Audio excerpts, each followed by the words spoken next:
good morning to you, Bacon. What ho? Brethren of the caffeinated beverage. Oh, darn it, I had a good one there and it dropped right out of my head. Damn it!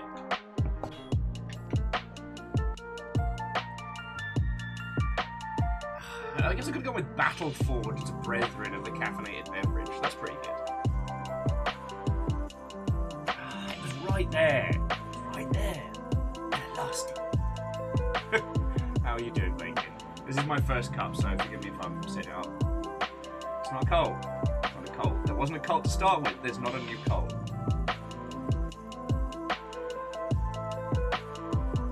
Sometimes when people joke about the cultishness, which it is not, and they'll say things like, "Oh, you know, it means you can, you know, not pay taxes and stuff," and I'm like, I would. You know what? I'd fucking love to not have to pay taxes. That would be amazing.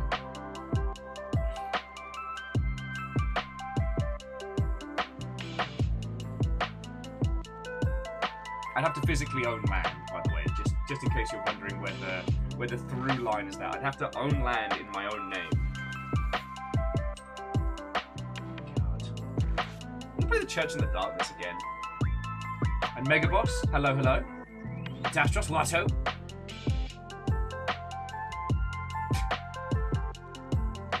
God. I mean, it did work for Mr. Hubbard. Some might say a little too well.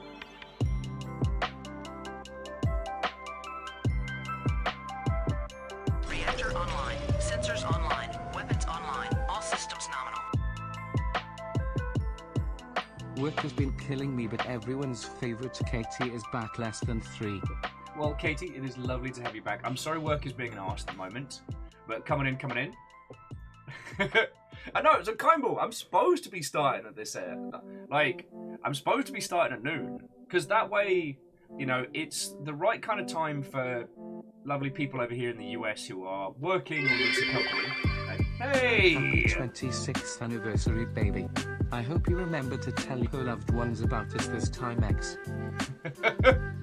And Stammering, what am I supposed to be informing my loved ones about in this situation? Won't lie, a little bit worried. But no, seriously, to Katie, Prismacolors, and Stammering, thank you both. Like, I hope things are going well with your lovely selves.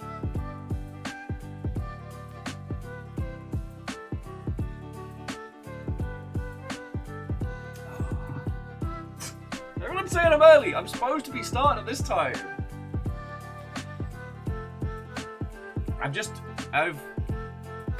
It's been a hard year, and definitely the last month and change has definitely seen me slipping a lot. I guess you could say it is the side effect of bad luck, because, you know, the COVID exhaustion is real. I have been an exhausted potato when you lot haven't seen me, which has meant I've been sleeping more. So I've actually been able to wake up at a semi-reasonable hour.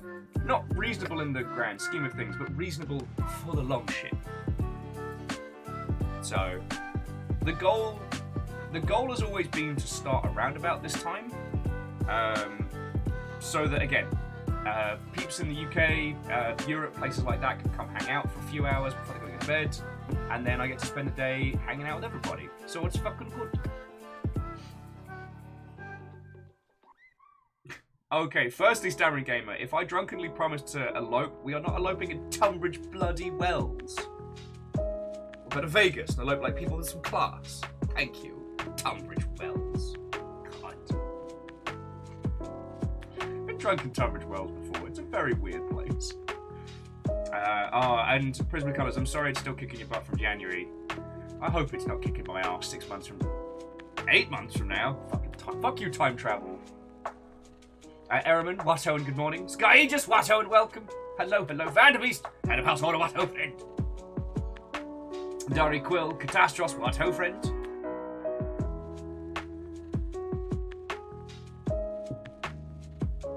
Yeah.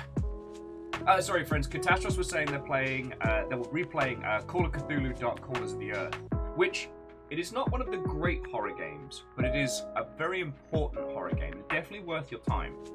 Especially if you're working on horror games. When they get it right, they get it brilliant. And when they get it wrong, it's very obvious. Vanderbeest, thank you for filling the pint glass. But yeah, it has a very strict save system, so it is possible to like paint yourself into a bit of a corner. I did it in one of the alleyways, and I didn't realise my mental health was as low as it was.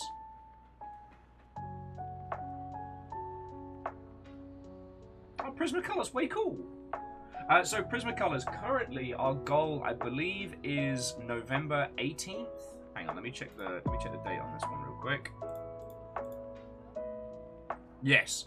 So our goal is to have our big return to the Blackout Club November 18th. We're going to do a big Friday, and it's going to be a lot of fun. We're actually planning to do something local in the Seattle region on the 17th, but that's another story.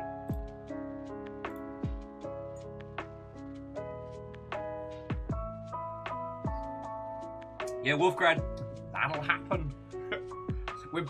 I think we're all kind of retreating to the center island at this point, so if you can fight your way back, if you can negotiate a fallback position, then feckin' we.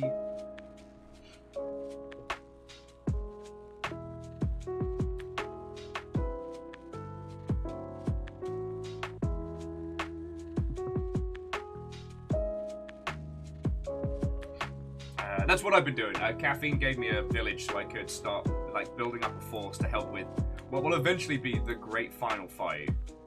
Like, win, lose, or draw, we're going to be having a bloody good time.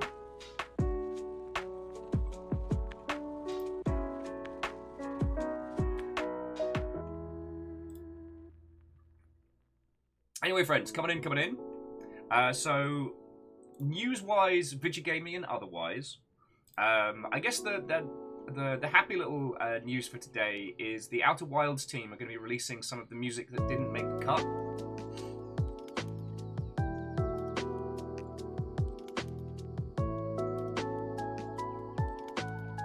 Oh, and Catastros, I'm sorry you lost your Dark Souls 3 save, friend.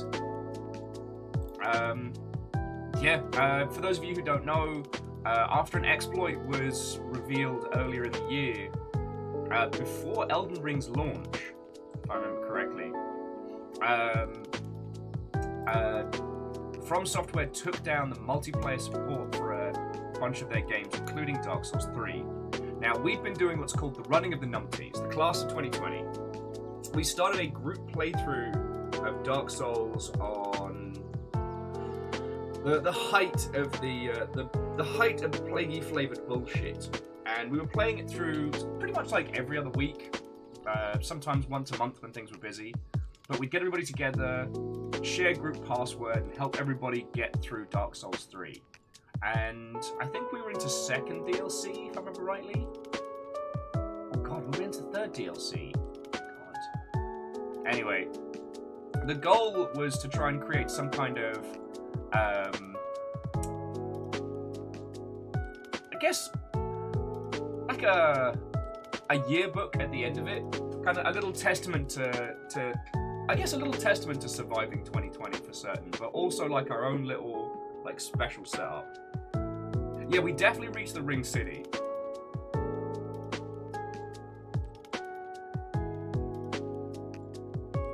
And yeah, and Wolfgrad, jumping back, I'm so glad you're enjoying Blight of the Immortals. Like, loads of peeps are.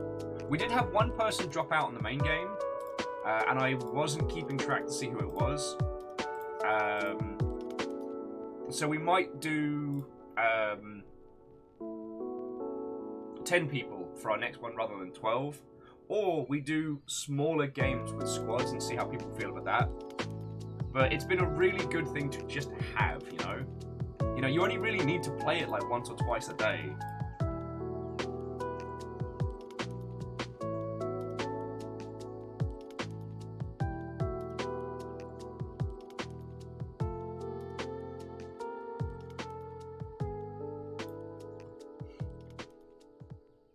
Sorry, wow, I went into space for a second there. I need this coffee to start doing its bloody job!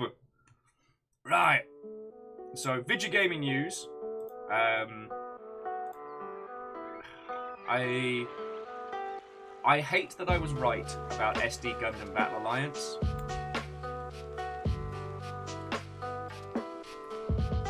I've been keeping kind of a hawk eye on reviews as they're coming in, because it doesn't look like it's going to get covered by any kind of... I haven't seen any main reviews for it, but unfortunately, it's very much confirming a lot of the fears I had from the demo, which is a real shame, because like as a with a friend brawler, it could have been a lot of fun, but it is what it is.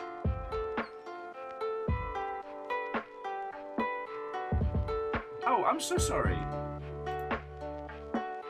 Hey, it's Kindball, it's no worry. I've got something a little quieter, a little calmer. There we go. I got you. God,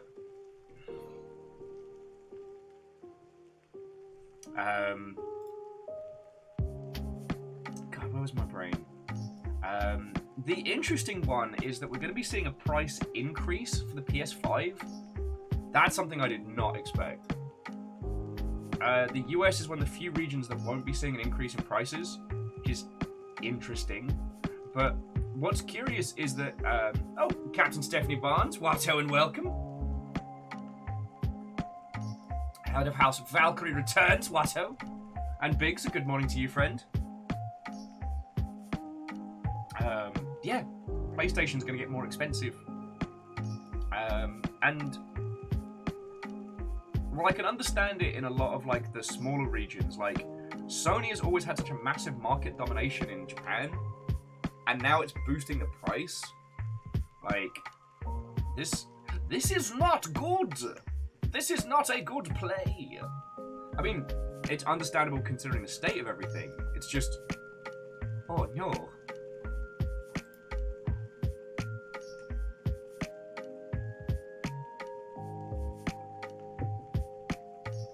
Trying to work out what 49,000 yen is for the old currency conversion to see just.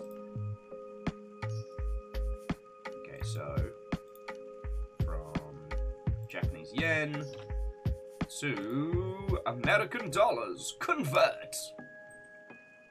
Oh Jesus!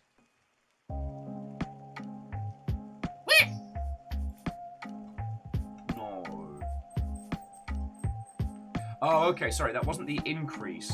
That was the current price. Alright.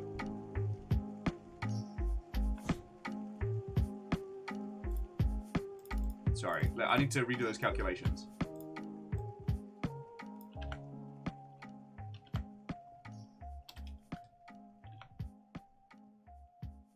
Okay, so it's gone up to $450 US in Japan. I mean, Crux, unfortunately, depending on where you are in the world, that ship may have sailed unless you want to spend a lot more money. It does seem like the price increase in Japan is very steep, comparable to other regions.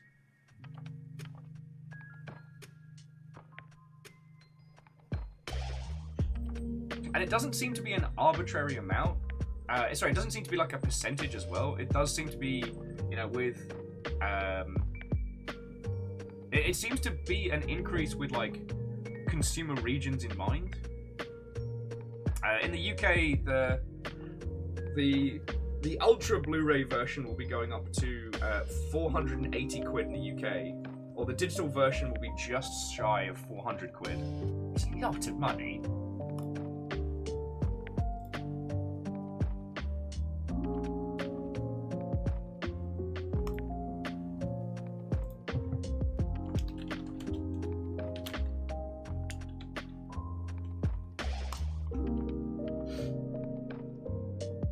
Dari was saying that the yen is pretty weak right now, so that's extra rough for Japan. Yeah, and that's an area where, again, Sony has had massive market dominance.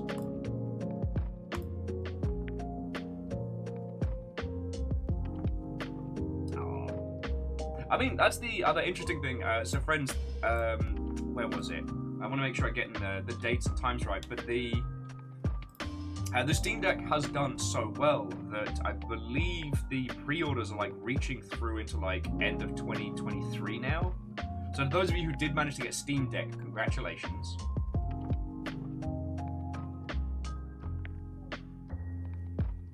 Ah, interesting. See, these friends, this is one of the reasons why I try not to talk about geopolitical events. It's not because I don't think they're important, but because I don't have the same grounding as a lot of you lot. Like, I know video games. Because Wolfcrad's adding that the US dollar is very strong right now, which is probably why they're not changing it there. The price difference between the US and the rest of the world is becoming quite large. See, that's interesting. Mainly because, like, hardware is already a loss leader.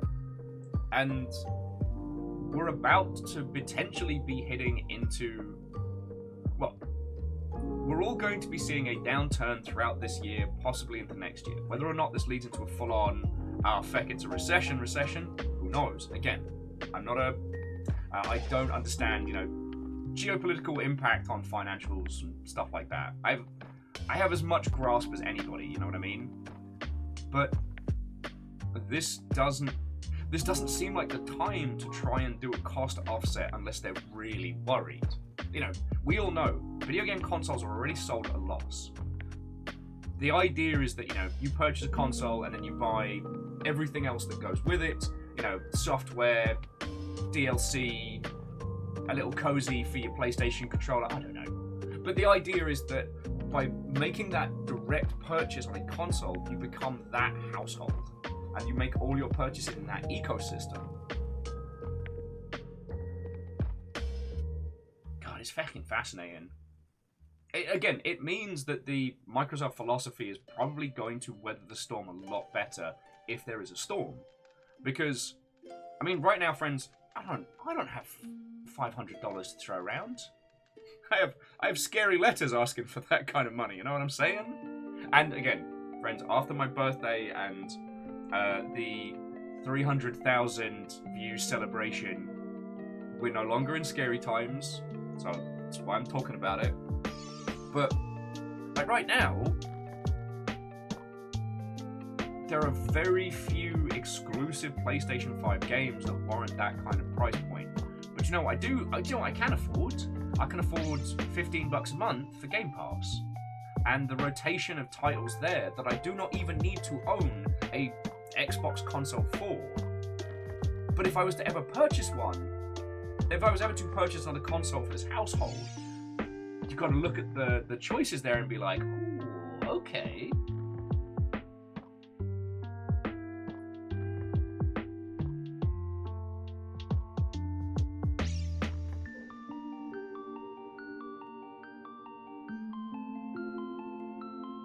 I mean, so Ehrman, that's a very good point. You know, if the dollar is strong and the US has a good supply at the moment, but areas with constrained supply, it makes some sense to raise prices to reduce demand a bit. That's, you know what? That's very sensible in a traditional electronic product kind of mentality. But right now, you know, we're moving into the platform wars, essentially, you know, and this, okay, I know we have these kind of conversations all the time, it's just, when you're batting to like a platform holding level, there is a certain amount of adapt or die, and it does feel like everybody else is very much poised. See, we joke about the Steam Deck, you know, that people spend an inordinate amount of money to play Stardew Valley, and I mean, Wolfcrad's playing Stray. But the thing is, Wolfcrad, it's a reverse of the standard hardware business model that has been the go-to maneuver for 1,000 years. You bought the game, and then you bought the hardware. Oh, yes, we're already playing these games on our PC personal computers. Sorry, I've been watching a lot of weird TikTok. Also, TikTok thinks I'm Spanish now.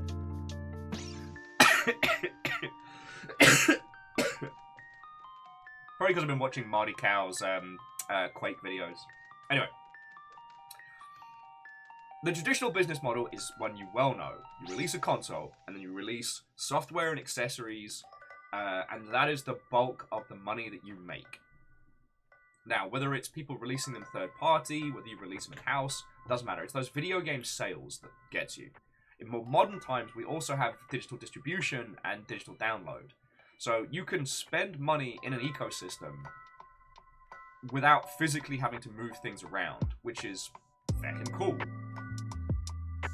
Oh, and Megaboss, very happy that your RAM chips will arrive. Oh, my Gundam for Halloween arrived today, so... But we're reaching this point now where users have a library of games and can look at varying hardware that complements what they already have. And I mean, we've talked a lot about this of like how Steam maintains its dominance because everything's available, and it puts the opus on the game creators to maintain and update them. There isn't an expectation that Steam needs to be held responsible for a game's compatibility and continued support. Steam's just a platform. It's just a platform. You want to sell your games here? Come on by. We'll accept almost anything. And then the Steam Deck comes along, and it's what people, at least definitely pre-pandemic, it's what was doing gangbusters, which was like portable, semi-handheld hardware that allows you to play your existing stuff. You know, the Switch very much hit a beat in people's lives, and it kicked ass doing it. And so, if you're looking at the potential of buying, if we just look at bang for buck, at least for those of us here who converse and have a pretty high games literacy, if you're asking me whether I want to spend $500 on a PlayStation 5 to play Returnal and the remake of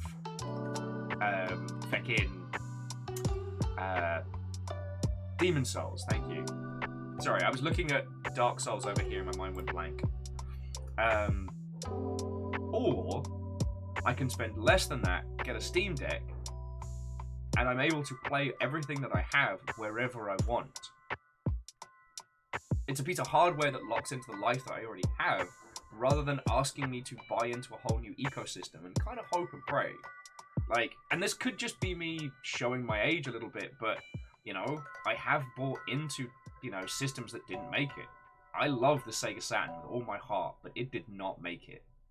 It had a handful of banging games, it did some very interesting things. And friends, if you want to read up on why the Saturn died, it is a fascinating story of internal politics. And then getting their lunch money stolen by PlayStation.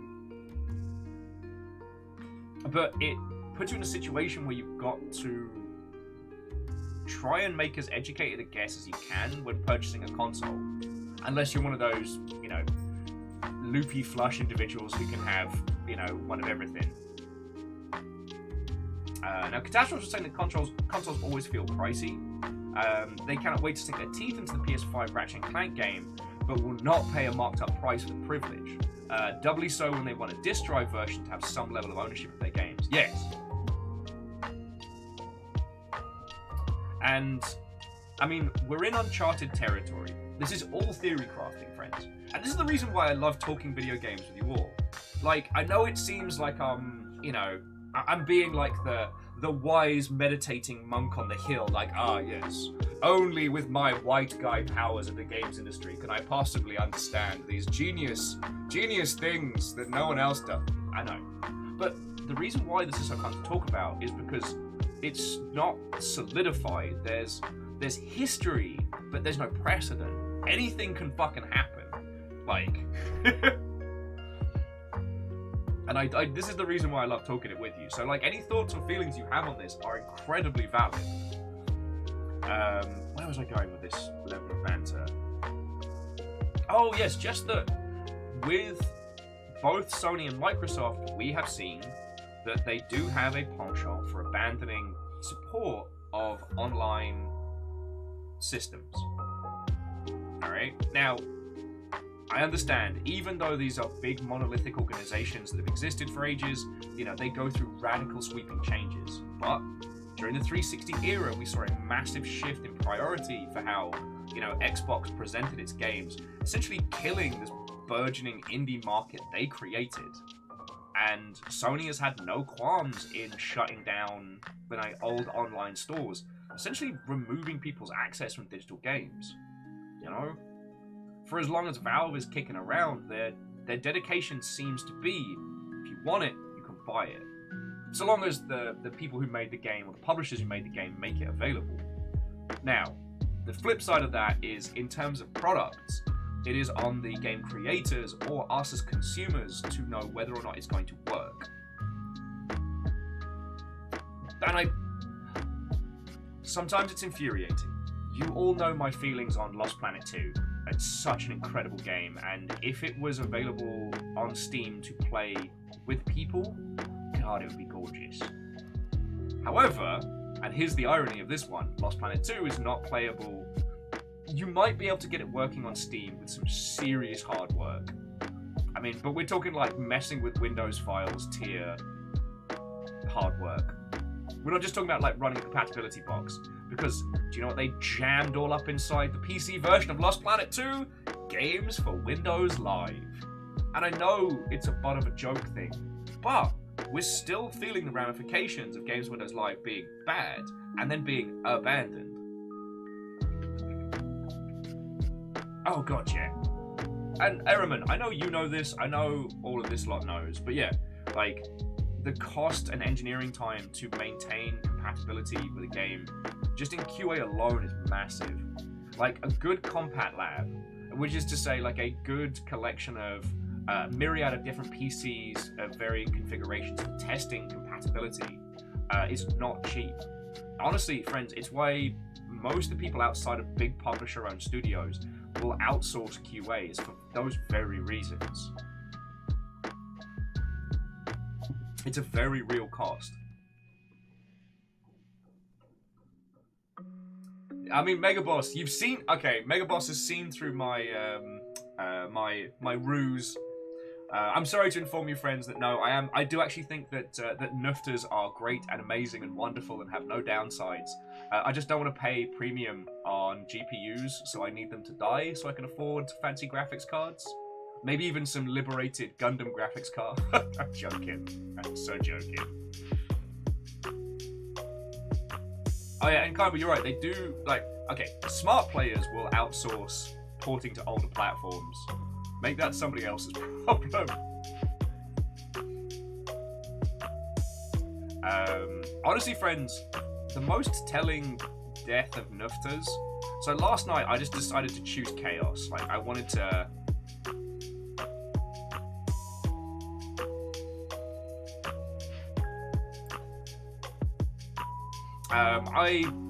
last night I chose violence, and so I just posted like, because I saw something that just caused me to exasperatedly exhale, which was that Neil Blomkamp from District 9 and Oats and all of that is going to be working on a battle royale game called Off the Grid, and I'm like, okay, like, you know, you all know I still love battle royales as a formula, and I think there's a lot that can be done. But adding like sorry, let me just sip a little bit more coffee. Anyway, so Neil Bootcamp is working on a battle royale game, and it turned out it's going to be an NFT game. And I was just like, you know what, feck it, because usually the sheer amount of Twitter bots means that if you express a negative opinion about NFTs on Twitter, your mentions are going to be all up the wazoo with these like little hexagonal bots being like... But I don't know, I wanted to choose violence last night. Oh, this is my birthday treat. Do you want to see it? Alright, alright, it doesn't matter. So friends, you all very, very, very, very exceedingly nice to me on my birthday. So, I got myself a little birthday present, and it's here. I warn those of you that like books, this might attack your bank balance. Yeah, it's so pretty. I didn't actually realize this game won Indiecade in. No. This game won the Indiecade Award in 2019. Oh. Okay, so friends, this is 1,000-Year-Old Vampire. So pretty. And this is my little birthday present. It is the diary of a 1,000-year-old vampire, and it's played kind of like a tabletop RPG for one. As you choose who this vampire was, and basically battle to remember who they were throughout their long tenure. and I splashed out and I got myself the physical copy of it. Because, I don't know, I mean, I've got a weakness for very, very pretty books. But also, I loved the concept that it's not a game about, you know, being a vampire and running around and stabbing people in the gabba. But it's very much a title about, you know, what you personally hold dear, what's important to you. Like building a character not based on what you add, but what you hold on to. I guess Mega Boss like a choose your own diary, but like a super fancy version.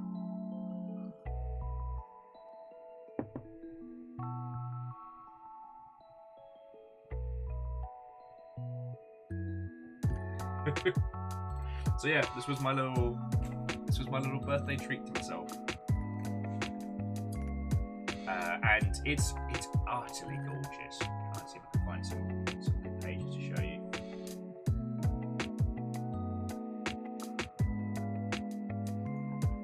Yeah, so the construction of it's very much like it's been cut and pasted together, and then later on. Once it goes through Vampire Creation the Ilk. Now, you can download a PDF version of this. So if you want to save a few bucks and print it yourself, or if you want to keep this pristine and then go from there, you can. But I don't know. I like the idea of doing this warts and all, because I don't know. When it comes to stuff like this, I think we're all a little bit guilty of being very precious with them, where they're exactly the kind of things we need to be more brazen. They need to be ours.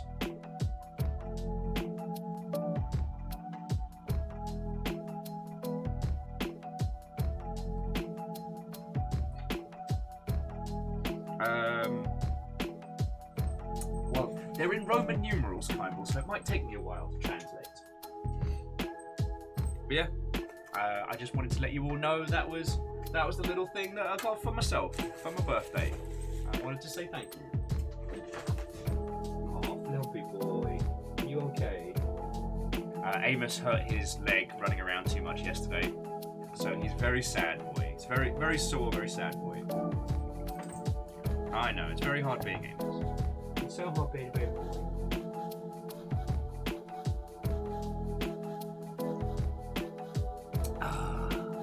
Anyway, sorry, that was me waffling on in multiple directions. All I was going to add on the subject of Nufters was I didn't have about 20,000 different bots all up in my mentions, and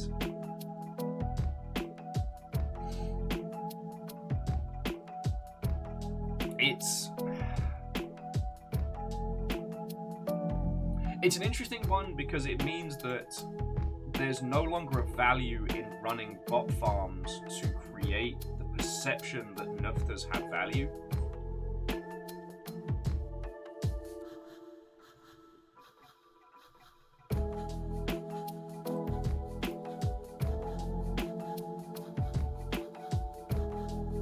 Huh, actually, so Catastros, playable mockup had not crossed my feed.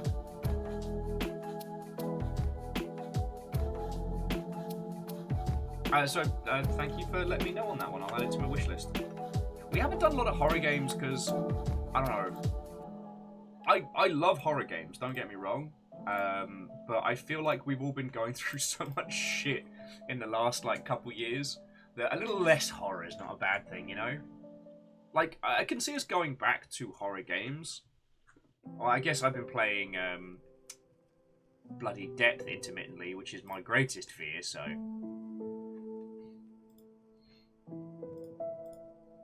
So it's not been a complete disaster.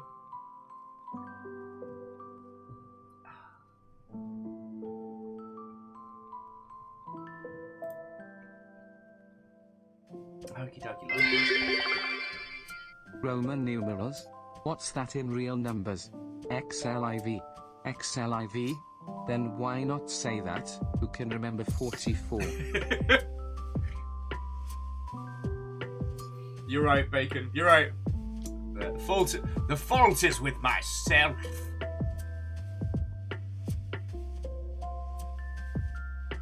Do you want to see what's going to be my my little horror gandom?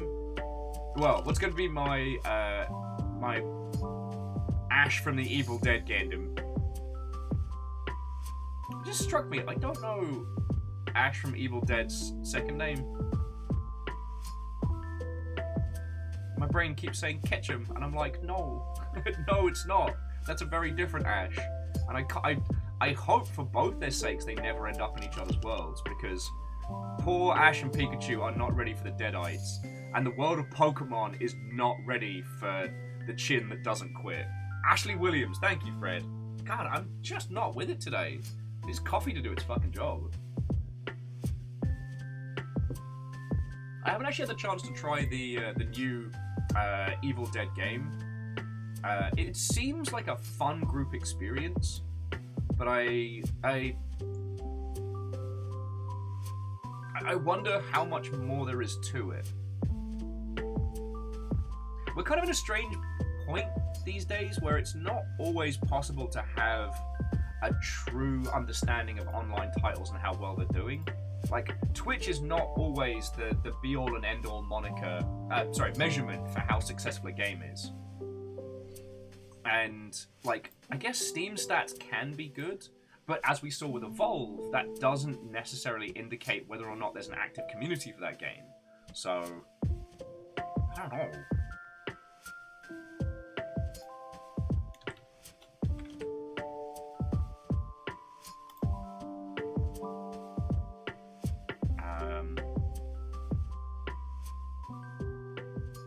Wait, no, that's the TV show, Ash vs. the Evil... Down at Steam!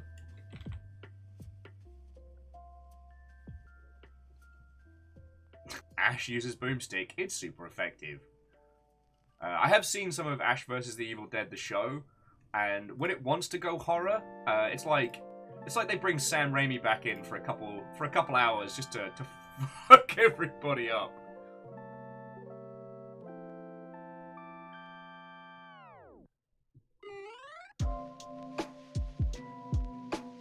Oh, lovely. Oh, sorry, friends. Completely unrelated, but it looks like there's going to be some funky new Twitch features coming. It's be real cool. God, I might actually be able to chat to you lot proper next time we're doing a phone stream, and I'll be able to shout people out better. Love it. Love it. Great. Oh, Wolfcran. Okay, one of the episodes of Ash vs. Evil Dead has got to be called Ashes to Ashes. It's gotta be. There's no way that's not a thing.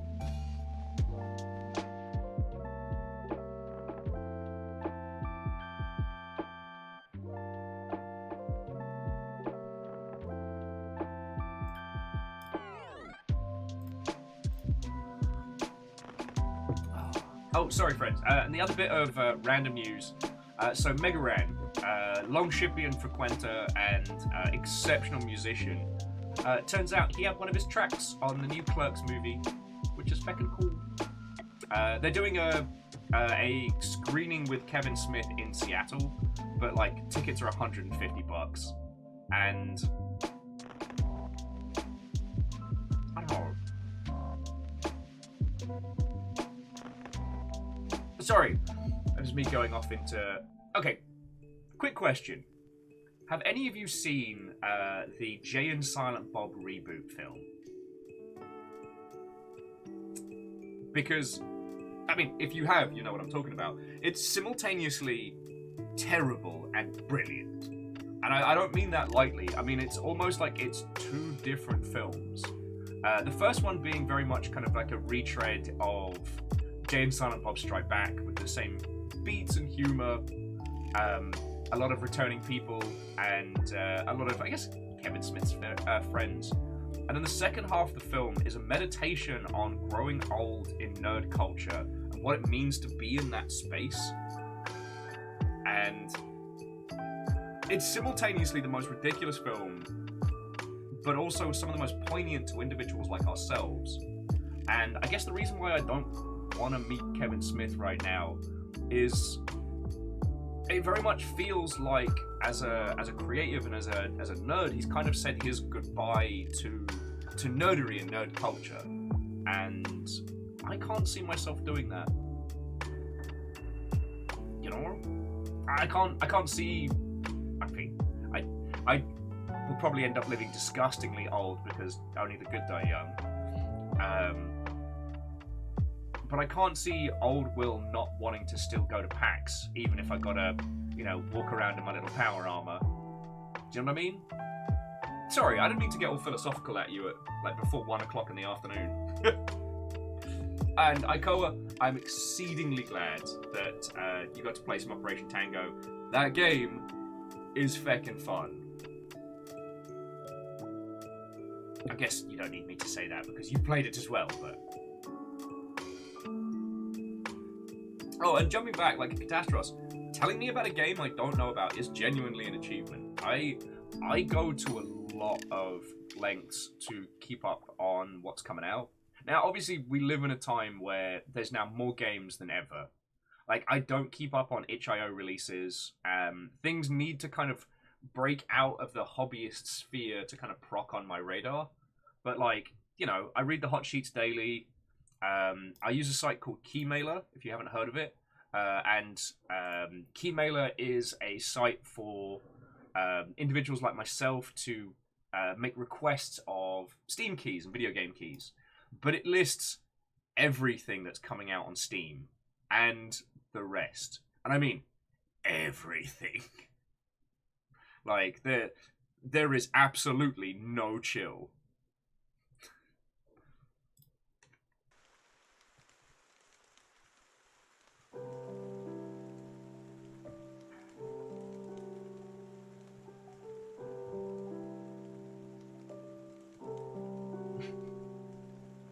And Fearless, Watto and welcome. Wolfgrad's like, you heard of Fortnite? It makes me so happy that the Destiny Fortnite crossover announcement video was the loot cave from Destiny 1. Like, when you consider how big the money is around Fortnite now, and yet they're still able to have these ridiculous moments, I really appreciate that. It means that despite the fact that there are huge brands involved and musicians and, companies spending stupid money on Fortnite, there's still an internal trust that the team is allowed to have a level of creativity there, which I do appreciate. Like, Fortnite ain't for me, but of all the games that could have taken over the world, it's not the worst.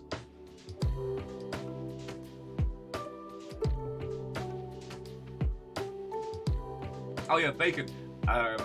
If we do get exoskeletons for old people in the future, I think it's going to boost the amount of power armor cosplay at future PAXs. That's when PAX is kind of just levitating above the Greater Seattle area. The PAX carrier as it flies from city to city.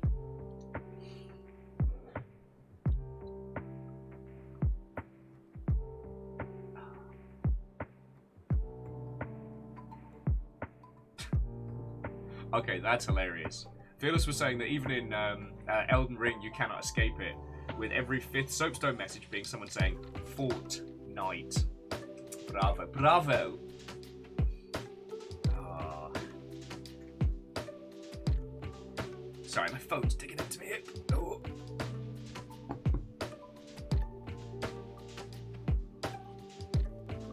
Oh. But no, it's just... Sorry, I don't mean to get all philosophical on your lovely selves. It was just... I saw the tickets for Clerks 3. I personally never met Kevin Smith. And obviously, as anybody that grew up around about the same era, worshipped the guy. Because, Clerks was a indie film that broke into the mainstream that talked about comics and video games and Star Wars. Like, it's hard to remember, but there was a time when liking Star Wars was an incredibly uncool thing to do, when it was not a huge billion-dollar industry that Disney pumped into. But it was kind of a bit gauche, to be honest. Now it's massive. But the conversation in Clerks where they're arguing about the independent contractors on the second Death Star. Like, that probably spurred my love of deconstruction of nerd media. And you know what? I still love Mallrats. It's not a good movie, but I do love it. And Chasing Amy is exceptional. And especially if you ever end up working a comic book convention, like, Chasing Amy is still incredibly accurate to a painful degree. But that's another story.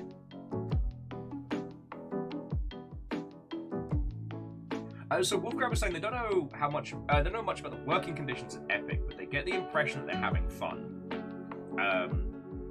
What I can glean from like conversations with friends around that space was when Fortnite exploded, and right up until like the first in-game concert, things were manic over there because no one was prepared for the success that happened, and so they had to spool up real fast. And the amount of work that it took to get to the point where they could have in-game concerts was massive. But by my understanding, things have kind of solidified. They've got enough people working on it. It's not as brutal as it was. Oh, and to Prismacolors, I have not had the chance to jump into Arknights in far too long. It's criminal, I know. I got back on the Gundam Mowgli game, which I'm pretty sure is going through its kind of death rattle at the moment. But the Lurg pretty much killed my brain, and I love Arknights, but I have to actually think when I play it. And I wanted just numbers go up, robot go brrr, and so I did. I managed to unlock my favourite mobile suit in my Mowgli game. Well, I don't know if it's favourite, but one of the ones I love. I have the Nightingale on my phone, and behind me, waiting to get built. I'm scared of it because it's super freaking cool.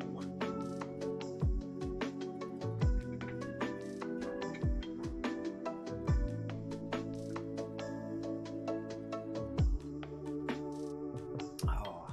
I mean, I still love Arknights, and I always dread opening Etsy because Etsy's like, hey, bunch of stuff available.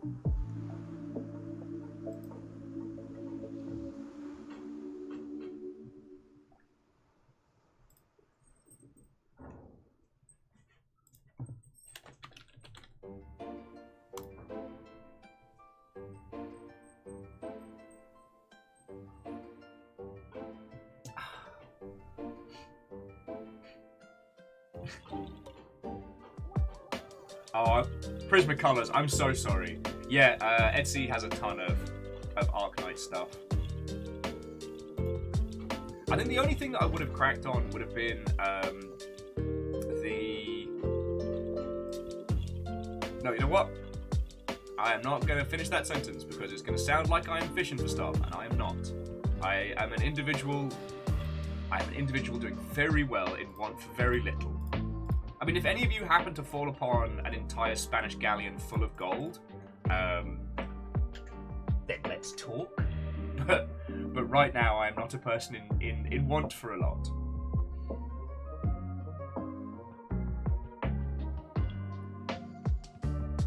But yeah, Katie, I'm sorry to be the one to point you in its direction, but oh boy!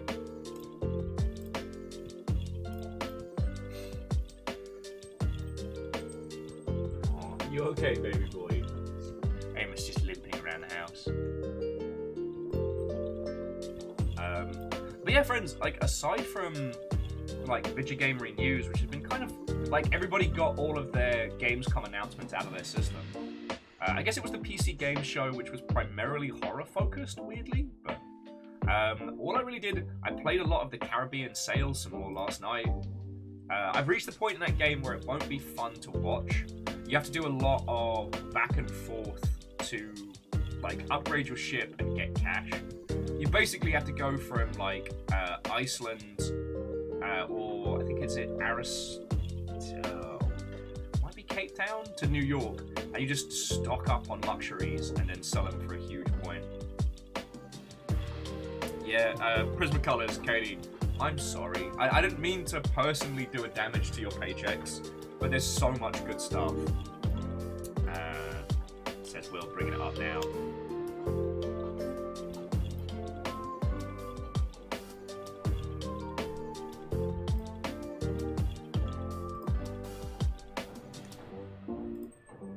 See if I can find the one that really impressed me. Prismacolors is literally wiggling. Alright, where were you? No, you're in here. Sorry, I would show you friends, but there's a lot of future Christmas and birthday gifts that I wasn't able to get for people this year. But I abso-fucking-lutely will be, so I don't want to give it away. Okay, yeah, there's the Rhode Island patch.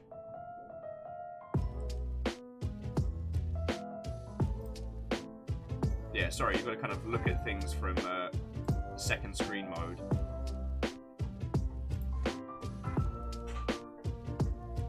Where's my other stuff? Alright, that is going to take far too long to find out, so I do not want to make you all have to look at me looking at stuff.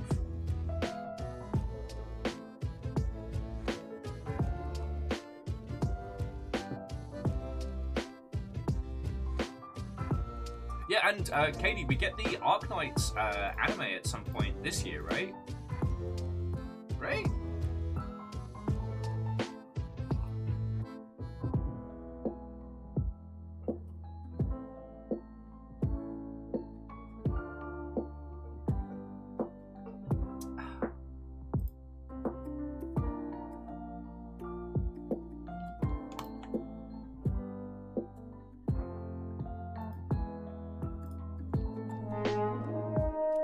Hello! Find ourselves a very good morning, Aperios. You cheeky Mother Hubbard.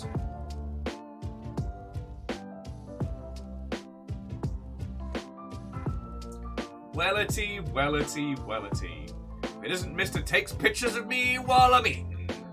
You're weird. Aperios, how are you doing? Good morning, Watto friend. Iron Imp, greetings and hello. Come on in, come on in. We were having a natter about games industry stuff, and then basically me and Katie got talking about Arknights. So we've basically been ignoring everyone else. Your timing is spot on. Down under Dwarf, good morning, and what ho, XT Johnny XP! Greetings, what ho, and welcome. How are you doing, friends? Oh no, Katie, I'm facilitating here. You're fine. Katie's, so both myself and Prismatic Colors play Arknights, which is a Mobley game, which I'm a very big fan of. I haven't had the chance to play it a lot recently because I've been sick, but I fucking love it. But I just informed them that there's Arknight stuff on Etsy, and I may have done them a damage. Perios says they're doing well. Watched a huge 20-minute video on Redfall, and more excited than ever. Yes! I mean, Perios will have to plan it proper, but I think we can get from that, not the versus per se, but I definitely think we can get a little bit of the experience that I was hoping for from Deathloop, because I've wanted to do a vidya game with your good self.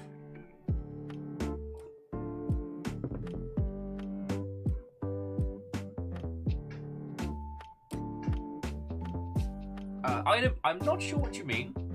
The stuff behind is all soundproofing foam and genders. So this is it. You can't really see it because it's so dark in here, but this is basically a makeshift VO booth. This all gets built up around the mic to give it like a nice clean setup. It's real cool.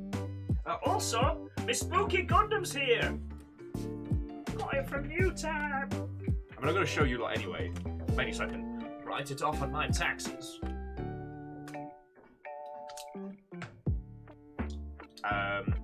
So yeah, this will be the base for my Halloween Gundam entry, which I'm very looking forward to. So yeah, Perios, was there anything that stood out from the long form Redfall video? Because I've only had the chance to watch some of the snippets on it. And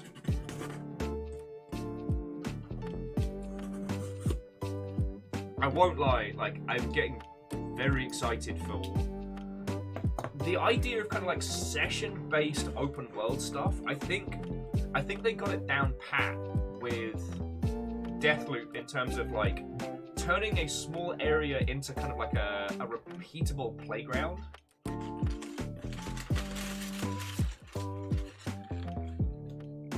See, I'm a sucker for a sticker. New type hooking me up.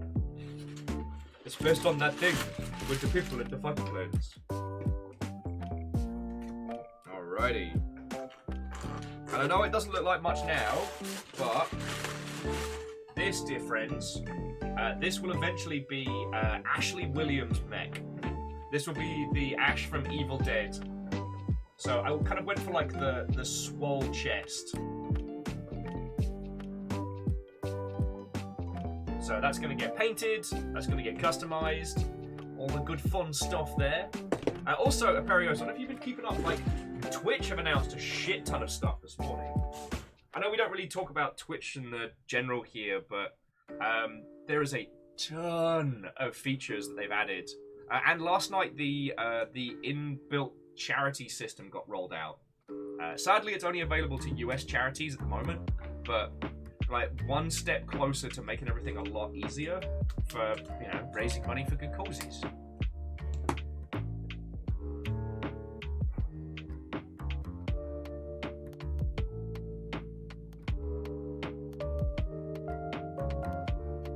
So MDH was saying one thing on the new on Redfall, the vampire game being made by Arknight. Hey, J-Post, that's fucking cool of you. Thank you. Racking your way up that house car hunter board. Yeah, so MDH was saying that one of the things they've said is that one of the mission spaces for Redfall will be the same size as the entirety of Talos 1. And I kind of wonder because Talos 1 was a gangly map. You know, the way, I think it was called the Spine, like connected the upper and lower areas was very weird. Lost Flowers, yes. Ashmech will have a chainsaw hand. I'm not a complete heathen.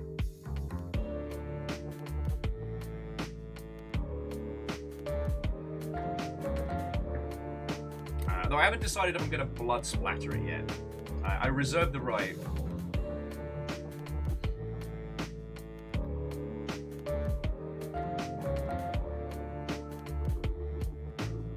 So Robin says they meant to say that they took the exterior of Talos 1 and dropped it to level and it fit. See, this is why whenever games companies start talking about the size of maps and levels and things, we always need to kind of, I don't know, we always need to read those with a pinch of salt because there's no standardized measure in video games. Oh, and on the subject of vampires, my birthday gift to myself showed up. Which is a 1,000-year-old vampire, which is a tabletop RPG for one, where you play a ye-olde vampire trying desperately to remember their life. And it's all about choosing like what parts of your life you remember and what you let go of. I think that's fucking cool. But then I'm a sucker for that stuff. Alright, where can I put you? There you go. That'll be the next one I work on.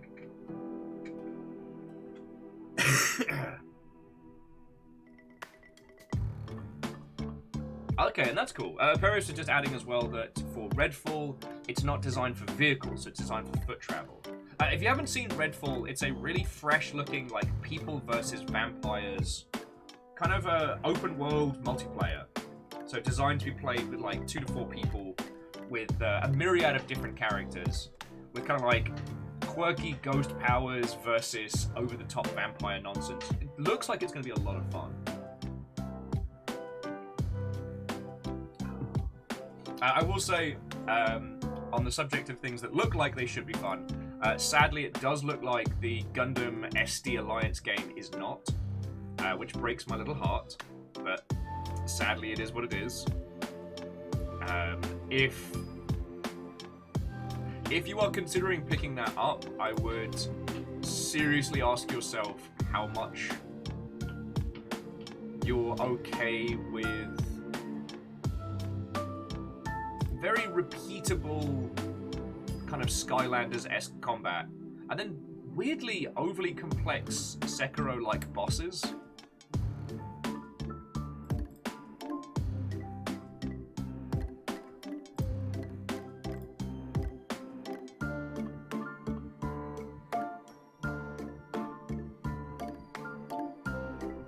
And yeah, that's an interesting one. Sorry, Iron was saying that how much meaningful detail is more important than necessarily space.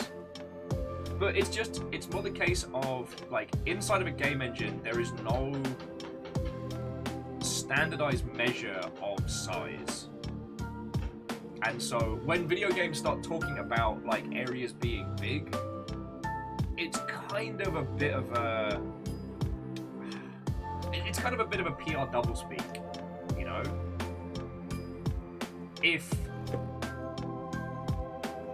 I'm trying to think of a way to phrase it. If games like Civilization have a 3D environment, and that 3D environment encompasses the globe, is that a larger map than... I'm trying to think of a good in one example. I mean, okay, is that a larger map than, forgive the hyperbole of it, but Grand Theft Auto?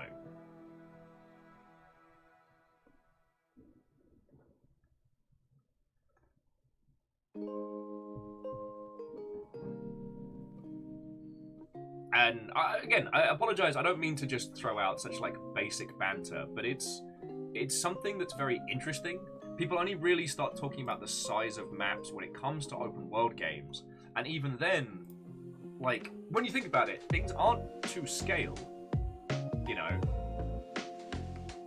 a good example might be that apples and healing items in world are scaled to be visible to the player as they're playing through it. So you may end up with an apple that's the size of your whole fucking head.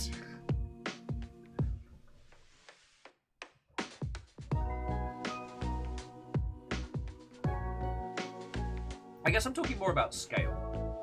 And you can, I guess, roughly work out scale of things compared to a person if you assume a person is like of average height. But it's always interesting when you walk into like interiors and buildings and stuff in video games where your character is usually woefully oversized for most interior environments, unless it's a horror game, and then they tend to be woefully small. Like, God, if I had the time, friends, if I had the time, I would love to do a series on just how wonky scale and size are in video games. Because we were talking about Generation Zero the other day. Love that game, it's feckin' brilliant. But when you start going into the interior environments, you realize that everything is dinky. Like, despite being a 3-bedroom house, you can barely fit 2 players in at the same time. So it's like, are the players massive? Is the world tiny? Sorry, friends, once you see it in a game, you can't unsee it. Jumping back to Redfall, Perios was saying that the vampires are not cursed, so they are monsters that wanted to be monsters, making them a lot tougher. So no crosses, no running water, none of the theological stuff will affect them. Fascinating. And they haven't said anything about any invasion mechanics with that one, right? Because weirdly, I don't want it.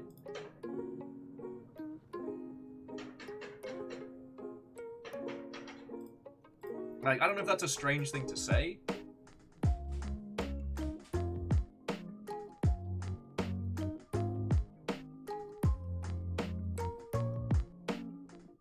Okay. Sorry, I was just checking. Ferris was saying that, yeah, Redfall's just going to be co-op PvE. Love it, love it, love it.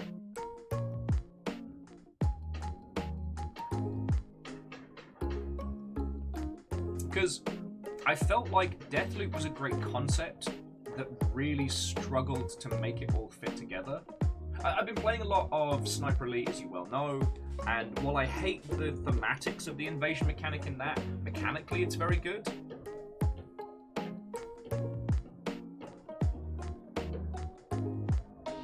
Oh yeah, and I know, yeah. The subversion of space in games like Manifold Garden and stuff like that, that's where shit gets wild. The theoretical infinite isn't something that works well as a back-of-the-box feature. Oh, I guess games like Skyrim and stuff have tried to say stuff like, infinite quests! Yeah!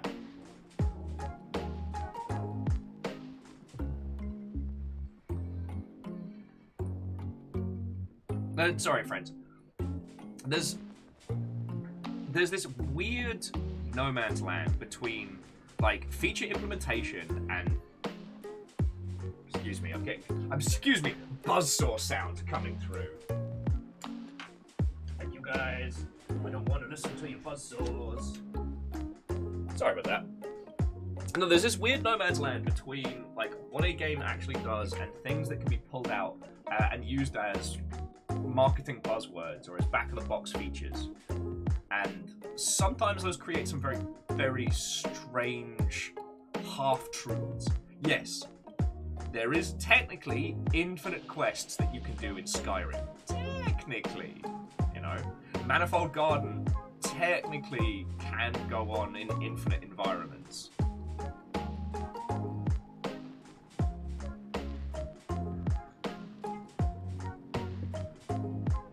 It's one of those fascinating things. Now, the irony, of course, being is that a lot of those kind of doublespeak features end up being very, very off-putting to, like, game literate consumers and very confusing to game illiterate users. You know, those are the kind of things that confuse parents when they're looking at the back of the box to try and see what's going on.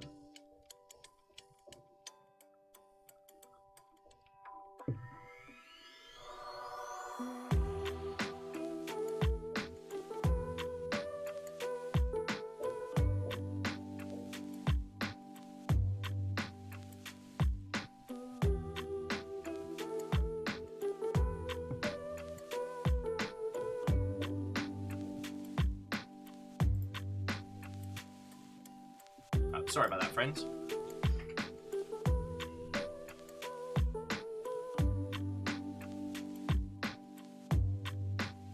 Oh yeah, and Catastros, thank you for kind of hitting the nail on the head. Apologies for multi-track drifty potato there, but yeah, most of those infinite quests are very, very the same on repeat. Kind of like how Borderlands likes to yell about how many bazillion guns it has. A lot of the time, the difference between one gun and the other is a small stat change or a tiny visibility change, if that.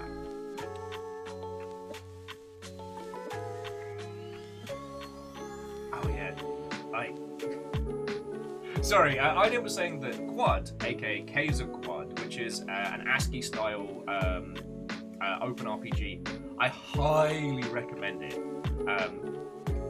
Even if you don't play Caves of Quad very much, it is one of the freshest fantasy worlds that I've been in. Like, it was the first time in a long time I stepped into a fantasy world and went, oh shit, I don't know what's going on.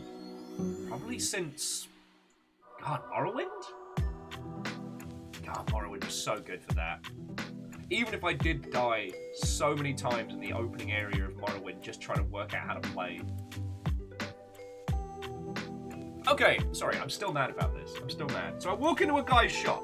And the guy's like, hey, do you want to buy some general supplies? Maybe a sword? You can use some armor? I'm like, I'd love some armor. I keep getting my ass kicked. It's like, whoa. Can't help but notice you're carrying skooma. You've got drugs on you. I don't deal with people that do drugs. I'm like, fuck it, alright. So I see a bin. I see a fucking trash can in his fucking store. So I take my drugs and I put them in the bin. And I chat with him, we deal, we haggle, we banter.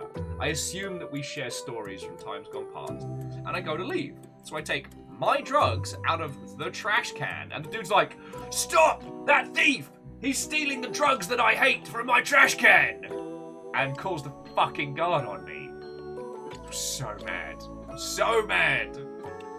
And the thing is, this is one of the reasons why I do love RPGs that have that kind of reaction, but that are different enough that you can see the thematics, not the mechanics.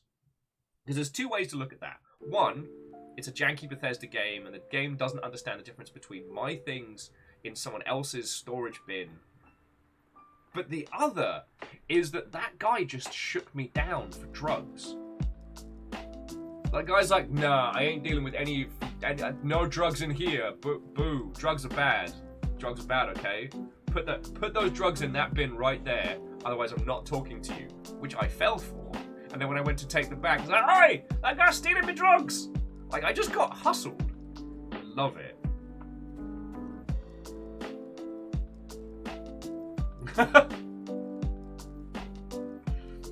No, thankfully, Wolfgrade, all my drug stories in Seattle have been humorous. Okay, one of them was a little worrying, but you'll know that story. But yeah, see, those kind of scenarios I love because they can facilitate, like, roleplay, or at least facilitate grounding you in the world. Now, this is something that I don't quite have the language to describe yet, because I don't know at what point users get snapped out and they start seeing mechanics, or at what point people feel... I'm trying to remove immersion, because these aren't immersive features.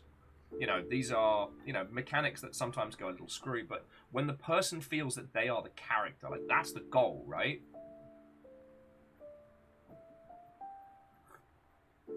I guess, Wolfcrowd, that's a good way of putting it. Like, when does it feel like emergent gameplay, and when does it feel like the systems are just broke?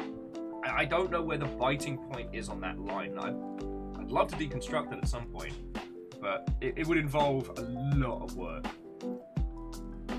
You know, when do you feel like the character, and when do you feel like the systems are there to be messed with? So, for example, like, I really enjoyed that, but... you know, the bucket and the varying bucket methods of thievery in varying Bethesda games don't feel like character progression. They feel like I'm breaking the game.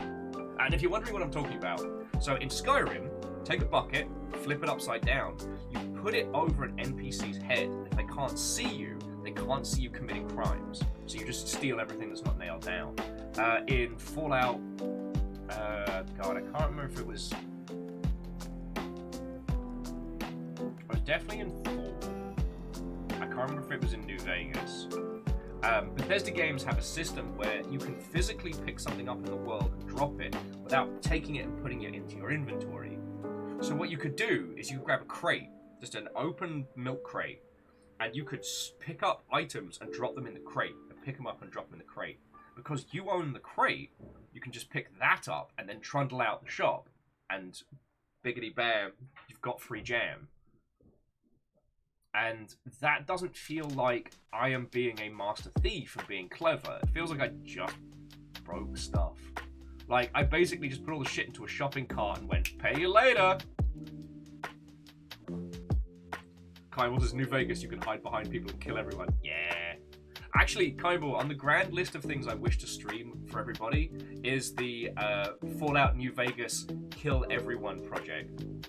There is an extra special ending you can get if you murder everyone in Fallout New Vegas. Now, I don't know how much fun that would be to watch, but it would certainly be an interesting one.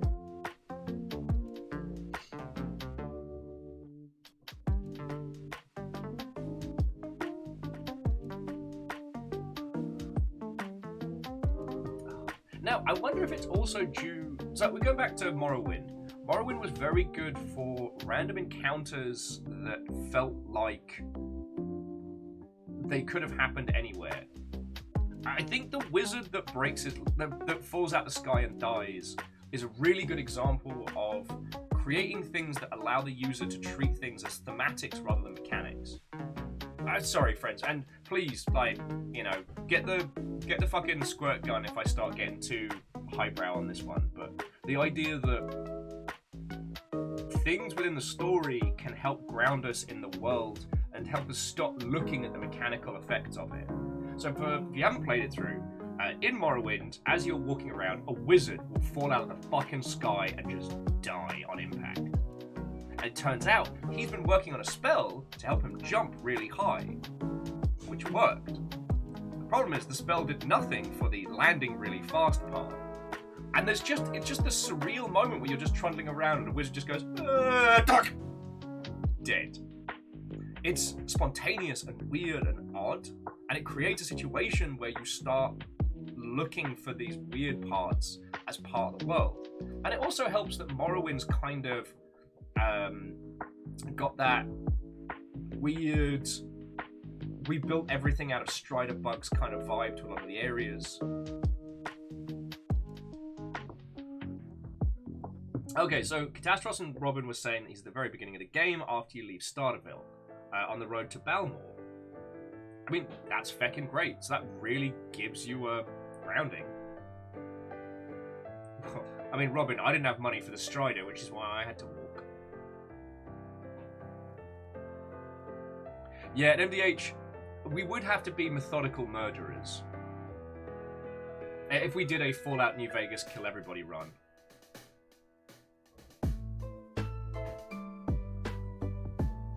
But that's a story. Oh god.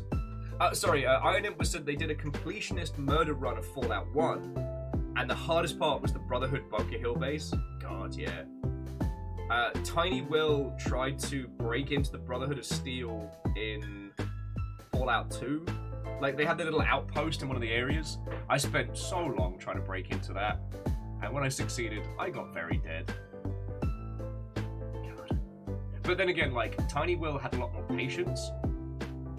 I know that's a weird thing to say, but Tiny Will would repeatedly reload the same save and keep rolling on pickpockets to steal las guns early on and stuff. Bloody worked in Fallout Tactics. I jacked the minigun from your drill instructor in the very beginning, so my person starts with big heavy weapon. Yeah.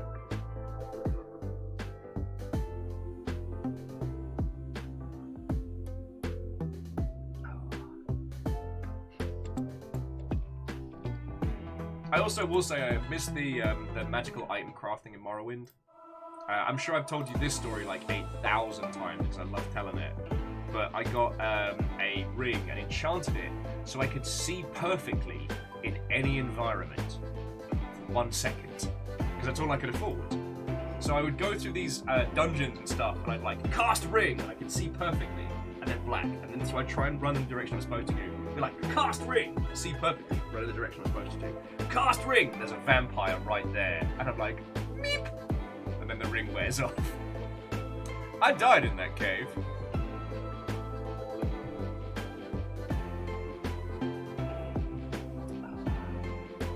Good times, good times. But yeah, sorry, jumping back. Redfall's definitely a game I'm looking forward to. And one thing that's kind of fascinating is how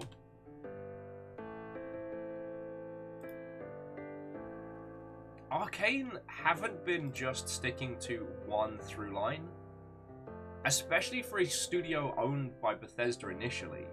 You know, like Arcane have been given a lot of creative freedom. Because what have they done? They did Prey, which... Yes, Lizzie, all hail the eternal Jarl! Jarl Firestrager! Yeah, Strags is going to be Jarl for a very long time. get comfy on that throne. And Lizzie, how are you doing? How is the new place treating you?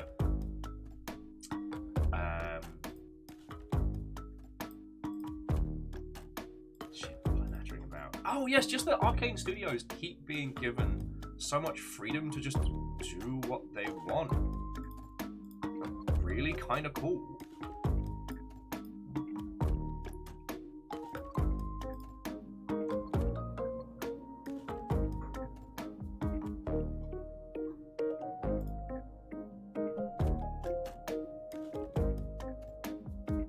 And yeah, I guess Dishonored was the only sequel they did. And it's kind of fascinating how they learnt from Dishonored. sorry, friends. It's something that I've always found fascinating, because Dishonored was a game that gave you a bunch of fun toys to play with, but it actively pushed you towards not using them. That is to say that, canonically, the correct way to finish Dishonored is not be seen and murder as few or no people as possible. That doesn't mean you are a good person. Just don't get seen, don't kill people indiscriminately. But they have so many toys for you to play with, like the little jumping mines that like whip people into puree. And it feels like they've been kind of working against that since. Like, Prey was fascinating, but Prey kind of gave you different avenues to handle the situation to then mix and match them. Like, did you want to go for full-on chaos powers?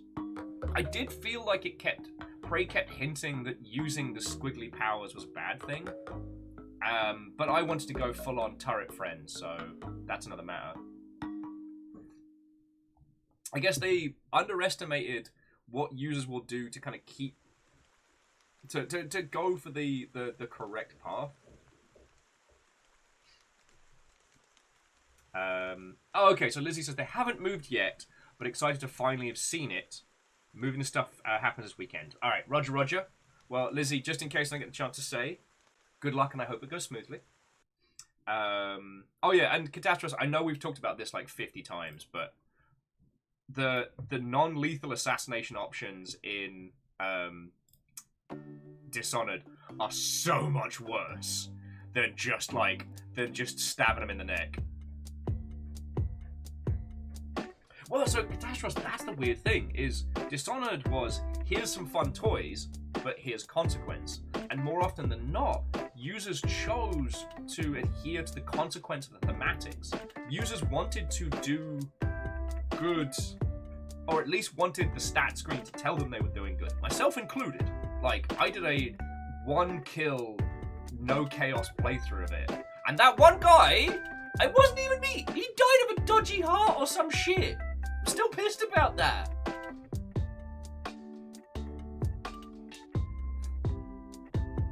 So then we had Prey. Prey kind of had like the skill tree. It did feel like the cool powers were the wrong choice, at least thematically that felt how it was implied. But I don't know if that is the case mechanically. It was kind of implied that because everyone had been shooting themselves up with funky goo, that's one of the reasons why stuff had gotten so bad. Okay. And then we have Deathloop, and Deathloop was just spot the fuck on.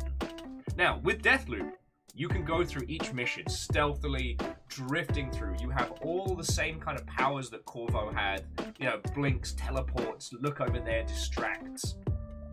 But there's no save system. And it's very possible things will go awry, especially with Juliana. Even if we just use like NPC Juliana rather than like Aperios Juliana, it is very possible that things will go sideways. And that's when you get to play with the big toys. So it gets you into this point where you're trying to play quiet, you're trying to go through it. And when things go wrong, then you go loud. But there's one other thing, and someone else talked about this as a negative, but I wholeheartedly disagree because it's one of the few games that's actually gotten it. Deathloop lethargy. So, we've all seen Groundhog Day or similar premise movies, right? The idea, a person is locked in a time loop that they have to relive ad infinitum and go from there. Okay. And it's about like the middle act of Groundhog Day where Bill Murray's character just fucking gives up. He just becomes a chaos monster. Because after a while, just the tedium and the repetitive nature of it all would cause anyone to just go, fuck it. You know, having to enact the same stuff again. Now, the point of that movie is he finds meaning in caring for other people and not being a selfish dickhole and so on and so forth. If you want a really good time loop movie, Palm Springs. I've watched that film probably about 10 times now, because for some reason it's my comfort film. Don't ask me why. Anyway, Deathloop nails the lethargy, because what I noticed in Deathloop is I started playing it, and I'd be like the stealth pistol or like the distance nail gun, and I'd drift on through the levels like a whisper. Not a sight, not a hair. I mean, you were all there, and I'm just like, pew, pew, pew, pew, pew. And friends, by the time I started moving towards endgame, and I was like trying to work out how to do this thing to set up this thing so I could do this thing, I'm just like cigar in mouth, just gunning these people down. I don't care. Because the impact of moving through it silently, I mean, yes, you are rewarded if you clear it, but the amount of time and effort that takes, and then suddenly you realize that you're trapped in this infinite loop unless you can break it. Like, it's fascinating. And so what that does is you transition from being the optimal gamer to being the bit of veteran. You get to feel that, how long have I been in this time loop? For those of you that have played Deathloop, now here's the bit that'll bake the noodle. I want you to guess how many loops you played. Without looking it up, without thinking about it, how many days do you think your character, Cole, spent in the loop? Yeah. Yeah.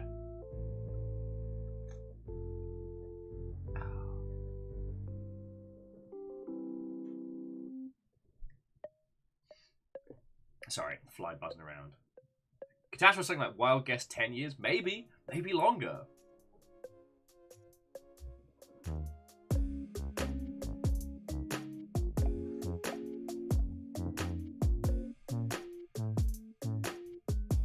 Well, I mean, the mental exercise is like trying to remember how many loops that you played, but also, like, we have an unreliable narrator from the very beginning of Deathloop, so we do not know how long Cole was in that loop.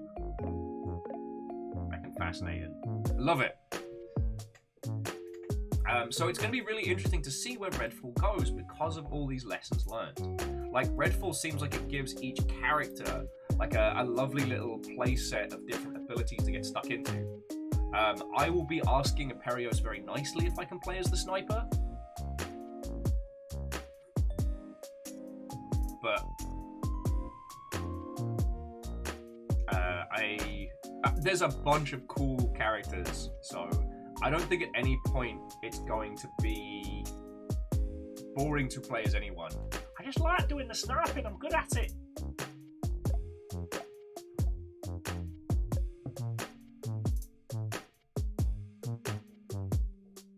Okay, Aperios says I can play as the sniper. Aperios is already eyeing the cryptid hunter. Nice!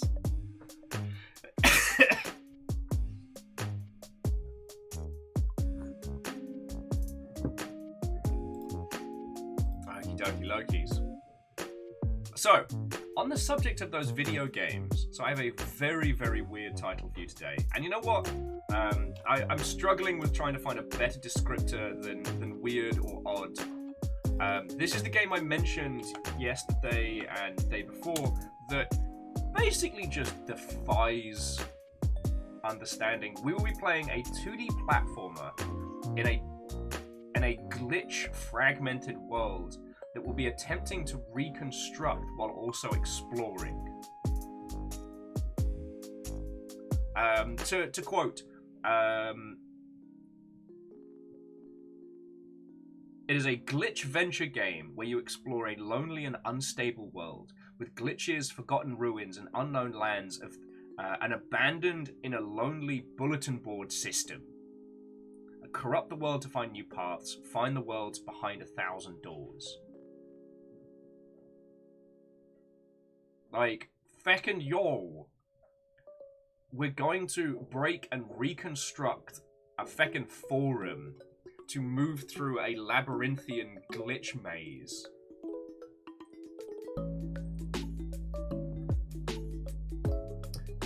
Okay, Aperios, I said I was sorry! Alright, so friends, if you're wondering what the bloody hell Aperios is talking about, when Aperios would do late night streams, I would join in. Sometimes I'd be very drunk. And on one particular Tarkov stream, things got confusing. I got a little turned around, And I might, confirming nothing, I might have accidentally sniped Aperios.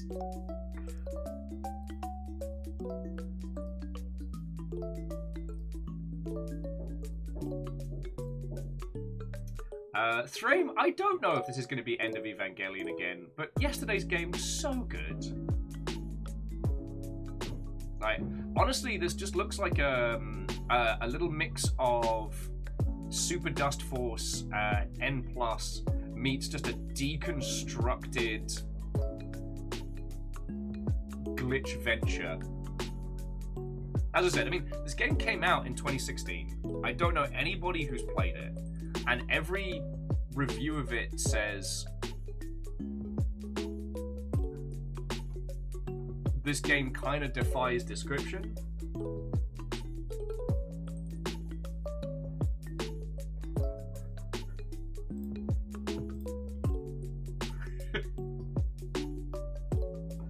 Yeah, the problem wasn't that I could make the clean shot. The problem was the clean shot went straight through Aperios.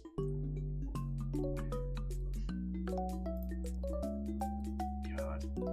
I don't know if you saw that Marauders has got some dates. There's going to be a September playtest going through.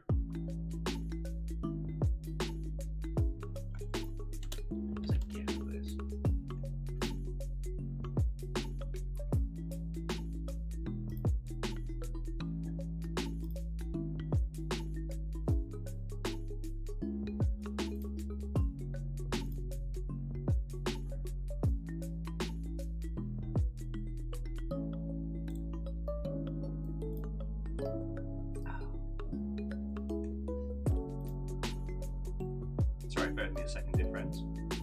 Actually doing my job while we're having a natter.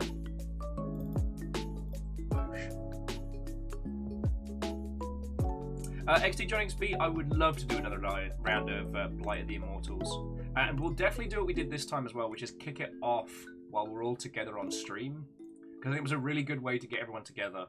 Though we did have a dropout on this one, so we might end up going for a slightly smaller map this time, maybe a 10-person. But we'll see how it bloody goes.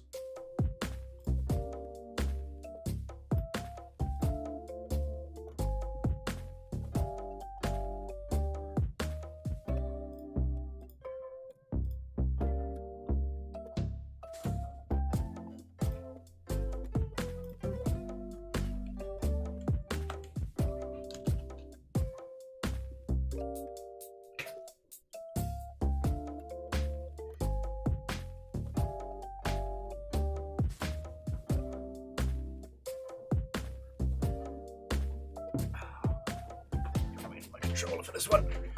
Sorry, friends, getting everything together.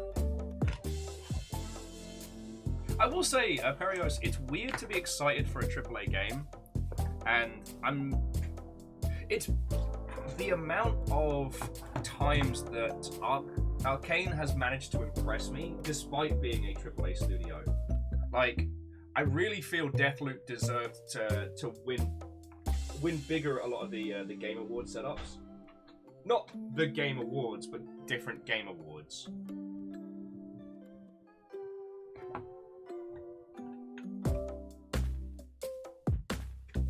Because, God, a game of that budget being that fresh, it's pretty feckin' rare. God. Actually, you know what I need to do? I probably won't have time to do this for a while. What I want to sit down and do is the big contenders of the year, like the games that have come out this year, and block them off into like, all right, these are the AAA, these are the published, these are like the published or the funded studios, and these are our indie squads. Because I'm trying to think about it, and I was like, all right, what were the big AAA games of this year? Well, Elden Ring, that's obviously going to win everything ever for all time. But like, what were the other big AAA games of this year? And I'm struggling to think of them. Because what, the new Battlefront Fieldness, that was last year, wasn't it? Which was an unmitigated disaster. We haven't had new Call of Shooty Gunbang. That's later in the year. Like, I'm trying to think, what have the other big AAA releases been? Now, this is wholeheartedly due to the fact that I've just shunned most AAA products. I'm so bored of them. Yeah, Endwalker was last year.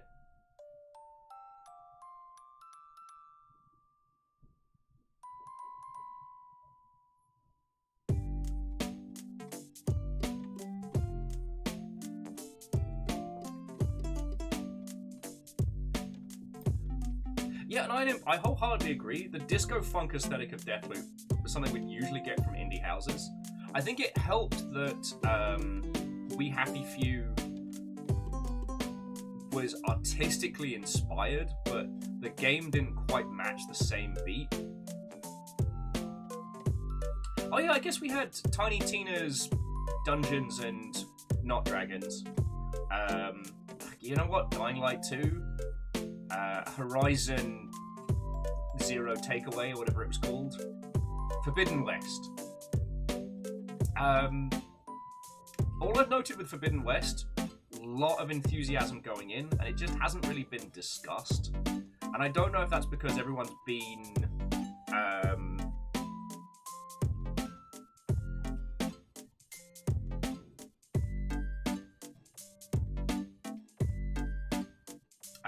sorry. Apologies for multi-track drifty potato there. Yeah, I haven't heard any more about Horizon Forbidden Cheesecake or whatever it was called. So I wonder if it was just, it hit as people wanted to and as expected and then kind of dissipated.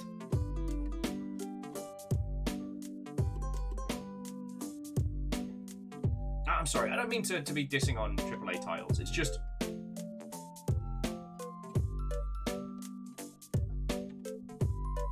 oh, and Johnny, I mean, AAA games continue to take the same amount of time. It's just, there aren't as many out these days as there used to be, you know?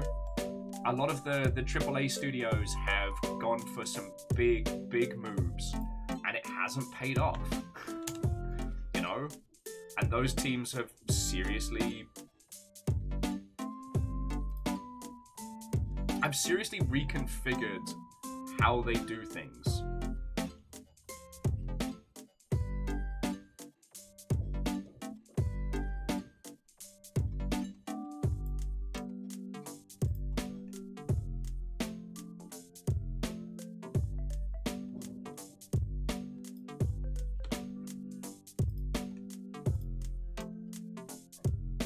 Yeah, and Aperios, it's a good point. Like, Elden Ring did shut down just about everything in the space for a few months.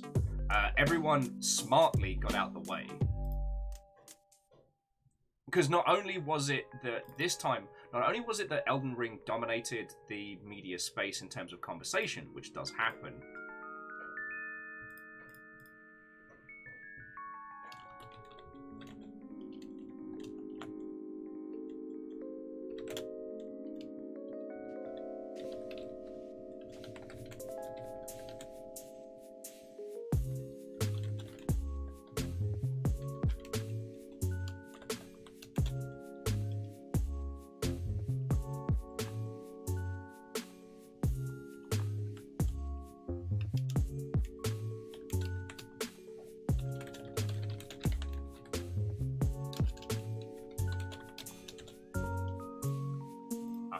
job. Check me the feck out. Boosh. Sorry.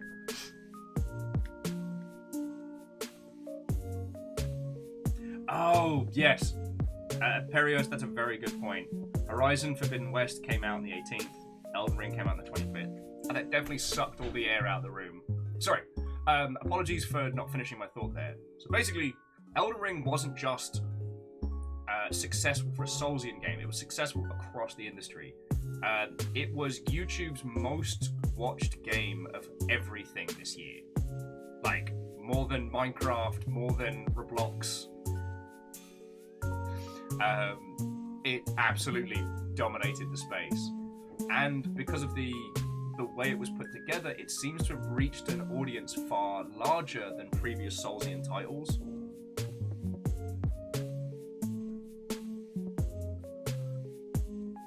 And Wolfgrad Starfield may be a big title next year. I need... Okay, this is a personal taste thing, so please don't take this as like an industry opinion. I need Starfield to show me something to make me care. Because right now, all I'm seeing is, much like with Outer Worlds, which was the Fallout... The Fallout formula, but in space. But at least that one kind of had like a jet black anti-capitalist kind of message through it. Starfield seems to be all of the shine, none of the substance right now. Like what it is a Bethesda-like in space. Okay, what's it? What? Like give me something to get my teeth into here. Give me something to get excited about.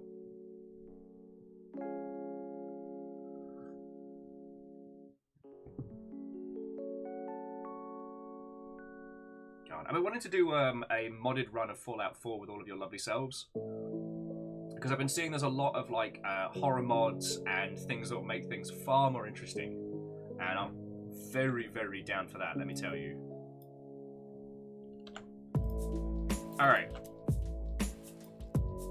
But we can obviously keep chatting about this one, but I want to get this game started because I'm very curious to see what's going on. Also, friends, a couple of FYIs. So we've been struggling with the infrastructure here in the flat. The aircon seems to be doing the whole ass circuit at fucking damage. So I will keep streaming as long as, if we end up having a situation where we have a power out again, what I'm going to do is just jump on my phone and we'll go for a stroll and a natter. Because, yeah.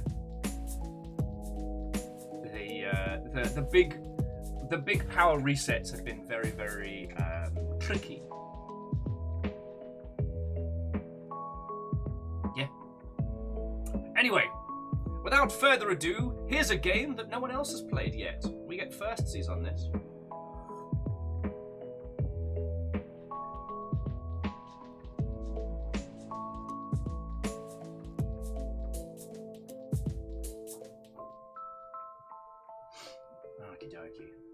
Alright. Tweet deployed. Yeah, see? I'm ready today. I'm on it. Oh, did I speak too soon?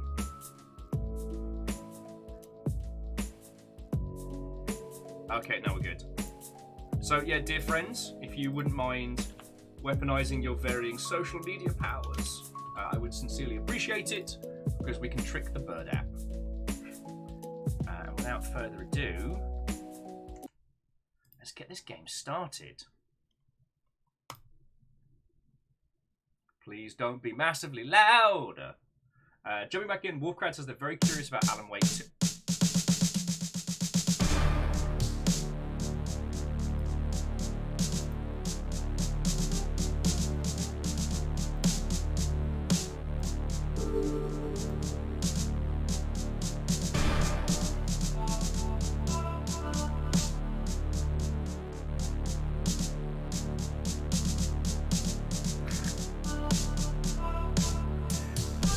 Okay, friends, welcome to the Unpacker. The BatchyBot release, full software. Welcome, pilgrims. Welcome to the pilgrimage. Onyx Red Ruby demo scene intro by the Onyx Red Ruby Forever team. I love it. Showing off what this can do since 1995.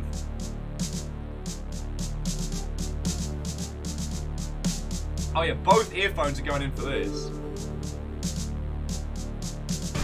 You'll want ASCII art, because this is how you get ASCII art. Alright. Let the games begin.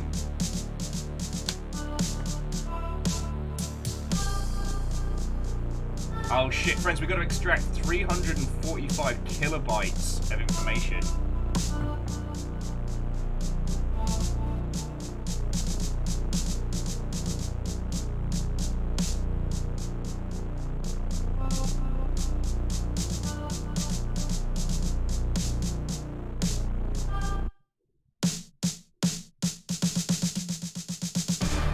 giving me such great, like, shareware vibes right now.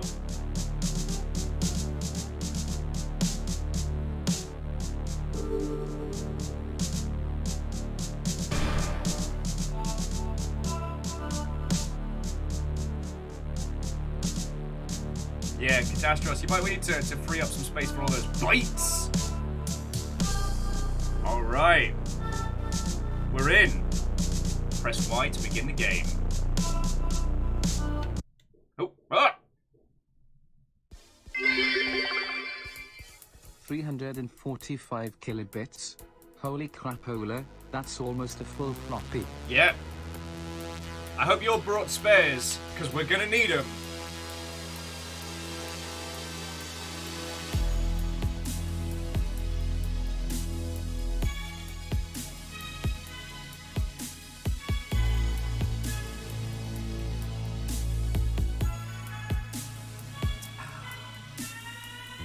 Let no one say that I ever bring you boring games.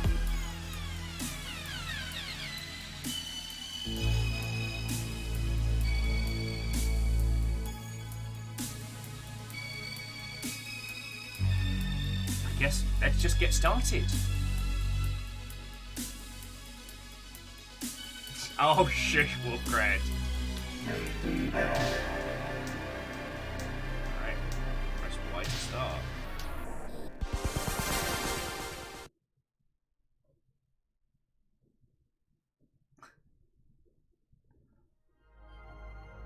I don't know what that was, but it popped up with like a quote of the day. Alright, current mission. Find home, then Deidia. Time to your avatar is set due to not touching the ground, 0. Currently navigating quadrant, tutorial.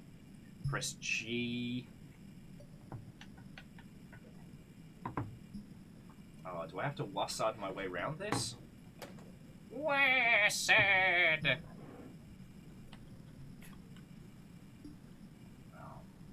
This is going to hurt my hands.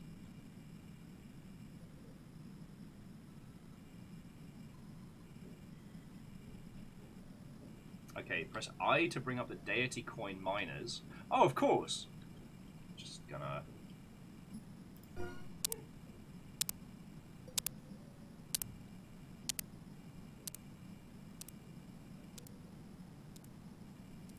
The quickest way to becoming a navigator of the world is through money. Yeah. Wassad in 1995. There's some time travel nonsense going. Numpad or bust, right? Arrow keys will get out of my house. As we leap across. Oh, wow. Okay, so this is a mouse and keyboard game. Alright, so press I.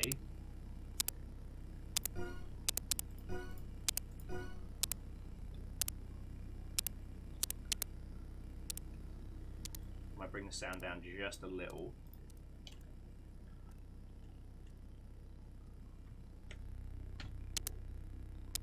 Okay, so yeah, we will legit have some kind of like idle miner going on in the background as well. Okay, so this requires 20 deity coins to get through. Interesting.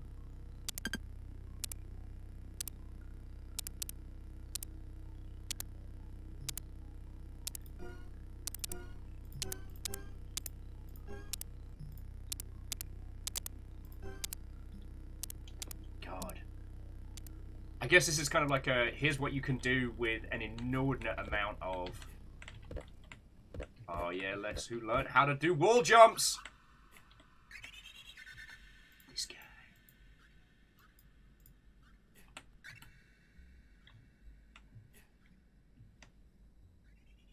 Arr, I don't know what these are.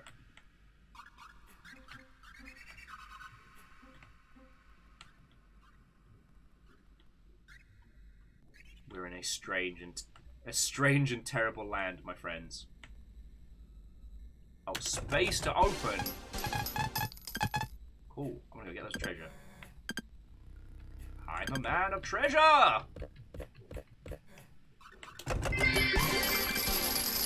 Wall jumps are so previously and how to double jump is where it's at. Well, Bacon Avenger, I'm glad that you put 200 bits behind it, because I can tell you how to double jump. Now brace yourself for this cursed knowledge. For you jump, and then jump. For you jump, and then jump. I just did it. Fuck! I've been robbed!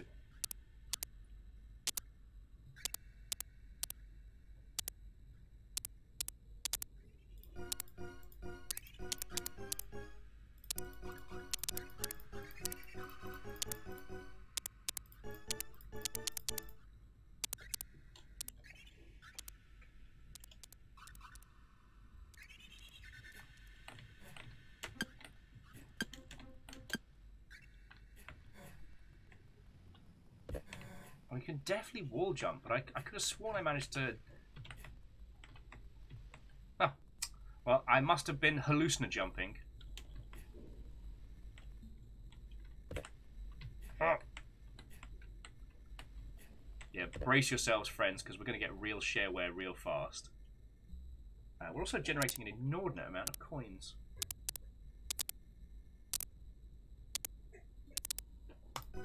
No. Nuggy's being cute.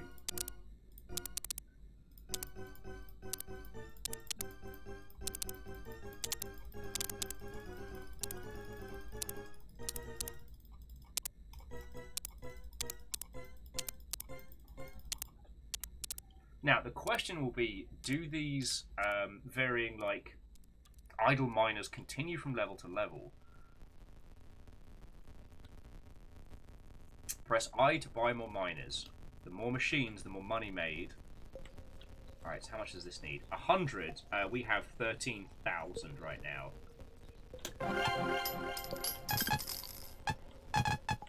You take me for a fool! Joke's on you! Woo! Woo! You feel the cool rain splatter across your face. The cool digital rain.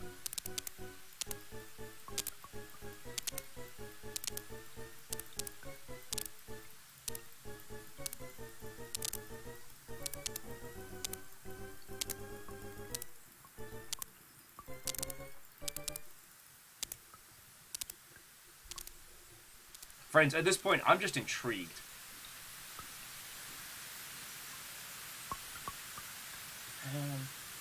Why aren't rain noises default for, like, all online spaces?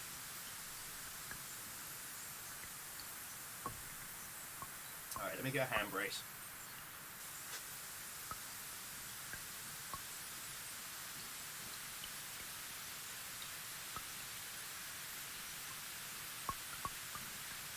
There we go.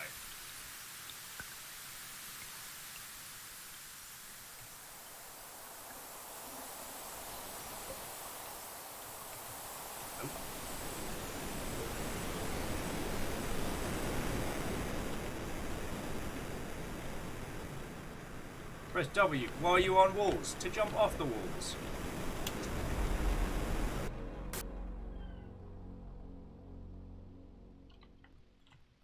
Did we do it? Are we doing it?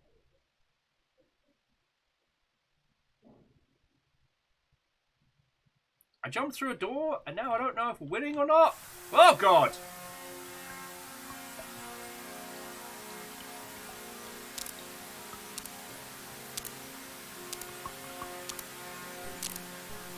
You kids want some more coins?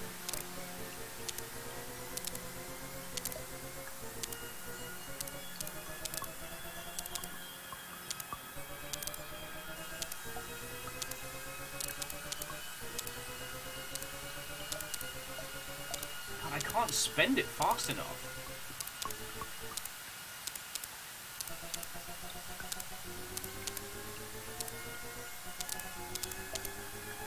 The old cookie clicker problem.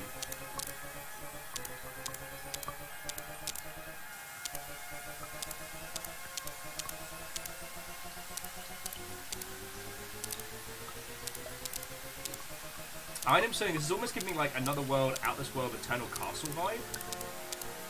Yeah, it's definitely not as visually arresting as the Eternal Castle. I didn't manage to find a way to do hover the mouse over the gold to collect.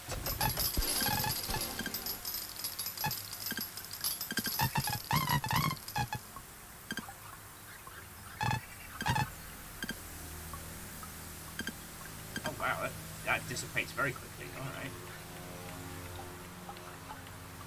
Oh, where?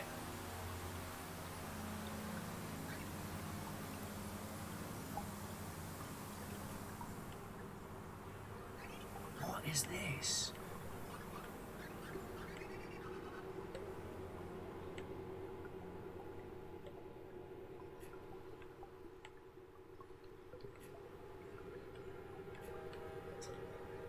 And to Fearless, I saw. Again, friends, do keep an eye on the game news on Discord. But yes, Dark Souls 3 has finally got its multiplayer back, so we'll be able to continue with our online adventures.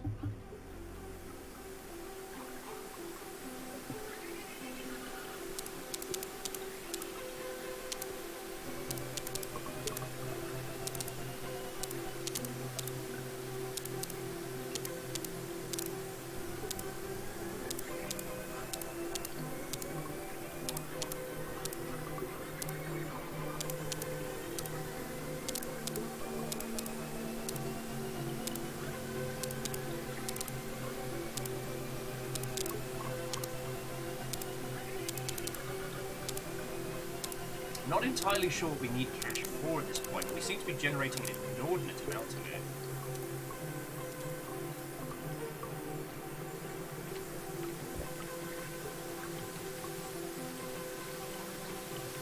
Fucking wee! Alright. Get some blitzball going here.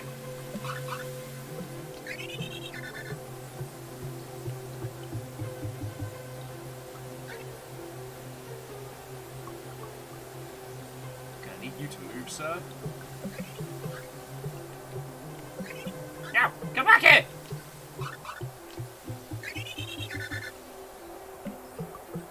Oh, okay. Alright. Ball goes in the pad, we continue through. I was trying to... Oh, God! I was trying to be too clever there.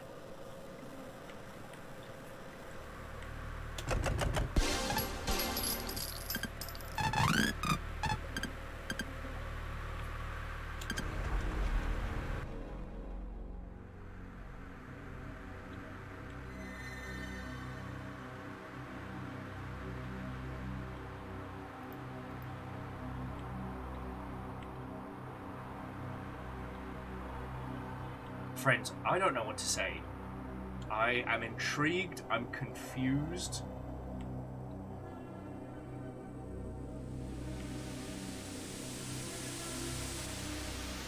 Cool.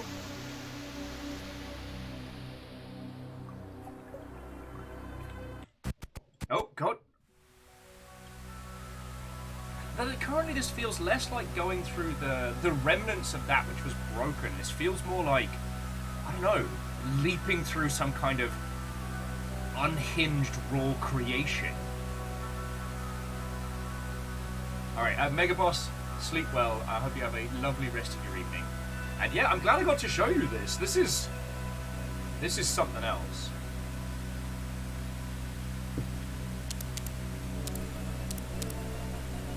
Even if I'm now making whatever these deity coins are, I'm now producing more of them than cents.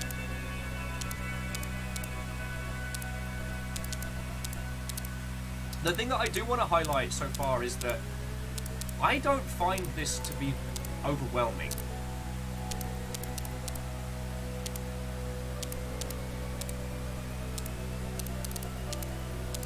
Does that make a weird sense?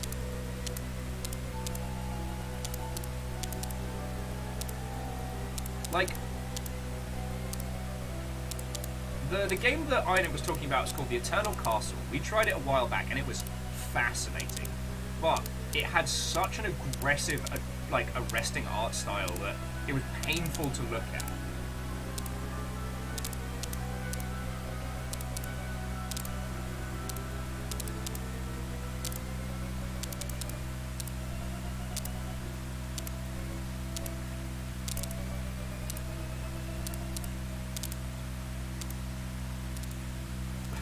stream. I wonder if we did just get tricked into playing Cookie Clicker.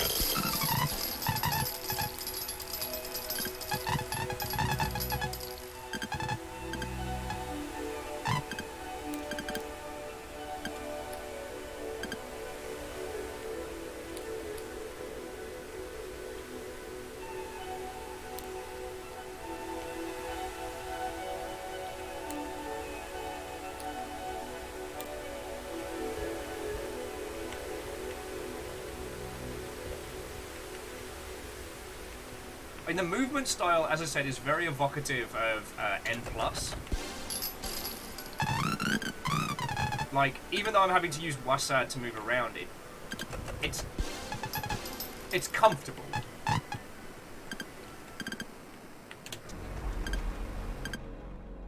Yeah, it's visually busy, but not in the same way. I don't know where we are.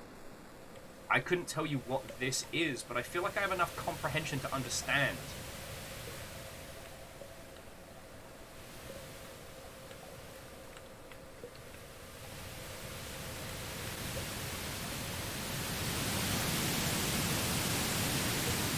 And as we now seem to have found, oh god, the big money waterfall. Which begs the question, what are we collecting coins for? What is this in service of?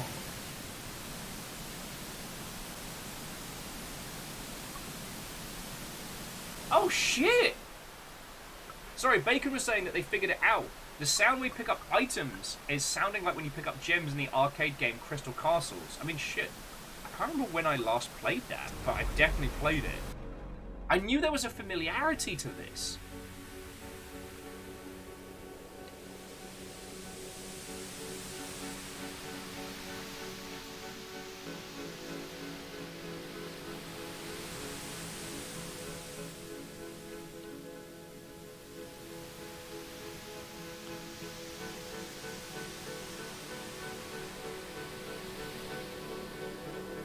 Also, I don't know if you've noticed, friends, there's the timer of time until your avatar resets from touching the ground.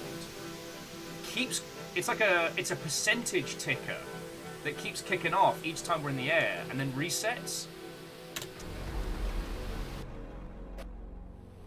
There's a lot to this.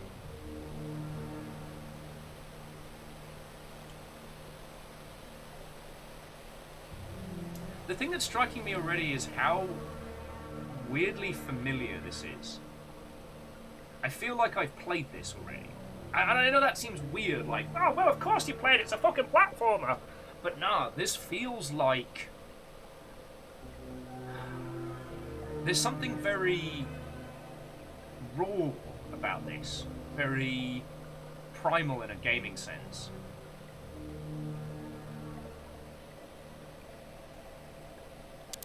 Does that make a weird sense? Have I completely lost it?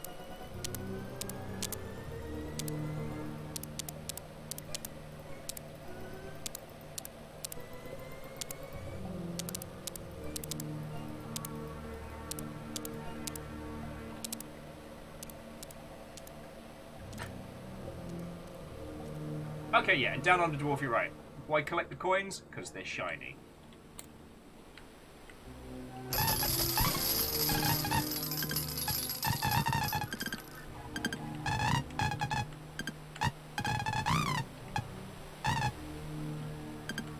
Disappeared very quickly.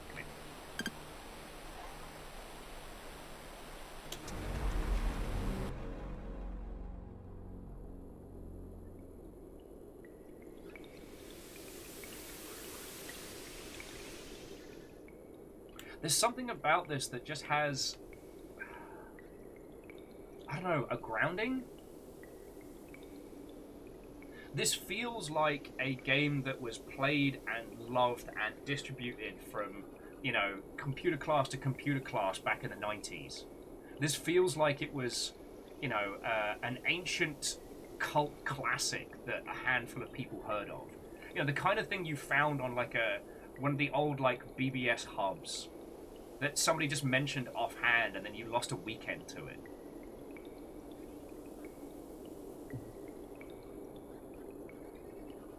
Look, down on the dwarf.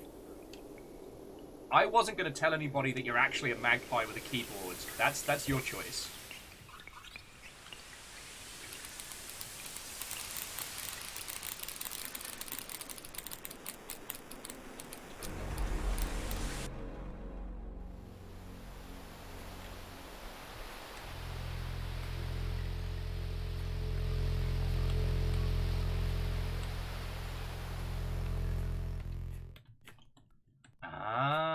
I don't know if you've noticed, but in some of these areas there's more than one exit. So I wonder if we're getting ourselves into kind of a... Ooh, pretty. Getting ourselves into kind of a Kid Chameleon sense. Yo, when did Steven Universe come out? Because this was released on Steam in 2016. I don't know, I might be reading far too much into this. Friends, we should have gotten high as balls before playing this. Like, I feel like I should have started this at like 8 o'clock at night and be like, yo, let's drop an edible, let's get weird.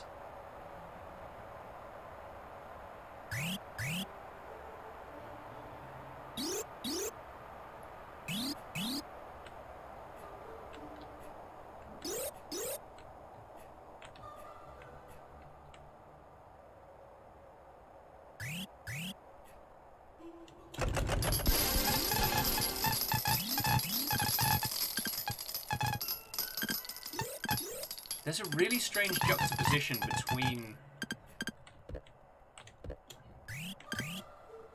Sorry, there's a really strange juxtaposition between the gamification elements and the incredibly strange exploration of this whole thing.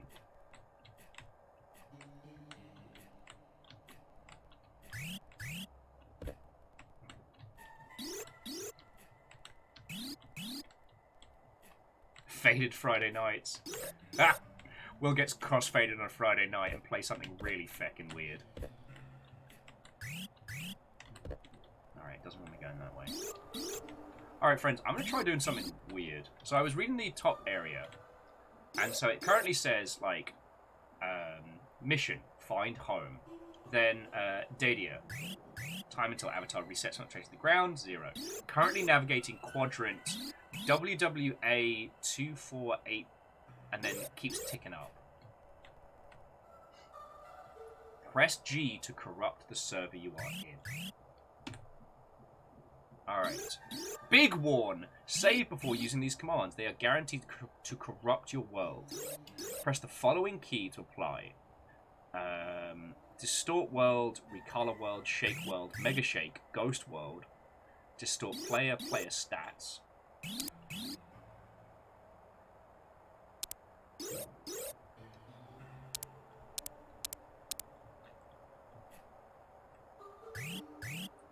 Restore player. World drift.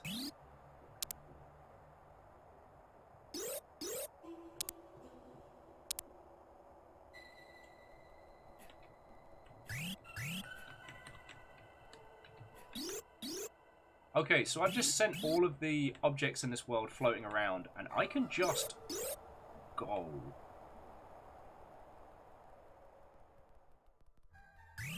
I seem to just be allowed to just fly through this little world.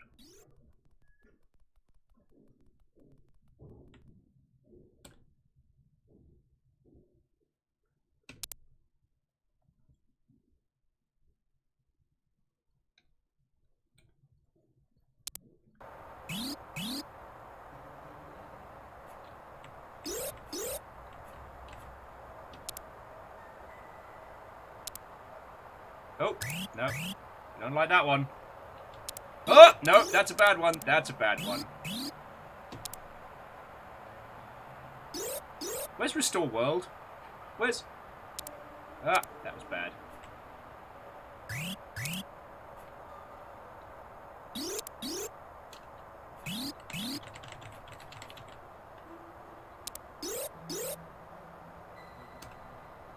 Bird is absolutely not happy with me.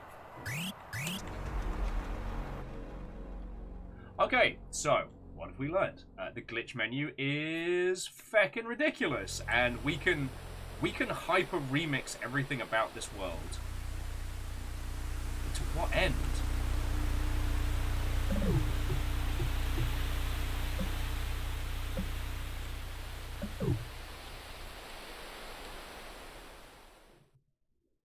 Oh, apparently we found the world beneath the world. Also, it seems like the reset due to not touching the world, if that hits 100%, it pops us right back to our start position to stop us kind of drifting into the great beyond.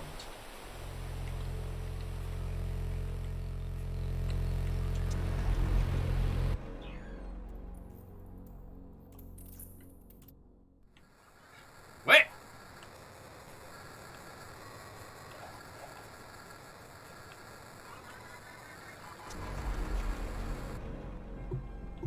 For a second there I thought we were backtracking, but no.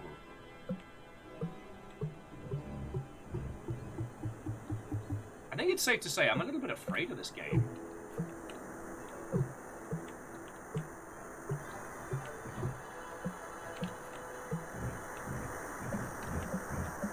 Yeah, we barely got to spend any time in the rocky tube, and the game... This world dragged us somewhere else.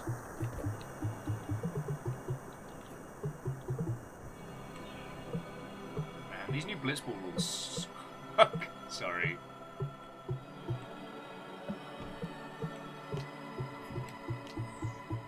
There we go. Yeah, we should have gotten highest balls for this one.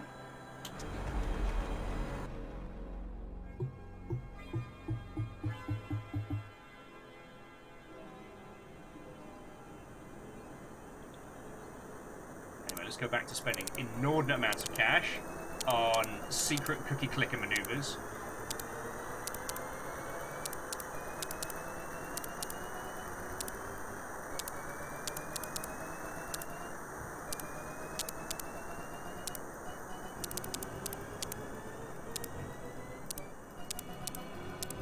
Now, obviously, Iron Imp, we would never, ever, ever condone the use of illegal substances on this Twitch on television, but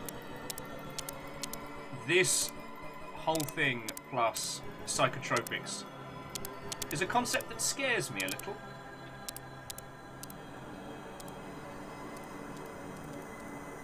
I'm not gonna lie.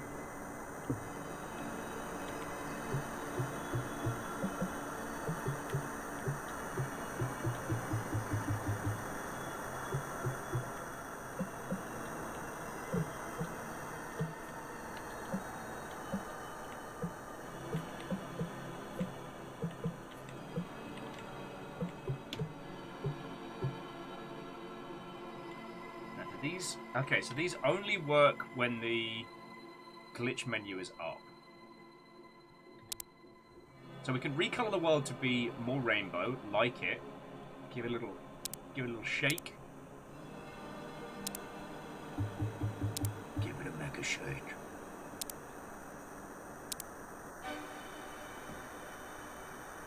Okay, so I accidentally turned it into Ghost World. Mistakes were made. Mistakes were made. But it's fine, it's fine. No one's got any problem with Ghost World, right? Where are we?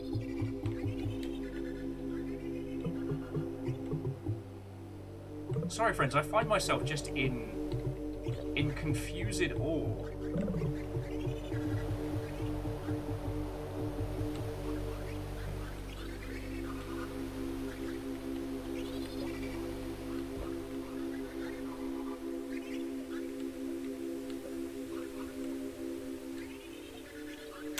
Requires more Bitcoin.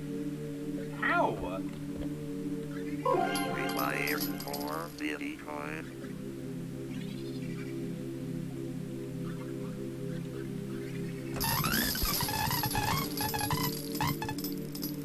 Well, all we got to do is wait a second and then we'll have a stupid amount of money, so use this as a chance to chat with your lovely selves.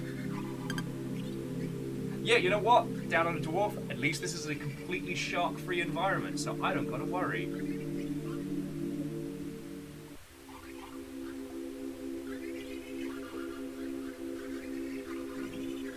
God, this feels like someone tried to build like a manga entertainment show reel out of an ASCII mud. This feels like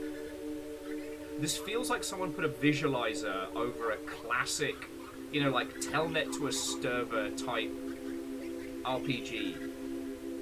This honestly reminds me of being a kid, like the first time I managed to get onto one of those servers to play, it was a Shadowrun game.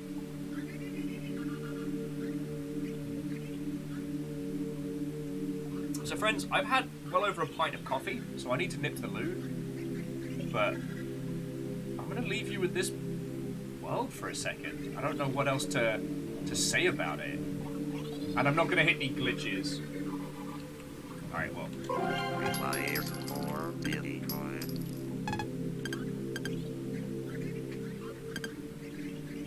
Yeah. Friends, I'll be back with you in a second. I just... Fucking wow, right?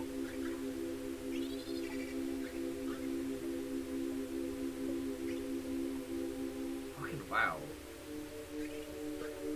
Sorry, I don't know what to say. I'm enamored, I'm confused, I'm intrigued.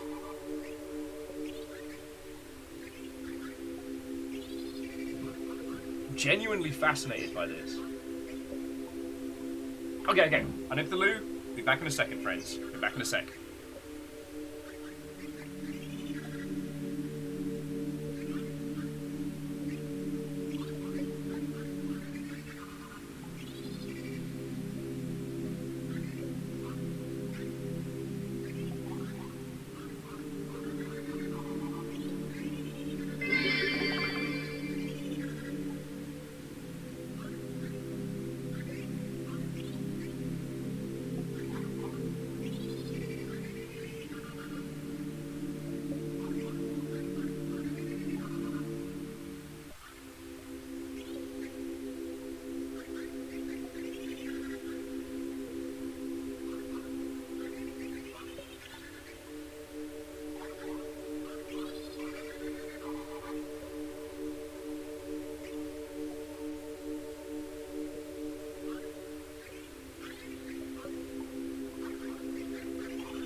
Hello.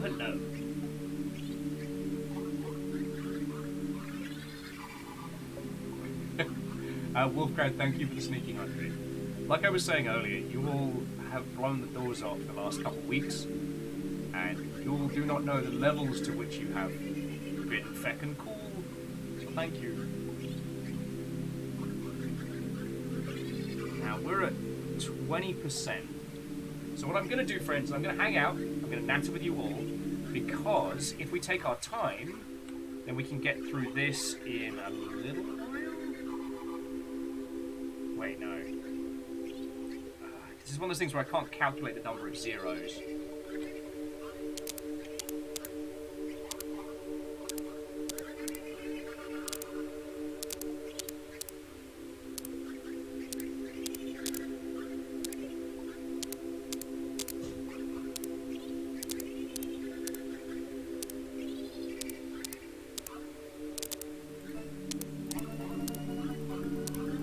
But in theory, these ones will pay out massively when the time comes. So.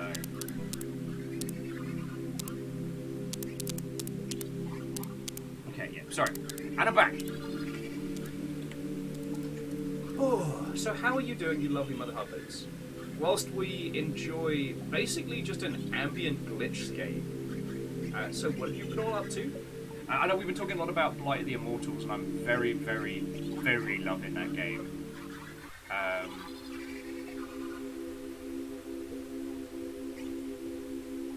But what have you lot been doing? Because like I said, the only thing I did last night is I hung out with you lot, had a shower, we took the dogs for a run. Amos ran so much that he hurt one of his little paws. We didn't know until this morning. Wolfcred says they're totally screwed in Blight of the Immortal. Ah, that's me several days ago. But it's turning out to be a lot of fun.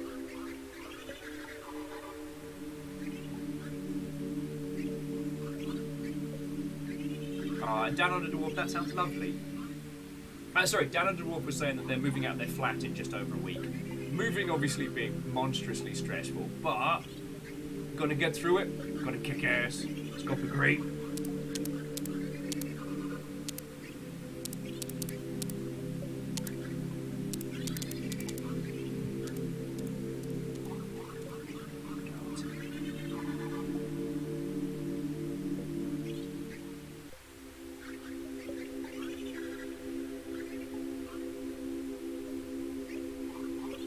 Oh, and sorry, as an aside to an aside, sorry to highlight Fred. So Fred, have you had the chance to watch the Netflix adaptation of Sandman yet? Because I would love to hear your thoughts and feels. Though I don't know if everybody here has seen it, so I don't want to get into spoiler territory. But I mean, shocking nobody, I thoroughly enjoyed it. Not to name any names, but a friend of ours said, "I don't remember Dream being quite so pouty." I was like, no, he was definitely pouty. They captured the poutiness. But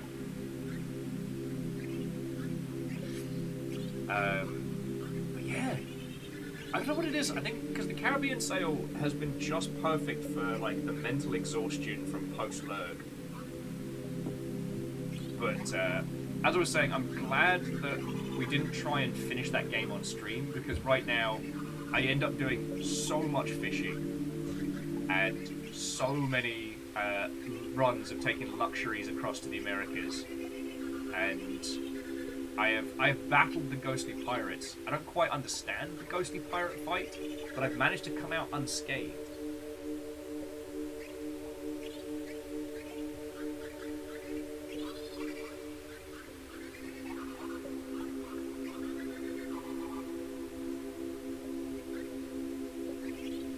Well, I would definitely agree. It's definitely made me want to go back and reread it. And while it comes from a very strange time in my life, I'm still super happy.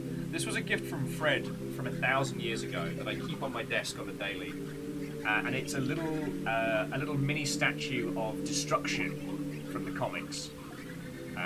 Although this is Destruction Sans beard. So there was a time when I didn't have a beard and this little guy did, and yeah, we've all kind of got like a little matching set of them, and it's something that does make me happy. And I've kind of divorcing the bad times from the good a little, you know.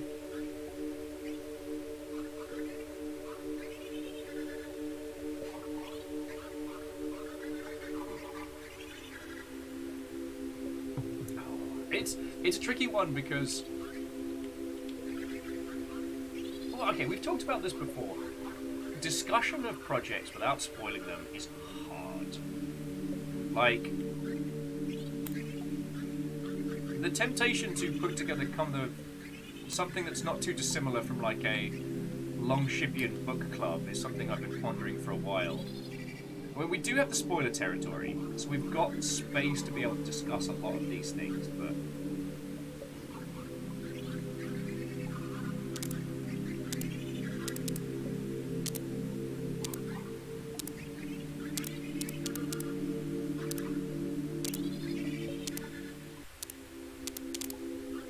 But with something like Sandman, it's definitely an adaptation rather than just a direct one-for-one of the comics, and trying to discuss the differences and the changes and the elements that make it pop as a visual series means discussing two mediums that I don't want to spoil.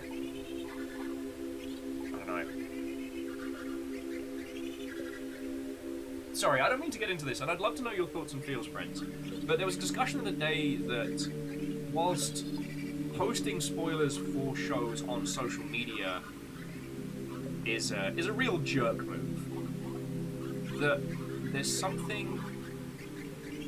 Okay, this isn't something I necessarily agree with, but it's an interesting thought that's been rattling around in my head like a loose penny, which is, how much responsibility do we need to take as individuals now that we're part of this kind of like tribalistic community?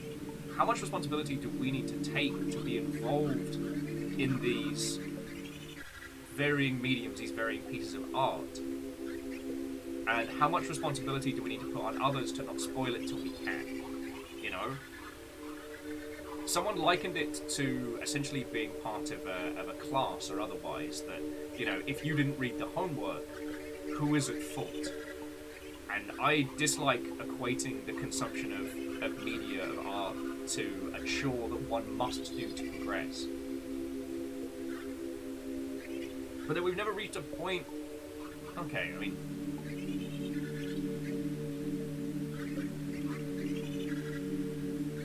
We're in a very strange time right now with media where, I mean, what are the constraints? The constraints are money and time, not physical location, not so much physical hardware, not, like, scheduling.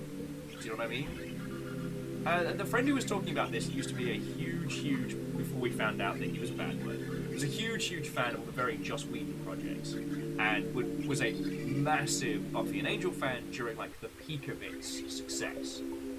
But what that meant was that while it was doing its original runtime, you had to be there. If you wanted to see the next episode, you had to be there at that time, in that place. You almost had to build like a personal schedule around the consumption of media, of a show that you love, which definitely helped kind of solidify both conversation and fandom. Though, of course, the irony being that it would be like the rise of DVD later on that would lead to, you know, the continued success of those projects. You know, Firefly did not do well on telly, but it did gangbusters on DVD.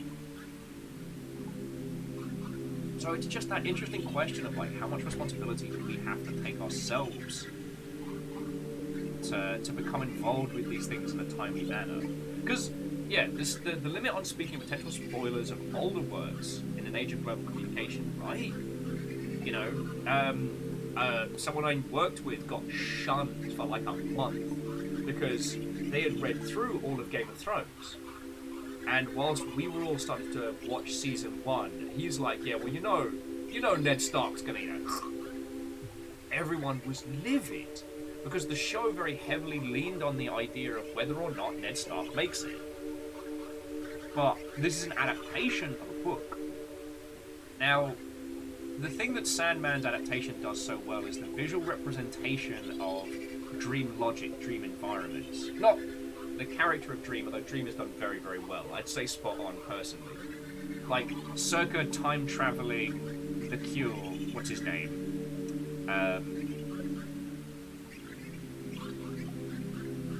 Like, circa that, I don't think they could have gotten anyone who would have nailed it as well. But Sandman has been a part of comics, of nerd media, of art, for a very long time. Its influences can be felt across the entire industry, and in some regards beyond.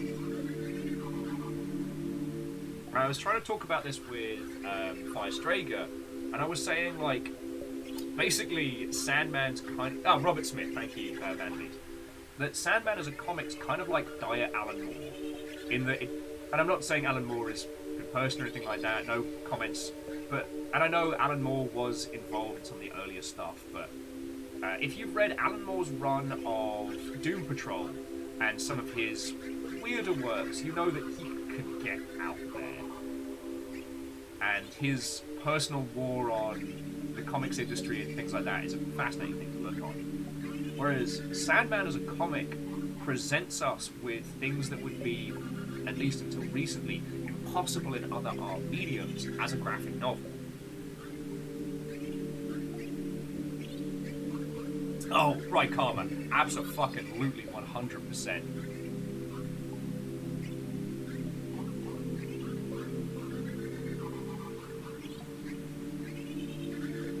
At 100%. Oh, and sorry, and jumping back. So Wolfgrad, going back to season 1 of Game of Thrones, you know, when it was good, the will they, won't they kill Ned Stark was fascinating because they hired Sean Bean, who is one of the big names, but is also famous for dying, but they also danced around whether things will happen. Like, Ned Stark comes a gnat's tit away from dying multiple times throughout the first season, and I honestly think his casting wasn't just because, like, Sean Bean is the quintessential Northern English dad, but also because the reputation around him creates this willy won't he.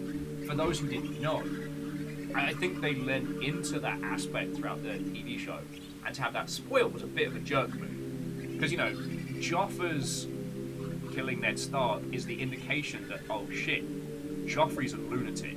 He's a lunatic child, and they just put him on the throne.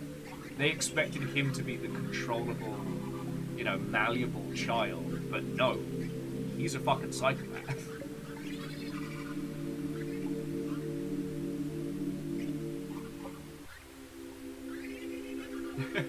I mean, I wouldn't disagree that Alan Moore has declared war on existence. He does seem feisty about it. Well, reality. Yeah, and Thrain, since the book people knew what was going to happen, they had very little to lose.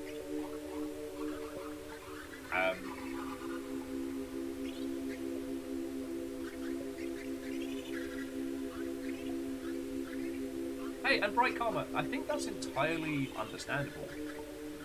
Like, there are pieces of media that we are all emotionally tied to. Like, there's an anime adaptation of Blade of the Immortal. It's fucking garbage. Now, I could try and look at it from an artistic standpoint. I could try and look at it critically and see what it does, what it tries to say, what parts it animates. But for the long and short of it,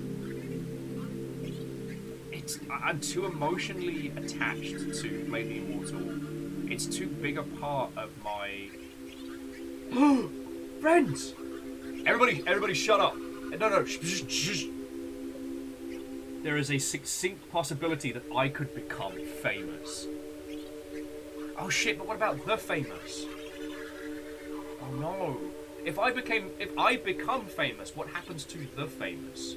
Is it like a Highlander thing? Can there be only one? Will we have to battle? I don't want to fight the famous. I'd probably lose, but if I win, I'd orphan a corgi. That would make me a horrible person.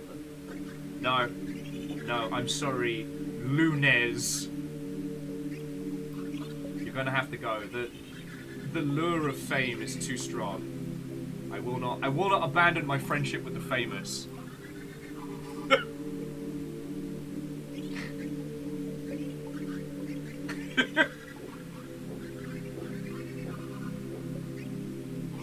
So I actually haven't had the chance to watch Battle Angel Attila. Sorry, I keep calling it that. Sorry. The problem with growing up as a dyslexic kid with no other like manga or anime friends is my pronunciations are all over the place. But also, that wasn't one of the ones that I was very personally involved with. I will say, give myself a little pat on the back. I am going to give the new Trigun adaptation, an honest shout. Trigun's another one of those pieces of art that's just part of my identity.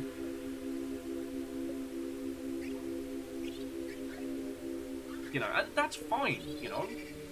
We as humans, we construct ourselves and our sense of self through a lot of different things. The people we know, the people that shape us, but also the art that means the most to us. You know, I'm not a psychologist. I couldn't tell you why we gravitate towards certain pieces and not others.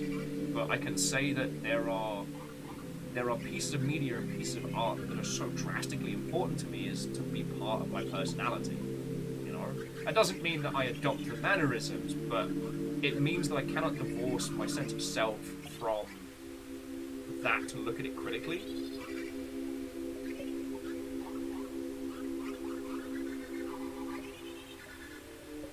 Yeah, and Bright Karma, 3D anime has come a long way since, you know, the early days, and while there are still some studios that use it as a cheap coverall. Alright, we're getting close to being able to buy our way through this. My deity coins are about to scream through the roof. Yeah, there are some animation houses that still go for the budget method of 3D animation. Like, the quality of what people can do now is just incredible. One that I thought I was going to be more disdainful of, but actually didn't end up hating, was the more recent adaptations of Berserk. Like, yes, at times the animation quality is absolute hot garbage, but what I found is that when it counted, they got it spot on. Plus, they finally made the Dragon Slayer sound like a Dragon Slayer.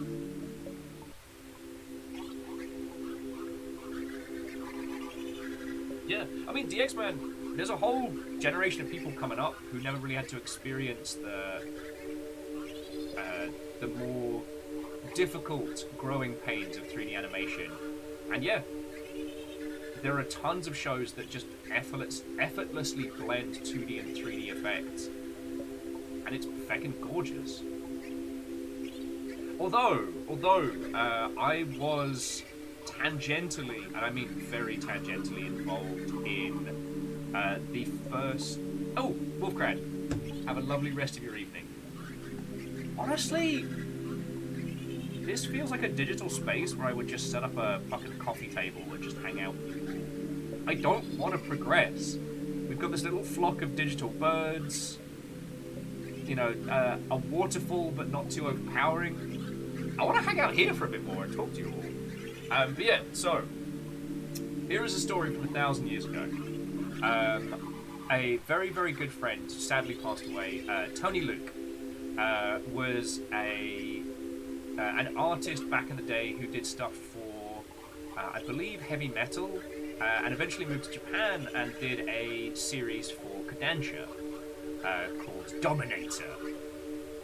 And it was a very kind of like, you know, black metal comics inspired, using some very like early rotoscoping techniques and 3D stuff. And it was drastically different than anything else in Kodansha's lineup, so yeah, you gotta run there. Sadly, due to medical problems, he ended up having to move back to the UK, and things kind of phased and waned on Dominator and other projects. Yeah, so Bright Karma, and then we had the Dominator film with bloody Mark and Lard in it, which was, by all accounts, the first British-produced anime project. It was fully 3D, it was all over the place. It was, you know, it was small indie team animating absolute chaos. And I believe Manga Entertainment did do a publishing run of it. If you have a look at it, it's... I wouldn't say that it is good in terms of animation, but it's fascinating because it was a British individual who moved to Japan and had a run in a, you know, Japanese published anthology, moved back to the UK, and then later on created a 3D animated adaptation of that work, making it as legit as you can. But one thing that's been really fascinating about it all... Oh, so Thrain, when I say rotoscoping, I don't mean the traditional... I don't mean what you would see in, say, like, you know, video games or animation. I mean, he did rotoscoping as a way of saving time while producing a weekly, you know, manga series. And the stark black and white sketchy style of it creates something really interesting. Again, it's not for everybody, but in the flip side, like, how many of us can say, you know, we produced a... Oh, about to have a stupid amount of coins.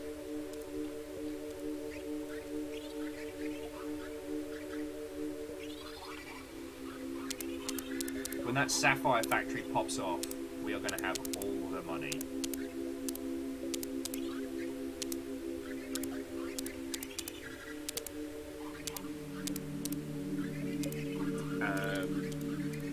Sorry, where's my brain at? Oh yeah. And when I talk about the past about being a comics writer, so basically, like Tony Luke hired me and my friend out of college to do like promotional works and comics materials for what would have been the Dominator follow-up. So yeah, I was a professional comics writer as my first out of college job. Obviously, I worked whilst I was in school. Like, you know, if you want money, you've got to work for it. I did not come from an affluent household. And, you know, those video games don't buy themselves. But, yeah. It was a fascinating thing to watch, and to see how far 3D animation has come in the last, like, you know, 10, 20 years. It's fascinating. Really fascinating. Yeah, the story of Dominator was a sad one, unfortunately, in the end. A aggressive media fund agreed to fund Dominator 2, and then through some shady practice attempted to grab the IP. There was a legal battle. It got resolved, but it basically killed the second film. So there was a Dominator reworks in the pipeline before Tony Luke sadly passed away. So...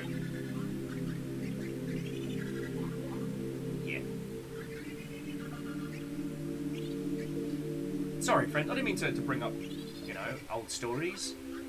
Well, I guess I did mean to bring up old stories, but I didn't mean for the sad endings.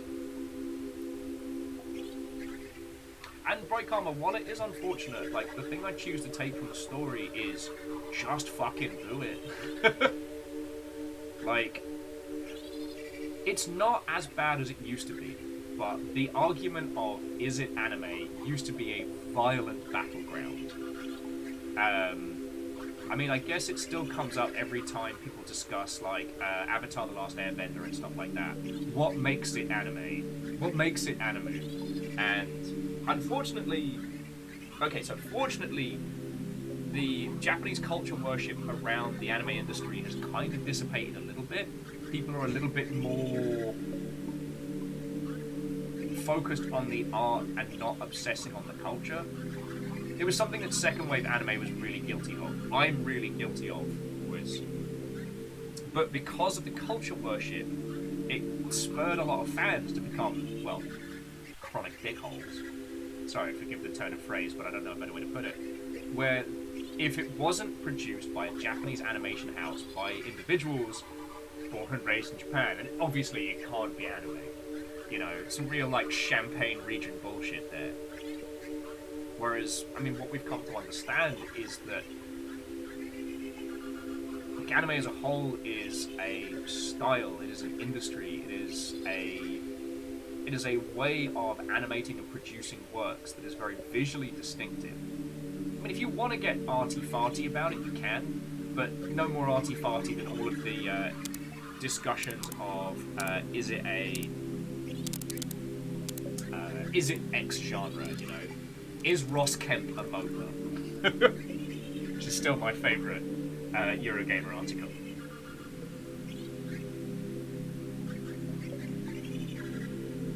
So Thrame says they're rewatching Sakano right now. Fun movie came out. 3 background characters look like shambling zombies. Yeah. But I mean, like, the whole budget allocation element of anime has always been there. You know, Sakuga's Sakuga for a reason, because if you have this pile of money, right? And you have a really cool moment. So why not spend this money on the cool moment and this on the rest of the show?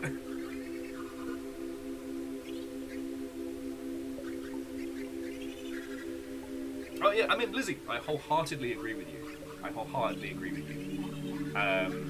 But, I mean, I'm sure we all remember when that was a big nerd conversation topic of discussion, when it was a battleground, you know. And, you know what, this might just be because I don't tend to keep company with people who are, like, I guess, nerd culture elitists anymore. So maybe the argument still rages of, but is it anime? Perhaps those arguments do still blaze like they used to, but I guess I don't find myself in those spaces anymore. Hey friends, remember when I brought you all here to play a video game, and I decided to stop playing the game and just talk to you all while we hang out in the ruins of a bulletin board?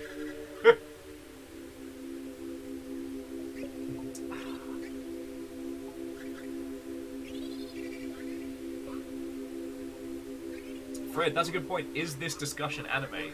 That's a good point. Where does the sucker come in? I start becoming very animated and flailing around.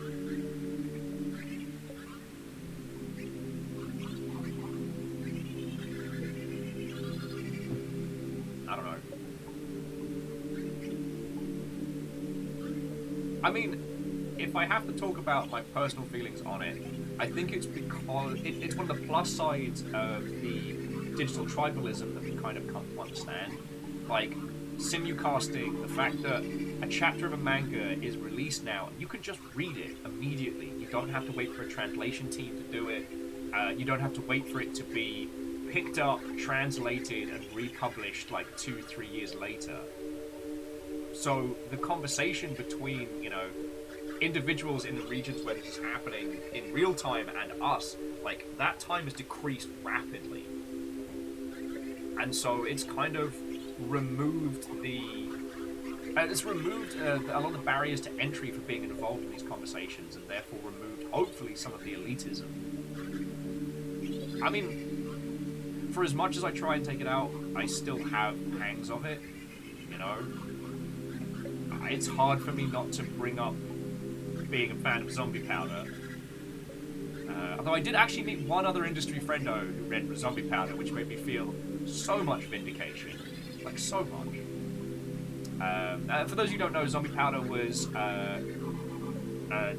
Taiko Kobu's previous work before Bleach. It ran for like 3-4 volumes and then got cancelled.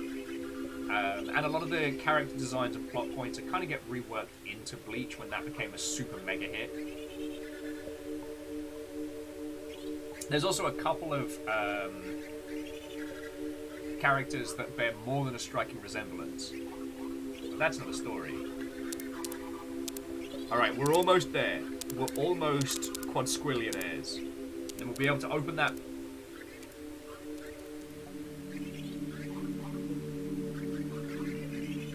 Hey, Down Under Dwarf, have a lovely rest of your evening. Thank you for the conversation and the company. This has definitely been a strange and surreal title, and I'm glad I got to share it with you all. The annoying thing is, I guess because I've been sending so many emails out that my hand's starting to fucking hurt again. I was really hoping this would be a controller game. So we may have to rotatey potatey, but we'll see how it goes. Scotty will be mad at me, but it is what it is. I don't do it on purpose.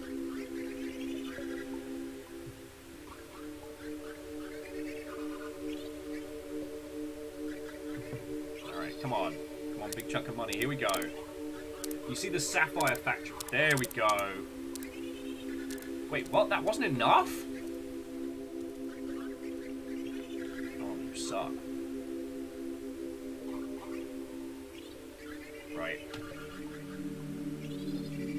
I will shake you out of the way if I have to.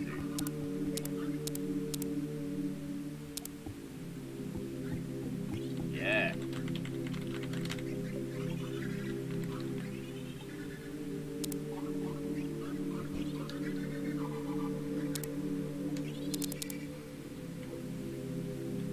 Alright. Let's see if we can get around.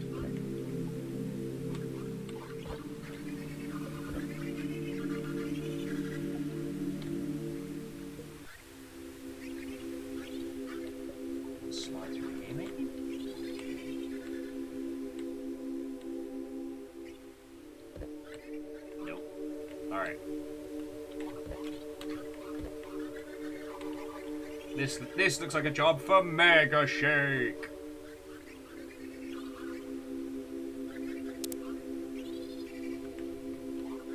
made it worse. I made it worse! Oh, I made it worse.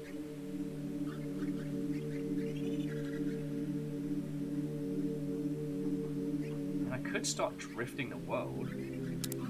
There we go. Alright. Feck you. You won't let me come to your party. I'll make my own party.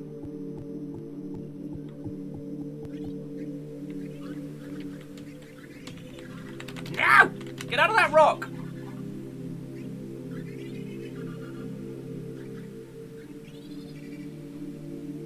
Look, it's not my fault. The game wouldn't let me pay my way through. No, get out of that rock! No! Alright, drifty world. I'm gonna need you to drift up right about now. No, up!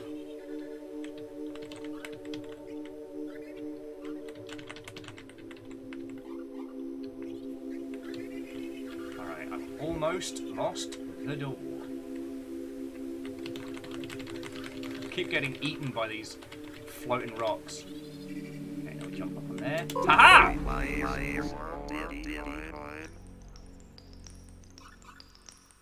Feck you!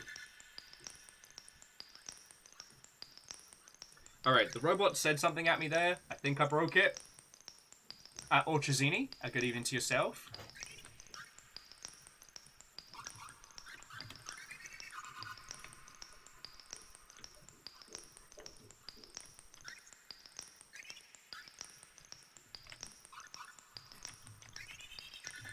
Okay.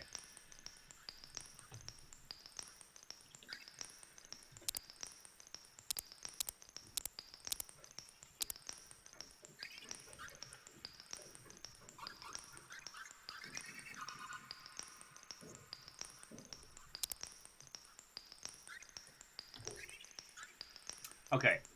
I broke it.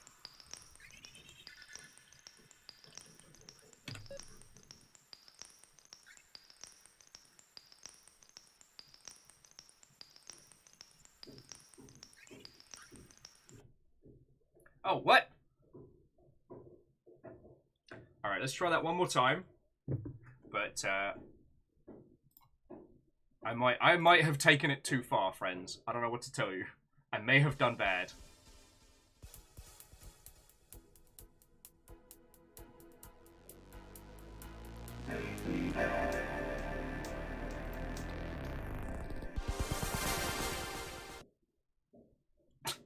Sorry, yeah, boy, sure, I'm glad we waited so long to open that path. I'll get tossed out. You know what it is? Hello, TXT doesn't exist. Executing script start game. Wait, what? But we saved it! Why am I at tutorial?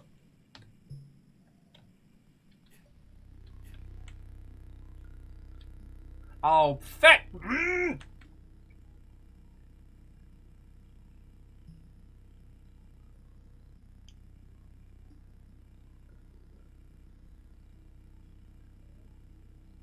There is no save, only Zool. So mad. So mad. I'm officially on the mad cause bad train. I broke it real good.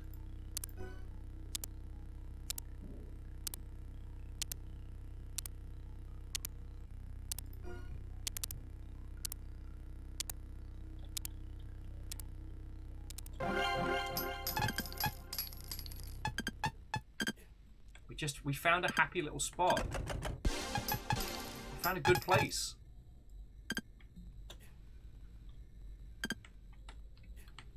You're at peace.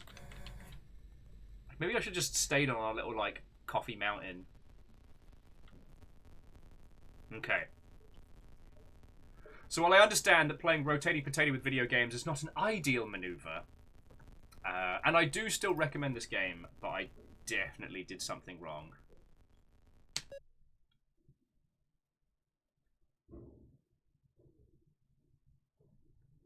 Wait.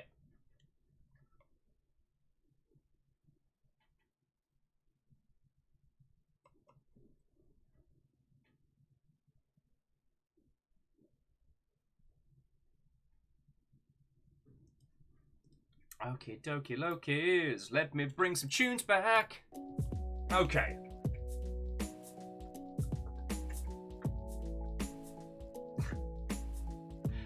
Oh, so how are you doing, you lovely Mother Hubbards?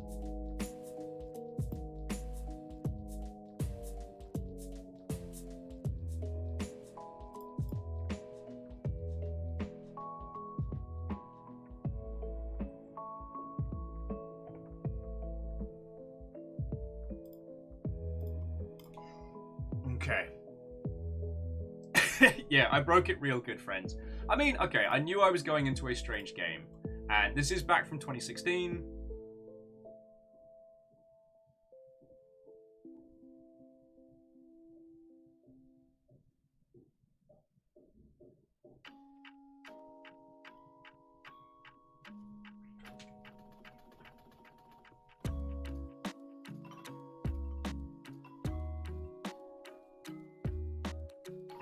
Hey, Orchazini, if you're having computer crash problems as well, that makes me feel better. And again, I'm glad we played through that. So, okay, before we move on to whatever we end up playing next, whatever we end up doing next, because we've only been here for a couple hours, and it turns out I like hanging out with you lot, so I don't want to call it. The things to take away from that game. I really appreciated how it was able to generate environments that I wanted to just be in, despite that heavy glitch aesthetic. I say this with love and respect, but a lot of people that go for the glitch aesthetic titles don't tend to consider people outside of that space when creating those experiences. Whereas this was one that I felt genuinely happy to show you. I really enjoyed sharing it with you all, you know?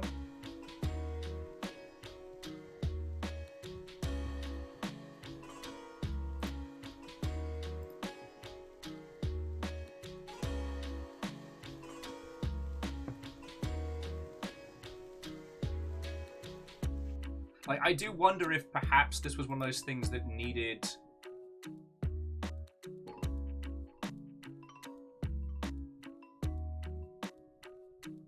well, we needed to have a spin at the first title. Though, interestingly, so the first game in this series is currently being remade and is on Steam in early access, which is fascinating. And a couple years back, the same creator unleashed the Unfolding engine. Paint a Game is a new paradigm of Metroid. Ugh, 2.5D, get out of here. 2.5D is not a thing!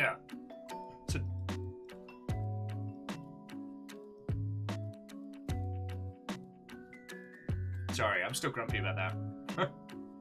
It's a 2D game with 3D assets. That's not 2.5D. You did not find half a dimension kicking around. Sorry. And Doka, what ho friend, hello, hello.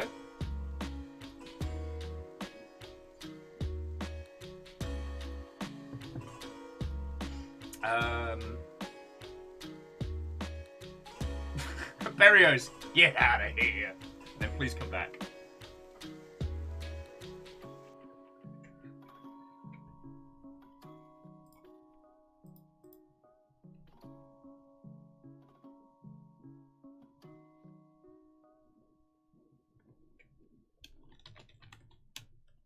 Sorry, bear with me just a second.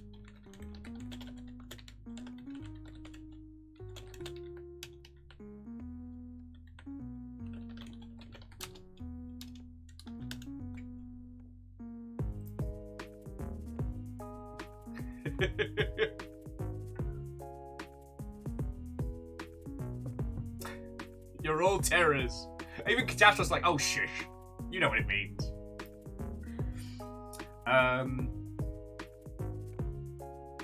God. But no, I do apologise. I keep losing my train of thought on this one. I'll go make myself a Sarnie in just a second.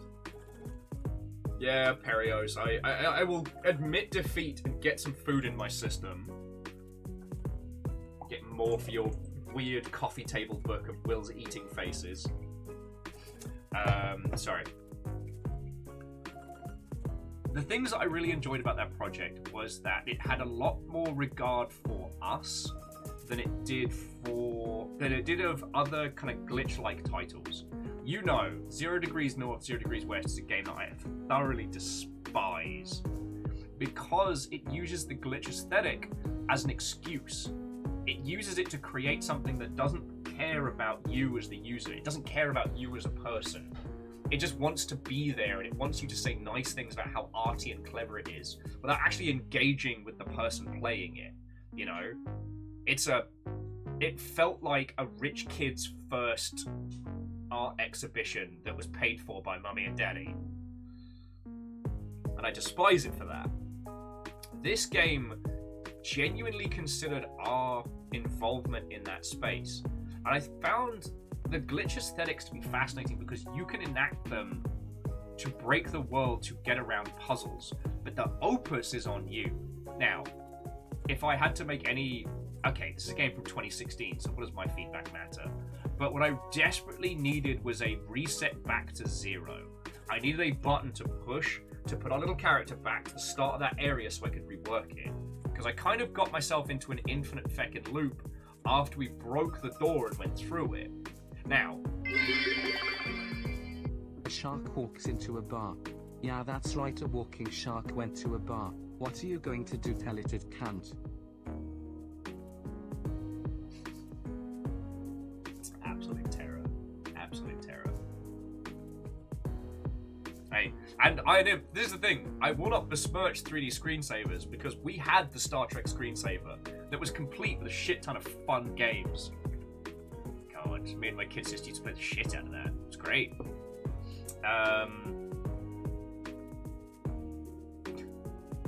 And Tokuno, I'll find out if the Nuggets have had salad today. I'll hook them up when I get some food as well.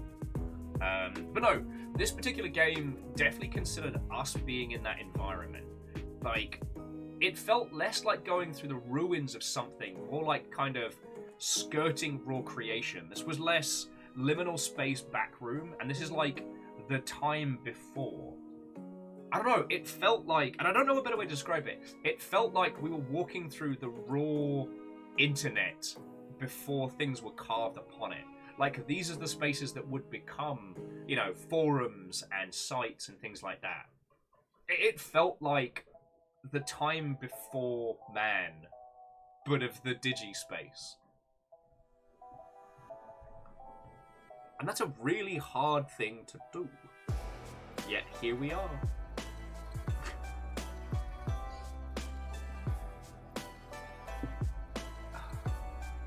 And friends, I do want to say, like, thank you for bearing with. I don't know how that game was to watch. I worry it was a bit visually arresting. But it certainly wasn't boring.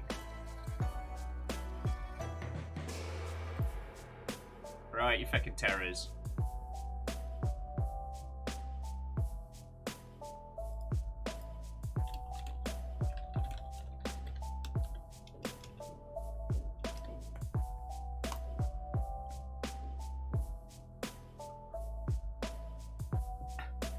Yeah, before there was Digi, there was still Digimon.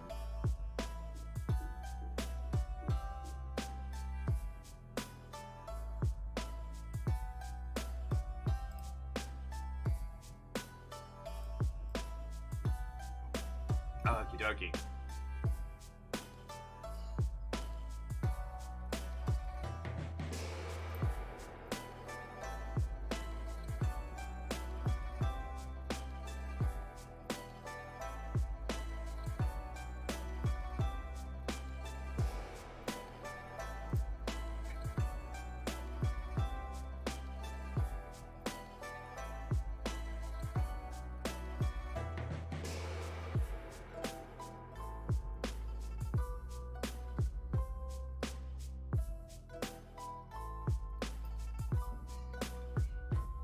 Alright, sorry. I am clearly doing the multi-track drifty potato because I need to put some food in my gob. So don't go anywhere, friends. If you have any thoughts, feels on the games we tried, if you would like to try it yourself, it's available on Steam and on itch.io. The other thing that I kept wanting to grasp on before I nip off and lose all train of thought. This is another great example of you could make this. Now, okay, The glitch mechanics and some of the other additional, like, time restoration stuff. Oh, okay, apparently there was a restore mechanic, we just didn't have it.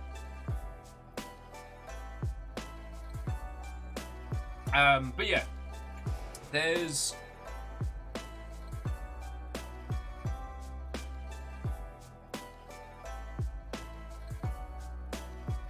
something about this that I find so fascinating and I find so inspiring, that mechanically it is a very simple platformer. You have a wall jump, occasionally spheres to push around, but the powers you have to rework the world and reshape it as you see fit, like, those are incredible.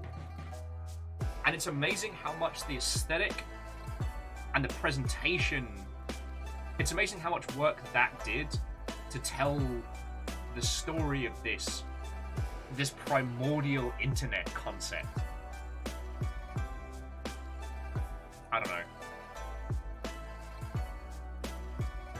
Here I am trying to digest a video game at the same time as I'm trying to explain it.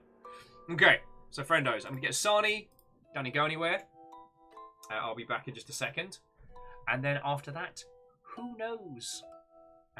Again, Scardy, I'm very sorry. I didn't mean to do this. Alright, friends, we'll be back in just a sec. Boop, boop.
Look who has come to hang out with us because I have food.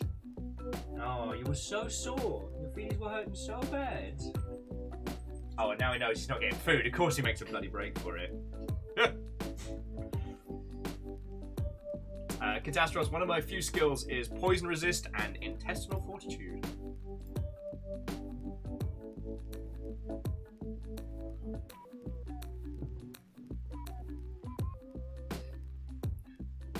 So, dear friends, how goes it? Tell me your tales. I'll have to think about what I'm going to inflict upon your good selves next. One of the problems of becoming such a big fan of Sea of Thieves is at moments like this, my brain's like, go be a pirate, go be a pirate, go be a pirate. I'm like, no! Piracy is on Fridays, which is tomorrow? Tomorrow, yes.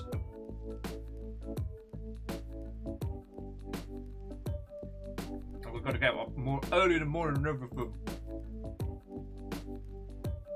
Oh, you're right, Bacon. Yeah. Amos just wants to make sure that it's all safe for peoples.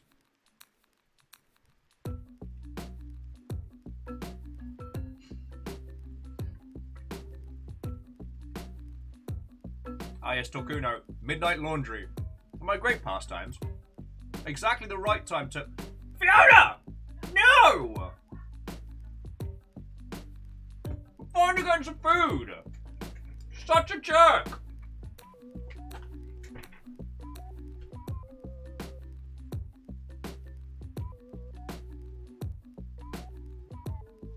Such an arse. Why now?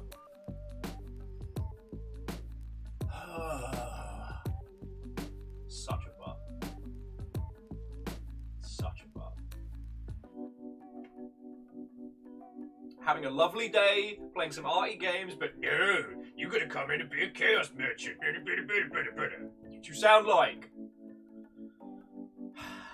Betrayal of the highest order. Hopcha! There.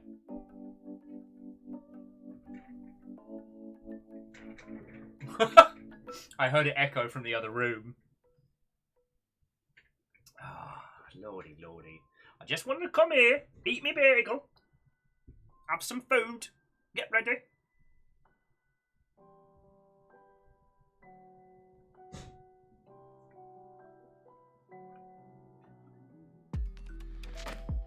And Fearless, you know, those kind of bugs happen. But it certainly doesn't sound dull.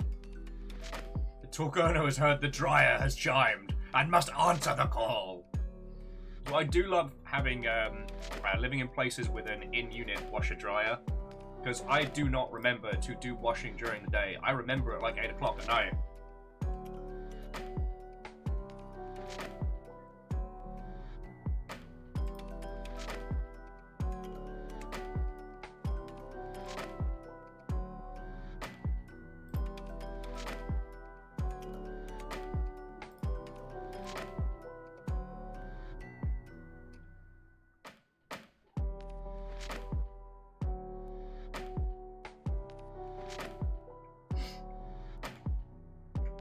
Sorry, forgive me for the 1,000-yard stare. I'm just having a little trundle and seeing what I've got for your lovely viewing pleasure for today, friends. I honestly didn't think today's game was going to be quite such a short venture, so I wasn't as prepared as I would usually be.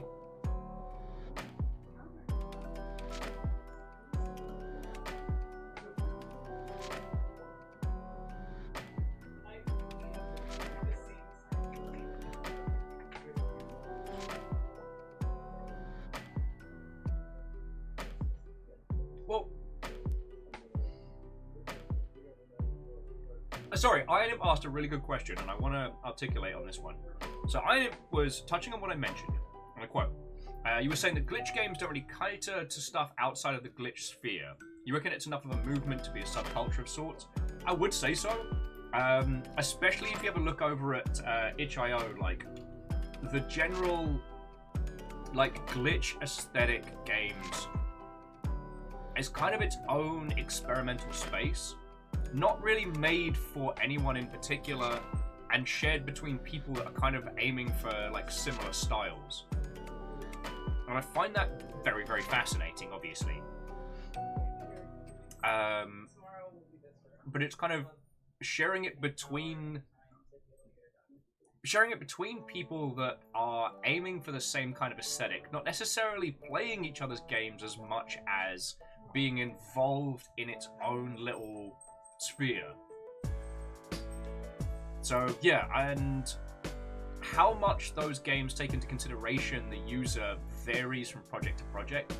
A lot of them aren't even really made to be a game for others. They're made to be an experiment or an expression. And there's nothing wrong with that. It's just, like with certain genres of music, you need to be part of the creation to understand the movement. I think might be a way to put it.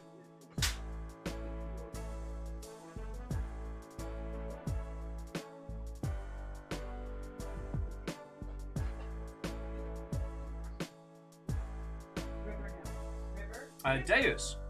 No. You're a person of suggestions. Okay. But bear in mind, Deios, I will judge.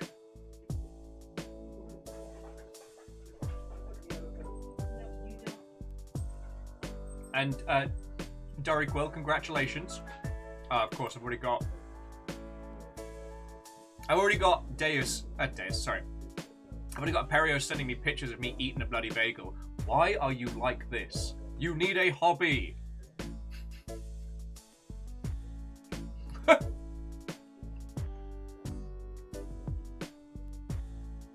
Now, Deios, when you say rocksmith, do you mean like a conversation for people already in the space? Because I lack most of the things viable for rocksmithing. Phyllis was saying that glitches in games being a spontaneous kind of art form himself. Well, this is one of those times when the language we have to describe games breaks down.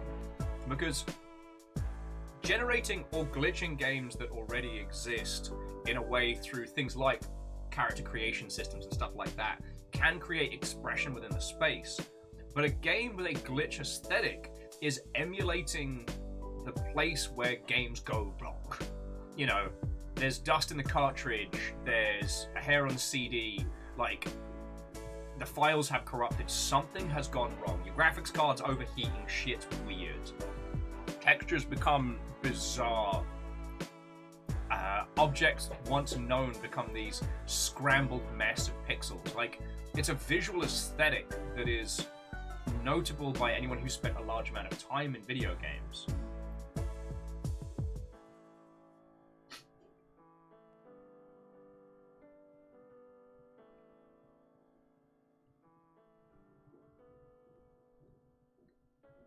So yeah, that's just one of those situations where the language kind of fails us, because both are glitches, but one is glitches as an intentional aesthetic, the other is as essentially taking a game outside of its intended purpose and creating something special with it.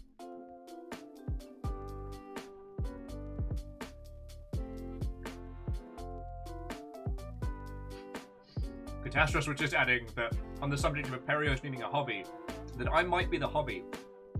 And I hadn't considered that, and now I'm worried.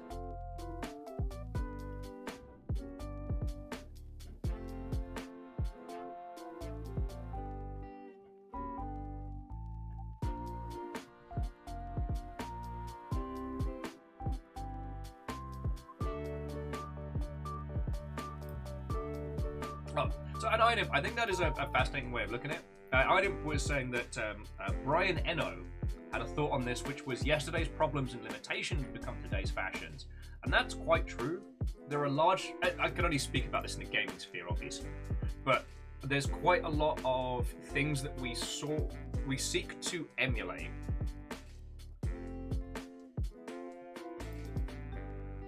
That weren't born necessarily from creativity or from intentional works, but were born from the limitations those systems had. Varying aesthetics that have become ubiquitous in what we would consider to be retro games, all sprung from the limitations of previous hardware, now emulated through much more powerful systems and powerful game engines. But we're still seeking to emulate those. I mean, shit. The Messenger is probably the perfect one to look at.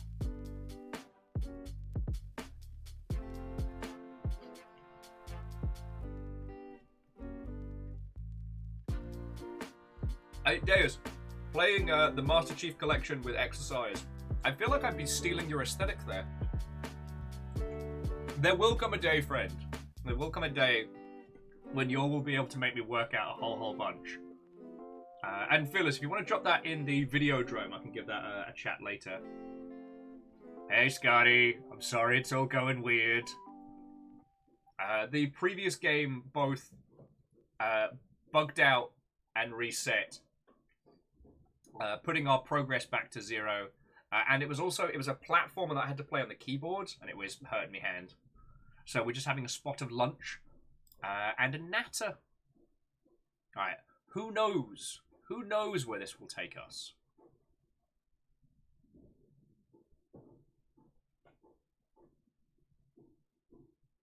So I'm just throwing on some chill jams where we have a natter, deconstruct a few cool things. You know, the classics. The classics.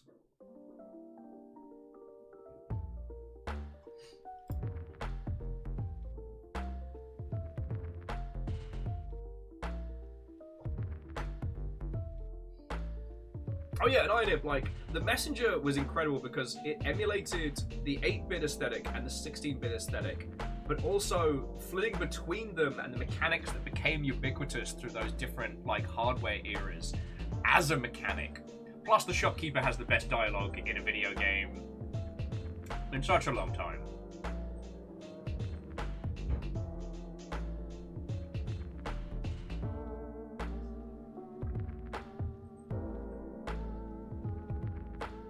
So Scotty, the game we had laid out for today was this one right here, which was very good, but it did reset back to 0 after I spent a large amount of time bantering by a waterfall with a bunch of glitch birds, and I was unable to progress. So I figured I could jump out, jump back in again, and our progress was reset.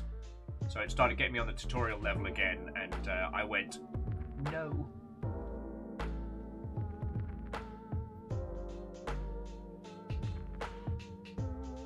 But the thing that's so fascinating about video games and these conversations is that it's more than just a skin-deep emulation. The reason I bring up the Messenger is because it doesn't just look like classic 8-bit and 16-bit era titles, it feels like it. And it is very purposefully doing that. The fact that you have to flip between the two different eras to progress, God, it's inspired.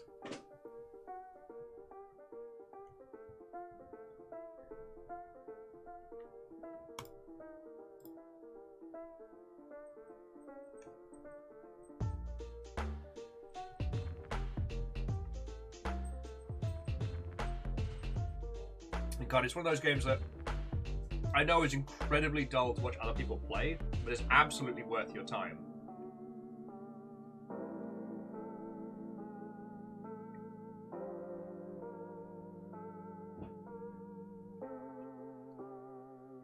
And to the Infernal Tyrant, Watto and welcome.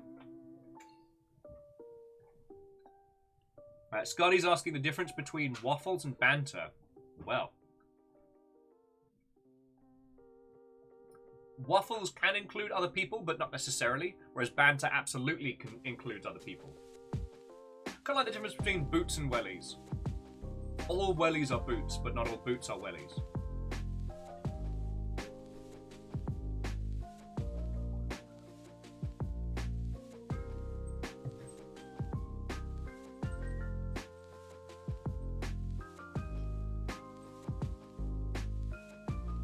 And I mean, horror's its own fascinating little history of video games, but yes, the seminal works that define some of like the peak moments of horror in video games came from limitations, not from everything going all out. And we definitely learned that less is more in that space. Flip Roast, thank you kindly for the offer. We're currently talking about video game eras and genres. So thank you for the offer. No, thank you. But if you'd like to join, we were kind of talking about. We just came off a game called Deios II or DEIDIA, which was a glitch visual platformer.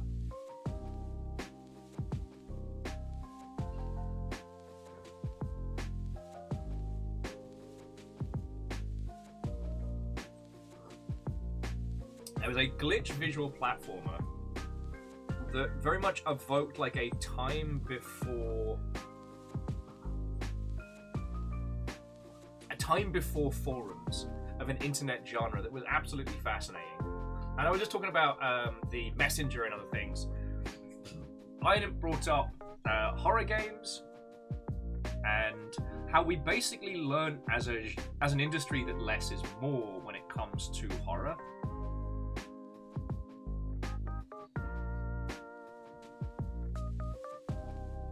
There's definitely a lot of titles from the like late PS2, like classic Xbox era that tried to push the visual fidelity of a lot of horror games and add as much like viscera and gore and effects as possible, which rather than kind of like setting a paradigm, ended up being more of a detraction. Like games like The Suffering and things like that tried to push it to more, to be more, to do more. And rather than making it even scarier and even more over the top, in regards, it just became kind of grindhouse noise. And I'm looking forward to seeing that point being deconstructed. Like, we're seeing people taking old genre stuff and reworking it. There are a ton now of tank control Resident Evil style games across Steam, and each trying to grasp at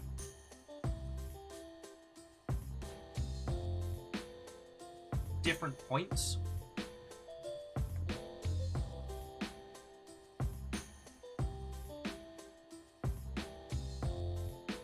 Oh yeah, and Phyllis, The Evil Within 2 is a very good game. The first one was okay. It sold good, but it did suffer from, because I believe that was Squeenix, right?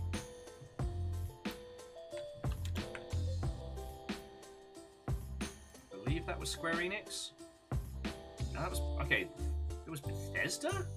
Wait, who published the first one? Was that Bethesda as well?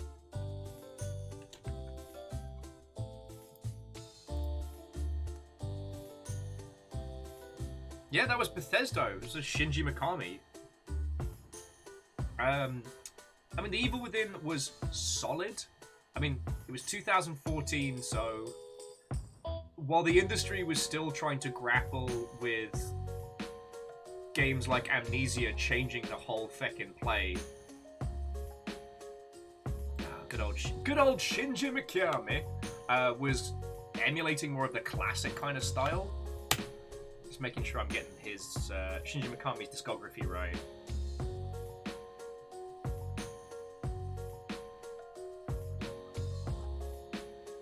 Ah, yes. God. It is fascinating when you look at the things that Shinji Mikami's worked on and how much of it is like very seminal works.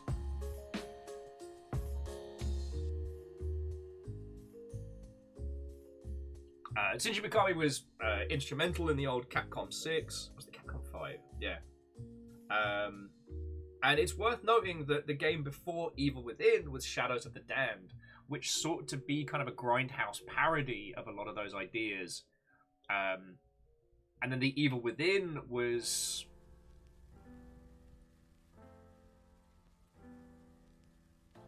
something fascinating. Because, oh yeah, so who was it that... Because it was... Oh, feckin' hell. Shadows the Damned was Grasshopper, wasn't it? Yeah, that was Grasshopper Manufacturers, and then Shinji Mikami went to form Tango Works. So Tango Works was the first one. Sorry, Sometimes these discussions we have about like video game history and stuff is as much me reminding myself as it is like a deconstruction.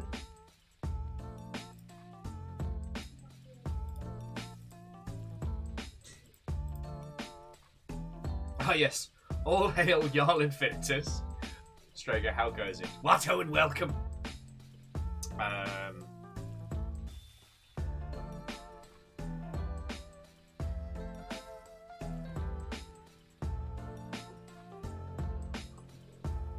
It is one of the reasons why I find these kind of these conversations to be so interesting, is because it's kind of fun getting back into the guts of these things and getting to remember a few of these things as they were.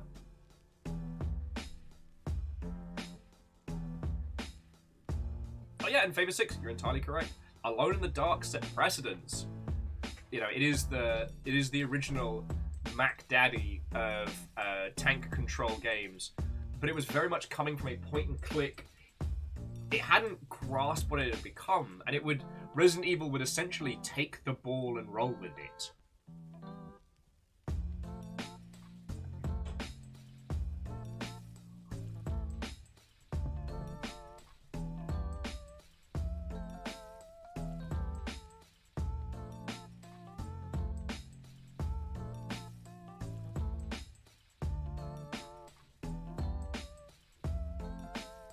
And Dipper, Watto and welcome.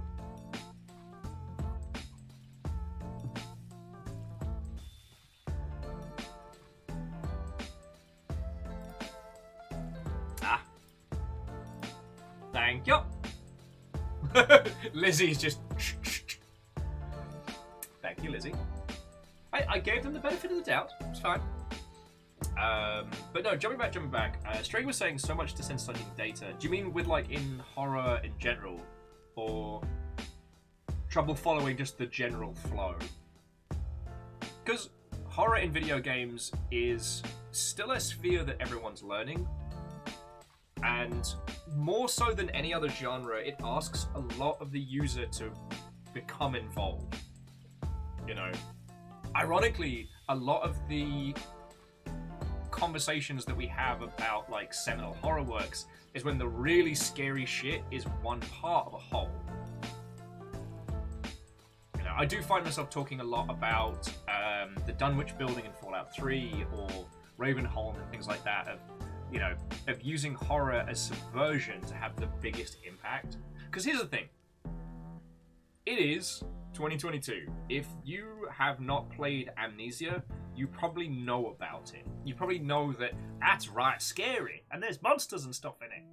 There's no chance for you to go into it without knowing you are going into a horror game. So you have to actively make the choice to be in that situation. And I'm not saying we should scare our users for no reason, but in an action game, in a combat game, when the tone shifts to horror, it could really shit people up. In a good way. Like, I'm constantly fascinated by games like Alien Isolation and how they pace the amount of horror to action. That they give you those little snippets, those little nuggets, where you get to feel like you know what you're doing. You get to feel like you have some power and some agency. You know, pop a couple of the old whatchamacallit, the Helpful Joes, or whatever their name is. You get to pop those guys in the gob with a revolver and feel like you know what you're doing. You got this. And then old Squiggly Tail, the murder monster. Working Joe, thank you, Phyllis. Interestingly, I did a video on YouTube about a not very well-known game called Hell Knight. Apparently it's Sattler's forgotten survival horror classic. This is more than one ending. Let's have a look. Oh, crap! I have to put my hands up and say, so I've been aware of Hell Knight, but I never got the chance to play it.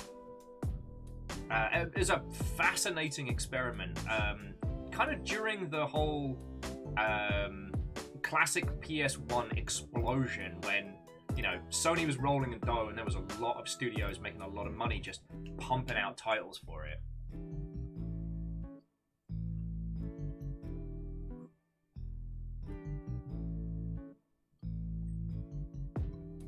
Well, Strags, sorry you're suffering from brain frying. But to go back to the other topic, Strager was saying, with horror, it's not jump scares exactly, but a sustained kind of fear are easier to be spoiled than on psychological elements, because sometimes it's hard to explain psychological scariness. That's a good point.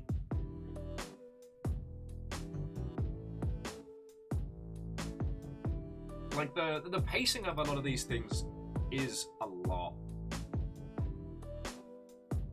I mean, we've talked about Soma so much, and how removing the combat removes the chance to have a break from the horror, and makes it so much worse.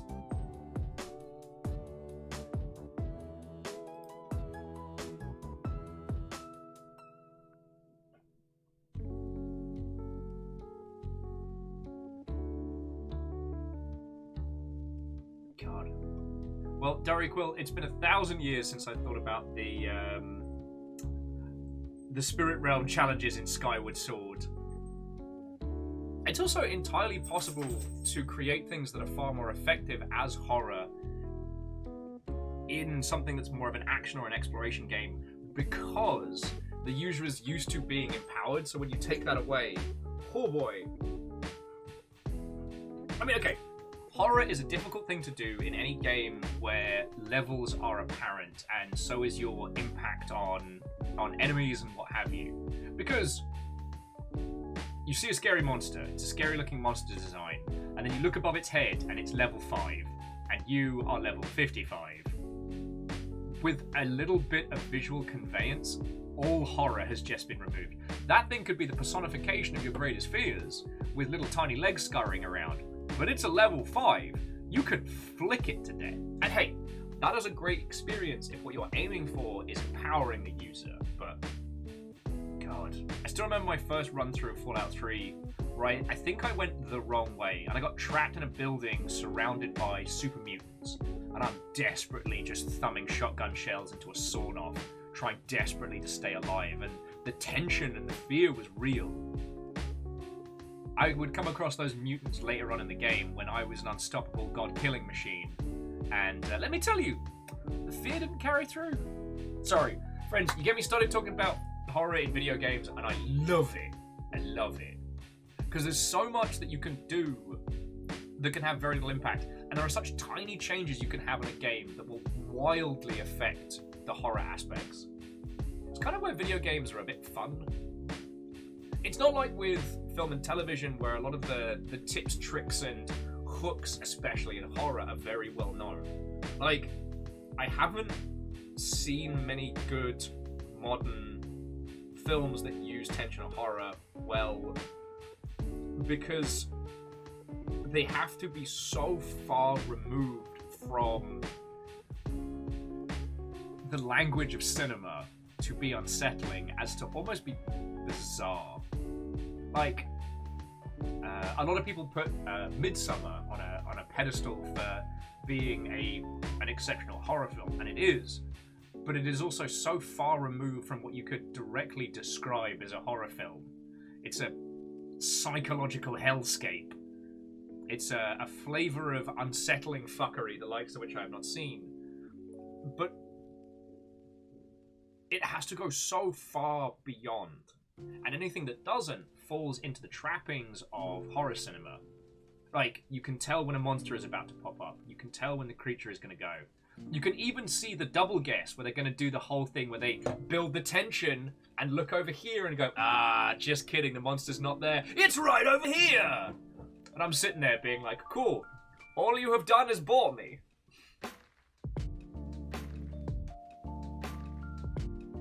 With video games and horror, we're still working out how to do all these things.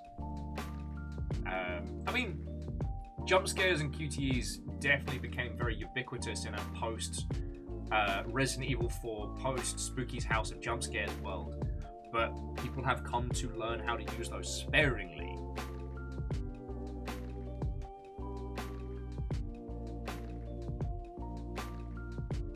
All right, sorry, I'm getting preachy here. My apologies. But suffice it to say,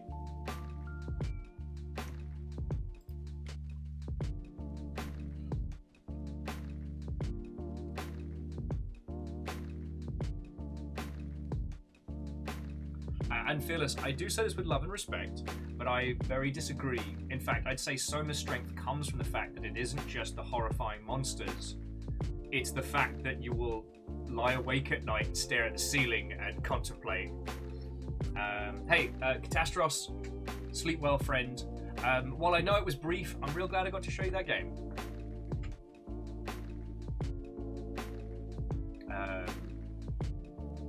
Actually, so I am.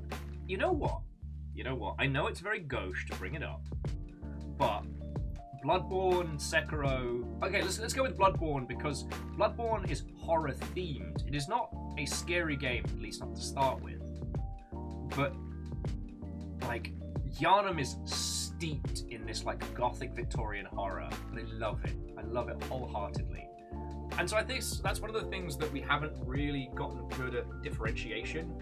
Is when we talk about horror games, what we mean is scary games. We don't mean games with a horror aesthetic. You know, Doom is not a horror game, but it is about biomechanical monsters from Mars. From hell popping up through Mars and eating everybody like there's no tomorrow. It is horrific when you stop and think about like the designs and what's happened to everybody. But it is not a scary game. Now, I know. Darkwood is absolutely one of the great horror games of our time, and entirely worth it.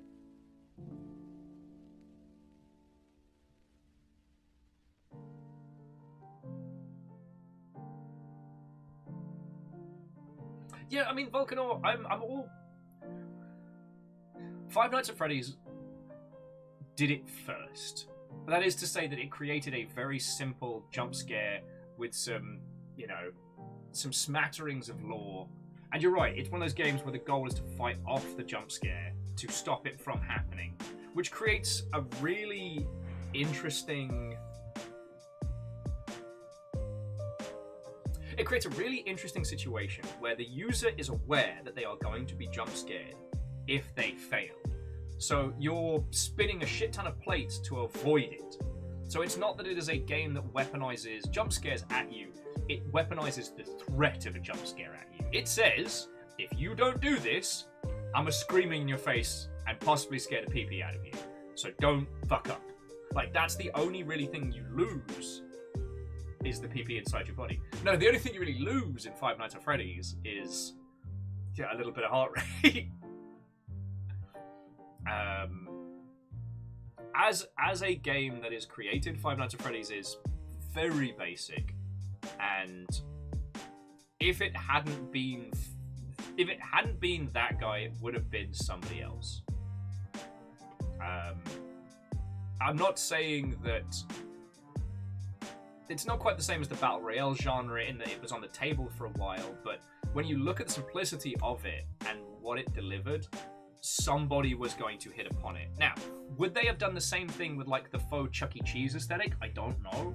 That definitely gave it an unsettling grounding that anyone who's had to experience giant animatronics will wholeheartedly understand.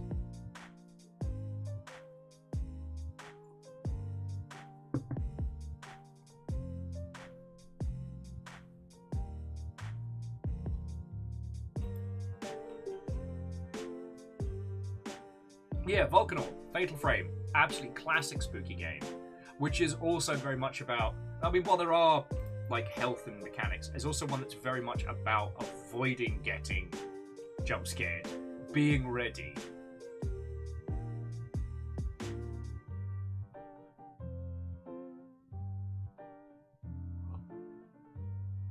Oh, excuse me.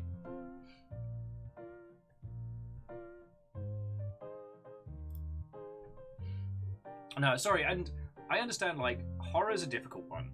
It's a weird space, it's difficult to produce for, it sells less than other games in the same space, and it's reliant on things that can be so subjective.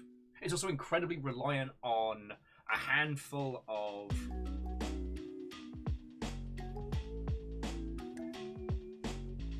I'm trying to think how to phrase it.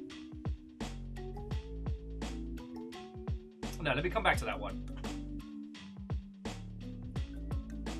Oh, Volcanor was just adding on Fatal Frame that the other thing that they really adored was the camera mechanic with a built-in narrative, you must face the source of your fear. You have to look at it through the camera, and I really do enjoy that.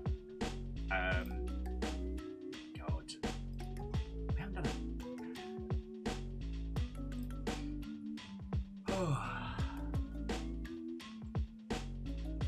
Yeah, an Iron Imp. There's another fascinating thing, and I promise we're not going to do the genre conversation again.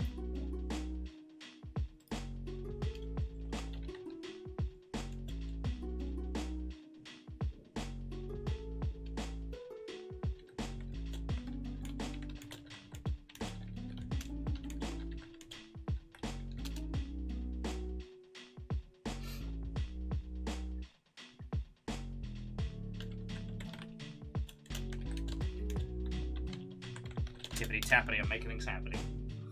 Sorry, not going to do the genre conversation again, promise. However, it is a very good point that when we say horror games, we're not talking about one genre. There are third person, first person, there's some tactical games, there's a shit ton of visual novels and non-combat. There's even some dating games in there. Like, it's such a wide and vast flavor of nonsense, and that does mean that the accumulative language that we use to discuss that space is difficult. Like, yes, a jump scare is a pretty ubiquitous tool, but what does creeping horror look like in all these different spaces? You know, I guess binaural audio, I guess, you know, a slow unfurling of ideas and mechanics to create an oppressive kind of space.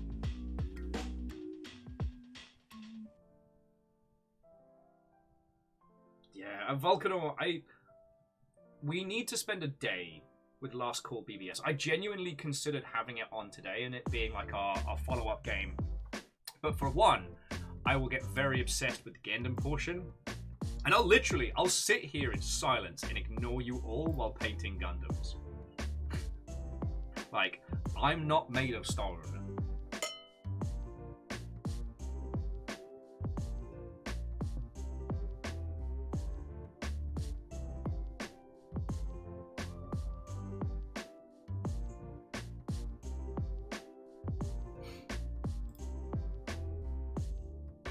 Yeah, DX Man, building of tension is quite different in situations where the player has the freedom of movement to dictate the pacing, yes.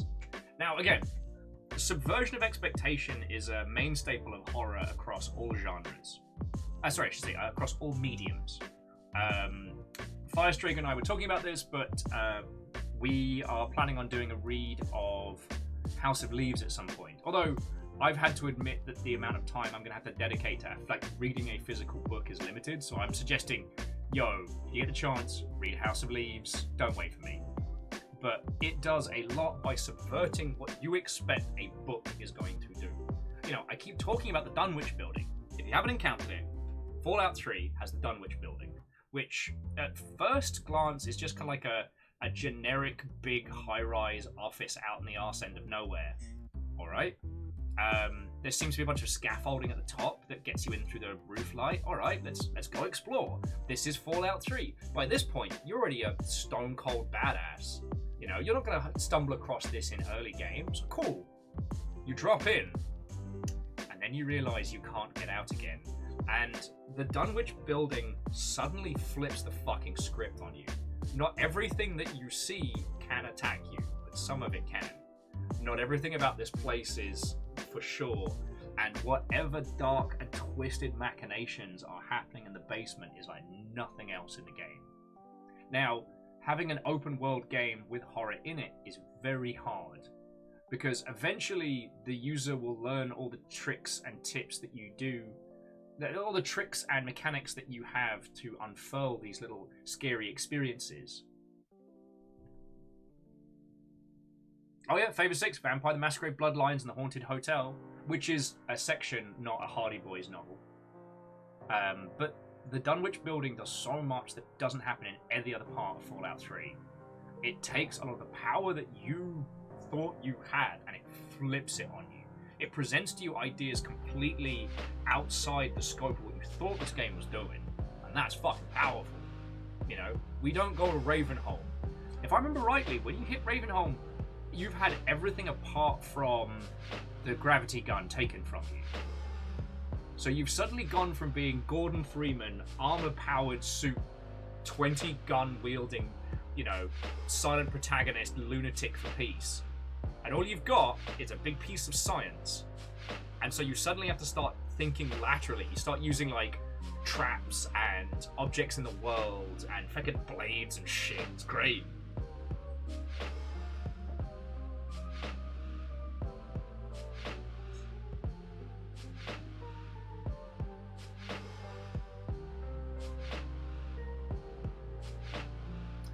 Now Fearless, wallet. Sorry, let me rewind that. I think I'm funny. Fearless makes an excellent point that video games do one thing that film and television absolutely cannot. So here's the door. Here's the door of spooky noises and red glowing light. And in a film or television series, every fiber of your being is screaming, "Character! Character, don't go in that door! Don't go in that door! I wouldn't go in that door!" And video games make you walk up to the door and grab it. The horror elements in Half-Life Alyx are some of the best in any video game because it keeps asking you to do it. God, how long did we spend doing that whole bit? Oh, I'm still amazed I didn't break the headset and throw it off. I genuinely am. Excuse me. God. Like Fable 6, I think we'll have to do that through the winter at some point. Well, I guess this winter we've got Elden Ring and things like that to have a crack at. But we do need to do a playthrough of Vampire the Masquerade Bloodlines with the Haunted Hotel. And I'm in two minds about whether or not we should do a Malkavian character, because on the one hand, the Malkavian was very entertaining and was a really good example of subversion of expectation through dialogue, but it was from a PC video game from was it the 90s? No, it's the early 2000s, but it suffers from a lot of, I wouldn't go so far as say harmful stereotypes, but it does the whole mental illness as a quirky, wacky, fun superpower. And that can get very grating. That can get very grating.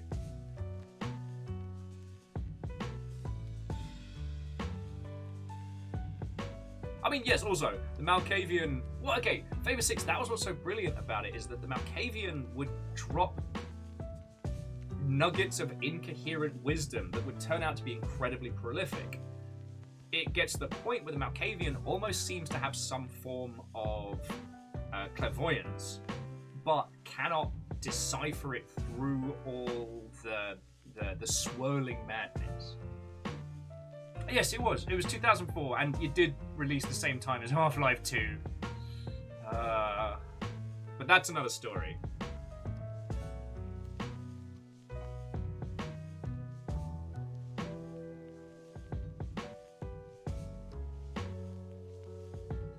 So yeah, we will do a run through of that one because there is one thing. Okay, this is some seriously idealistic nonsense, but this is how I feel.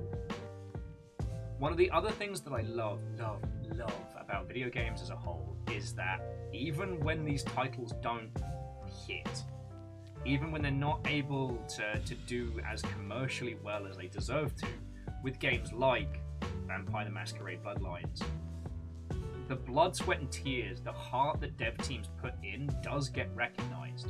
You know, Vampire the Masquerade Bloodlines is still getting fan patches to this day to help fix the things the team weren't able to due to a frankly ridiculously short dev cycle. And the fact that it got ruffle stomped by a little indie game called Half-Life 2 didn't make it any less of a successful game. It didn't make it any less of a great piece of art.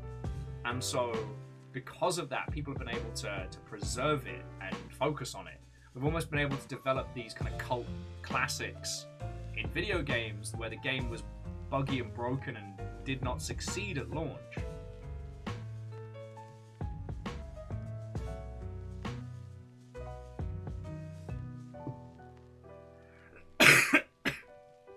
Iron Crux. That's fucking hilarious.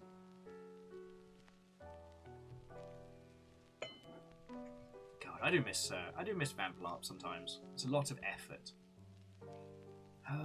Good times, good times. But yeah, jumping back.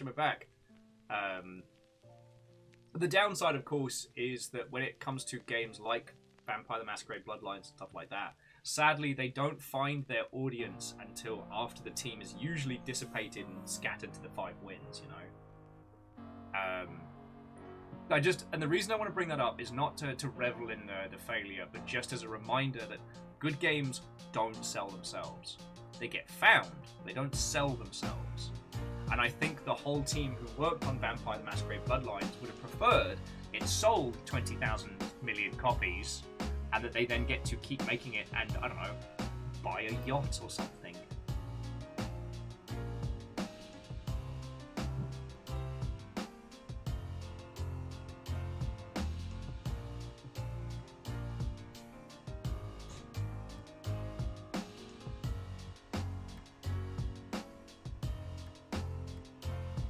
Sorry, it was just, I didn't want to imply that, you know, we should wait for video games to become successful in their own right. I think the way to look at it is that if you put blood, sweat, and tears into your game, it will be noticed. Doesn't mean it'll sell, but somebody will notice. Might be in 5 years' time, 10 years' time, 50 years' time. Well, not 50 years, but that's another story. My point being, trying to create something that you genuinely love and care to see in the world, genuinely putting as much of yourself into your art as you can, is something that will be noticed. It doesn't guarantee success. I keep thinking of the a great scene, weirdly from Supernatural, where a gentleman is painting in his room, having made a deal with the devil 10 years prior. And he says, I asked for talent. I should have asked for fame. It is possible to create something that is incredibly well made, incredibly interesting, but if no one plays it, no one buys it, you don't get to make another one.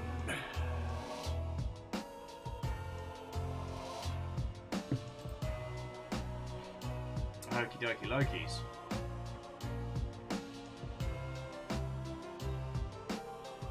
So where do we go now? To quote the phenomenal disaster Guns N' Roses. I have been informed that the Exapunks zines have shipped. So at some point after PAX, we'll be able to do Exapunks together. And you can download the PDFs of Exapunks for free, I believe. I believe they're available online. Gundams and Roses. Nice. There is actually a Gundam Rose, but I don't think they made a model kit of it. Such a weird...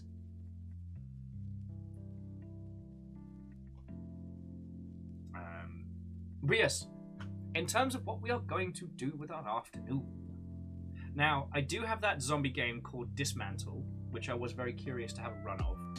Mainly because I think they just launched some, like, subterranean DLC. God, Friends, I'm trying to finish Terrabane, but it is an exercise in long-form agony. The irony, of course, being that trying to finish Terrabane does very much feel like trying to finish a QA project. Oh, that's so cool! Sorry, friends. Sadlin has a NES cartridge of the Hack Match minigame from Exapunks. That's so cool. Jelly! But like I said, when I saw that they were doing a re-release of the zines that you're supposed to read to help like hack all the varying objects, when I saw they did a physical re-release, I was like, I've got to get it. I know, they were $4 a pop, so I was really smashed the bank. Oh, so friends, this isn't related to anything else we've talked about today, but if you were there for the Will versus Sadlin Soul Calibur Throwdown, which turned into a Let's Drink and Play Dreamcast games. We played this game, Twinkle Star Sprites. Do not be fooled by its peachy keen colour stylings. It is, for all intents and purposes, a competitive bullet hell. It's one part puzzle fighter, one part top-down shmup, and it is thoroughly fascinating. You were, Phyllis, you were physically there. We had so much chicken. So much. I was eating fried chicken leftovers for days. And yeah, I didn't realise it had a Steam release, but it did. So we've got that little gem to kind of crash ourselves against later on. Although what was interesting is one of the industry reviews I saw of that game was fascinating, is to say that it's been so long and we've still not had anything like it.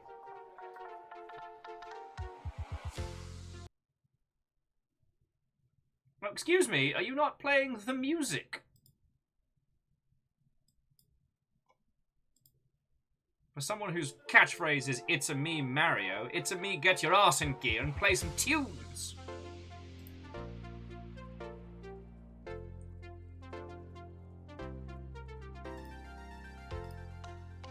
Sorry, friends. So say this as though the Steam version works but loses a little in the translation, but it's still fun.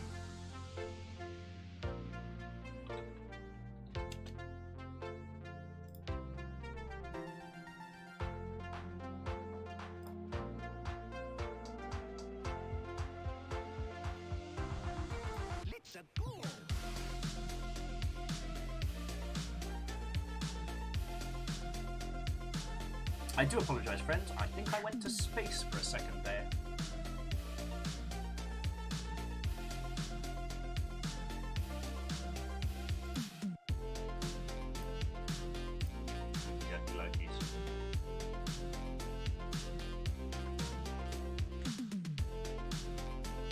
Yeah. Sorry, Salem was saying they're happy to fire up the Steamworks version for when hooking up the Dreamcast is a little too much work. Indeed. Actually, I need to see what's going on with that, because I was supposed to be inheriting an Xbox 360, because there are an inordinate number of games from that era that I want to share with your lovely selves. And it has just struck me that I have not seen that through to completion. So I'll check in on that one. It's definitely something I'm going to be doing, friends. There's too many games that I keep referencing from that era, specifically the Metal Gear Solid HD collection. Yeah, Phantom Crash!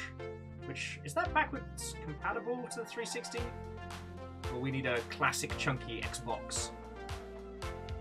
But,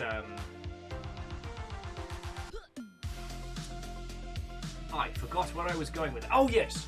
I need to check in on that one, because there's a bunch of classic games I want to show with you.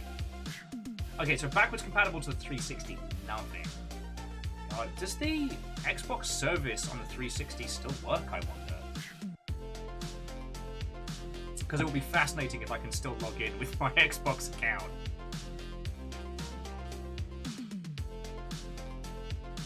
Sorry, friends, sorry. So I was discussing where we could go from here. We could try surviving the Zombocalypse with Dismantle. I know all this leaping around between different game genres hasn't exactly helped our coherence, and I can hear Scardy is cursing me in the background. It's not intentional, I promise.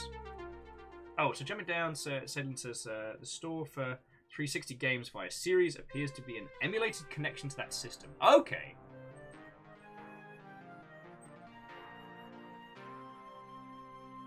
I know the Xbox currency that used to be able to use has been long gone. I just wondered if you could still log in to Xbox Live via a 360, because that would be fascinating.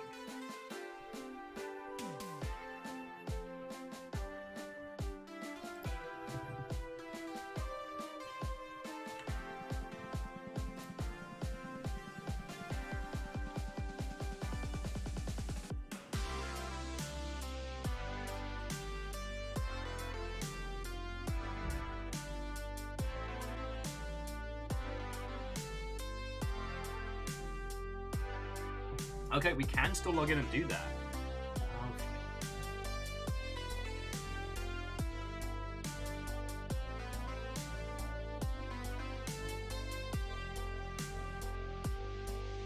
I mean, so Favor 6, that's one of the things that I find so fascinating. It's going to become less common as we continue, but yeah, the reason why there are games that are not backwards compatible is because of the weird nonsense they did with the OG hardware. So Favor 6 was using the example that Morrowind isn't backwards compatible on the 360 because they would do basically like stealth resets of the console to get around the OG Xbox's limitations. The Sega Saturn is still an arse to try and emulate because there's so much weird jank stuff that they did in the hardware alone to make that thing work. You know, we're getting closer and closer to more ubiquitous hardware, but it's going to be a long time. It's going to be a long time before the standardization of engines and hardware means like guaranteed forwards compatibility. Or backwards compatibility. Sorry, you know how it is. Time travel makes everything a bit easy.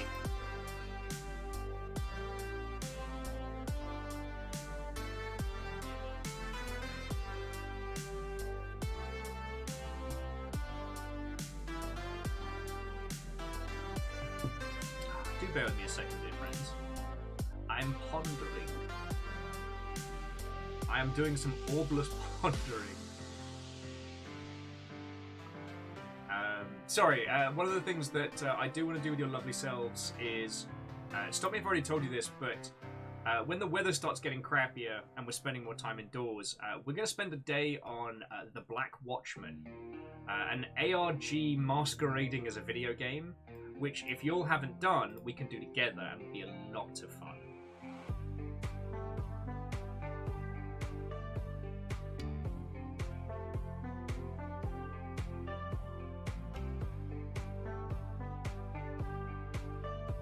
I guess I've reached the point in Sniper Elite 5 where it's not particularly entertaining for your lovely selves to watch. Sorry, every time we have one of these chats, I'm like, what would we usually do on a day like today? Oh, well, we'd all jump into Sniper Elite 3 and play that, but with the amount of people that have been suffering from backwards compatibility issues and how old that game is getting, it's kind of been removed from rotation a little bit. Sniper 5's not really filled that role. And the single and co-op, I've done all but the last DLC level. God, I love that game. Though it does do me a damage. And it's gone to the point now on invasion mode where I'm just down for a murder. Like, there are two kinds of people that have the invasions turned on in Sniper Elite, and those are the exceptionally good and the have been playing it for the first time. And I've gotten pretty good at telling the difference. So for the people playing it for the first time, I try and play like, you know, the villain in Enemy at the Gates. You know, I'll see someone hiding in cover and the head sticking out.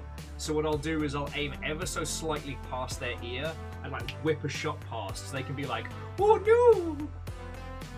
It's fun, it's fun. Thematically I hate it, but gameplay-wise it's a great experience.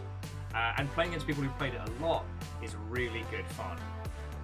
Though one person thought they were clever Billy Big Bollocks. Yeah, Sadlin. Absolutely 100% perfect accent. I mean, Jude Law's Russian accent was without fault of any kind. But, sorry, I encountered an individual in Sniper 5 who had set themselves up at the highest point, but had turned off the aim adjustment and things like that, and assumed they'd be able to get easy kills on people invading their game because they didn't know what they were doing. Joke's on them. I murdered them straight up in their noggin. There was also one particular map where there were two people playing co-op, and I murdered them. And then I said, do you want a rematch? Because that way they know I'm there and they can plan accordingly. And they continued to run around like Looney Tunes characters. And by the end of it, it just felt mean. I had to stop playing. Like, it felt less like a duel between great snipers laid out in the World War II battlefield, and kind of felt more like, I don't know, like Sam and Max hit the tarmac. It felt like I was fighting against two cartoon characters who had very little survivability.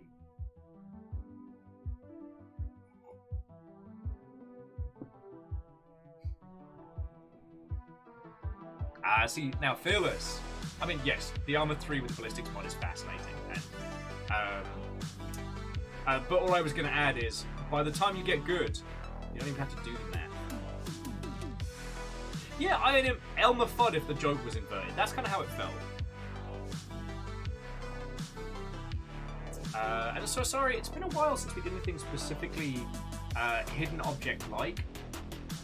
Hidden object games are great experiential, but aren't as much fun to do as a group. Like, that's what I have noticed. It's kind of like the opposite of puzzle games. Though I will say, Asari, are you aware of a game called A Building Full of Cats? It is a hidden object game where your goal is to pet every cat in the house, where you must find every cat in the house. It's $2 on Steam as well.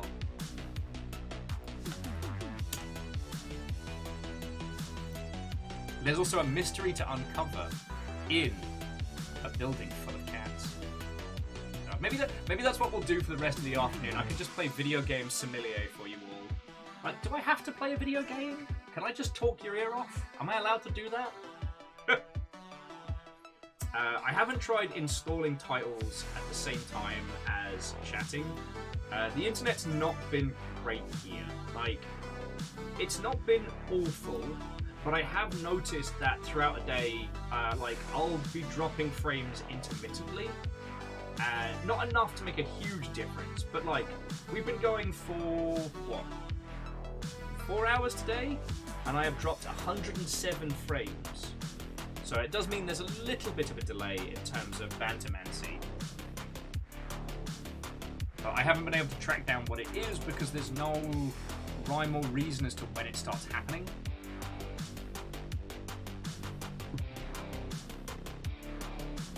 So that's not the kettle of monkeys.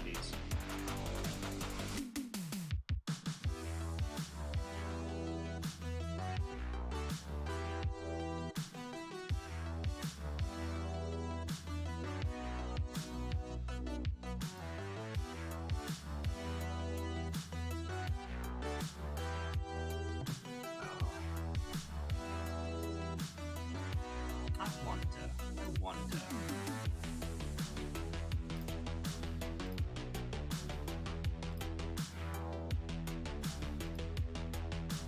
Sorry, I just had a thought. Because if we're going to do a day of very, very weird games, there was one other title that I was keeping a hawk's eye on. And maybe we should do 2 for 2 on very, very strange titles.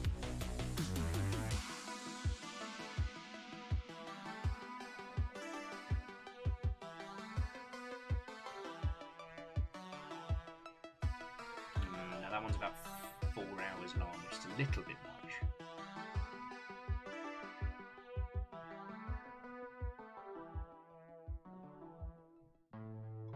Definitely something we can get stuck into another time.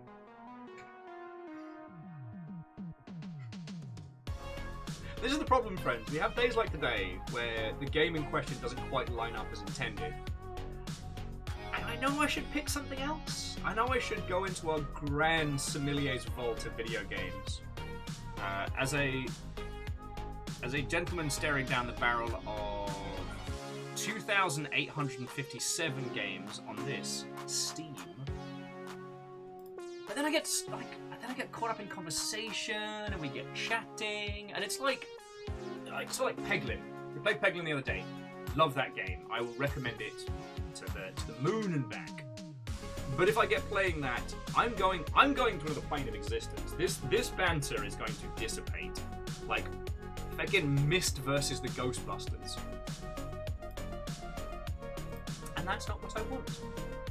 Also, did anybody see any of the footage of the new Ghostbusters game?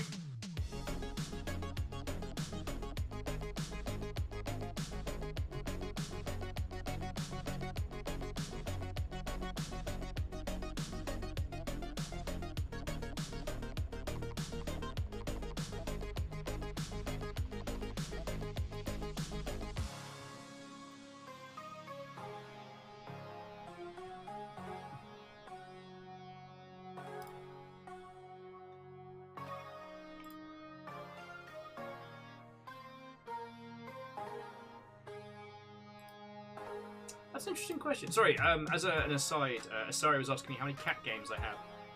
God, just with cats in the name? Oh, God. A lot. Building full of cats, cats organised neatly, cat lady, cat president, cat lateral damage, hot tin roof, the cat that wore a fedora, cat quest, choice of a cat, catronauts. Okay, cat interstellar doesn't count. Schrodinger's cat, the Raiders of the Lost Quark, the cat lady. And those are the only ones. Those are just games with cat in the title. That doesn't count like Stray and things like that. So the answer: many. Although I guess that's a question. What denotes a cat game? Thematics, mechanics, cats. Probably cats.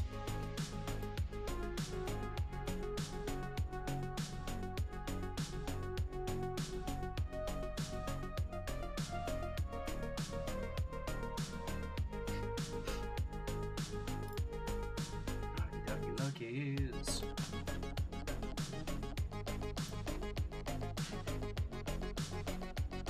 As I said, I'm just trundling along with chats and banters right now.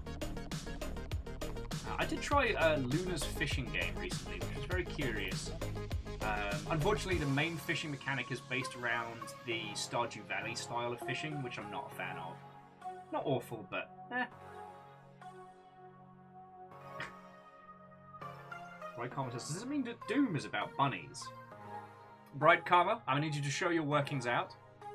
I'm not entirely sure what you mean, friend. Oh, I still need to make some videos about Attica. God, the game is amazing. Want everybody to play it.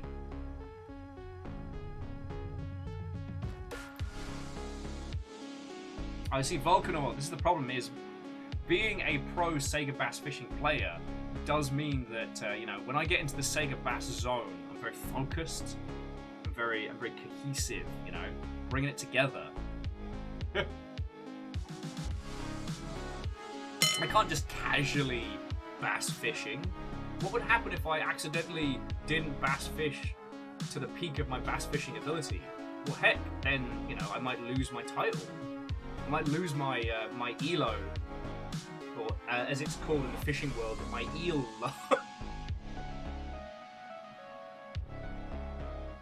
Eel.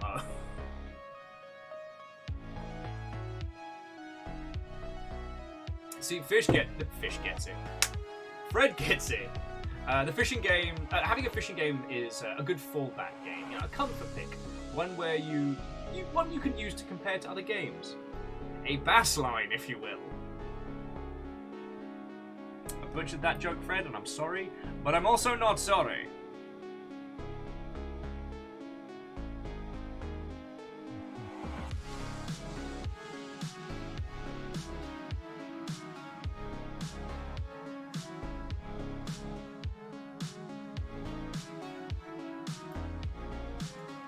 All right, Bright Karma. I'll say it. You've officially lost me. But I will assume there is logic in the madness.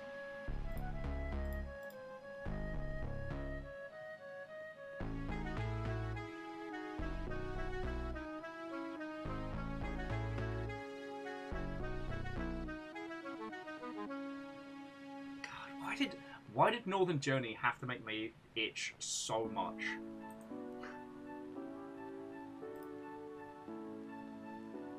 Keep thinking about that one. Oh, God, do I just have to admit defeat today? I don't want to, but I might. Yeah, friends, you know what? Post-plague exhaustion is no fucking joke. Because like I said, I'm trying to desperately grasp through our collection of things to pull forth something exceptional for your lovely selves. And I just keep going into my brain and getting file not found. I just keep getting boop. The wealth of knowledge you attempt to access, your brain, has not been found, but give it another run. And Volcano, I know, there's no shame in taking time to heal. It's just, you lot do so much. And here's a thing that will fucking shock you. I like hanging out with you all. I mean, honestly, I think the reason why we still do games and it's not just talking all day, is that even my multi-track drifting style needs something that vaguely resembles coherence. Like something to focus our conversations and our chats around. Yeah, well, so Sadlin, on the Caribbean Sail, I've reached the point where I'm getting really good at it, which means I'm less interesting to watch. Although that is entertaining, we could name the crew after different video game publishers and see who survives. Shit, we could do that. I mean, friends, who do you think would make it?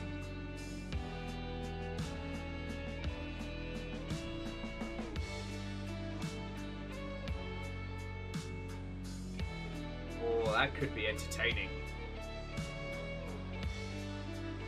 And I'm not just saying this because I want an excuse to play more of the Caribbean Sail.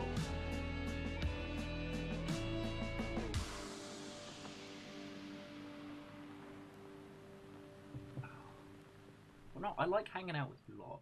And I don't... Morning, Zeke. How are you doing, friend? Otto and welcome.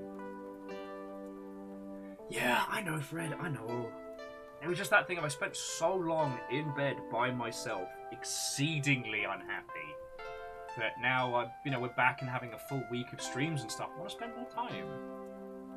You know what, Bright Karma? I think you're right. I think EA would definitely be the last surviving member. They are incredibly hard to kill.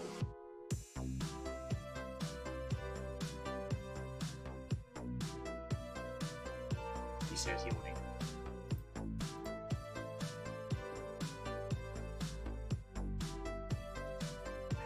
EA has dysentery. Zeke has a day ahead of them. That good, huh? I'm either trying to summon the energy to continue shenanigans or pick a title.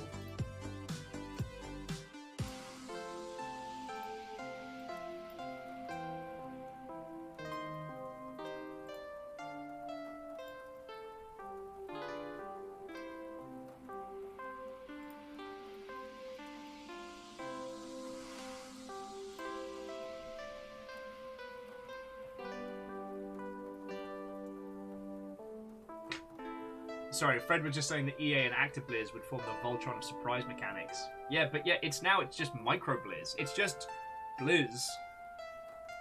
And Torkuno, welcome back. The game that we were playing earlier reset our progress, and so we've just been sitting and having a natter. I've been arguing with myself about how much...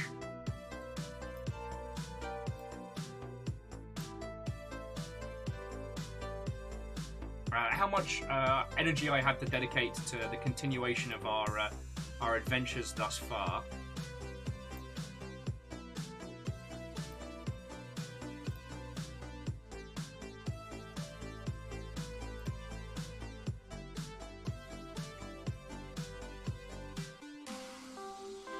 Oh, you okay, Amos? It's okay. You wanna come say hello, Amos? You having a hard time? Amos hurt his little feeties running around yesterday, so he's been a sad. He's been a little sad boy.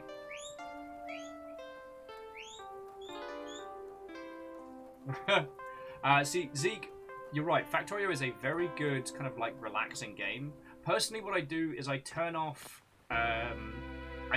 alien attacks for my Factorio games, so it's just building, but the amount of time taken to build it creates more aliens around. But the thing is, I don't want to show you all my Factorio builds because they are not optimal. They are not good. It all goes very poorly.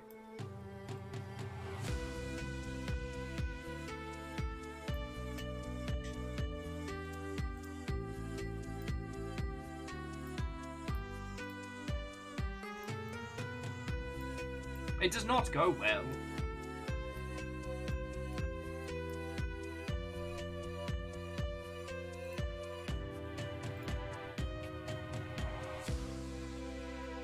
Okay, so friends, thank you very much for the company and conversation. If it isn't spaghetti, I'll be disappointed. Oh, I'm sorry, Zeke. Spaghetti for the win? Hey, don't be upsetty, we'll get spaghetti. So friends, I'm going to admit defeat. Because I was thinking we could jump on to Sea of Thieves or otherwise, but I'm fucking exhausted. Like, this post-plague exhaustion is no joke. And I understand that, like, for a lot of people, 4.5 hours of stream is an inordinately long time. For me, I feel like I'm being feckin' casual.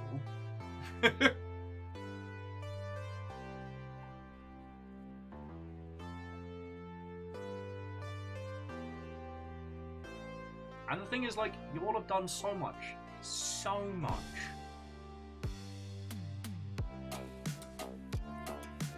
Yeah, Fearless, unfortunately, I think I'm hitting filthy casual status this week. And yeah, as Lizzie's saying, like, plague exhaustion is fucking real.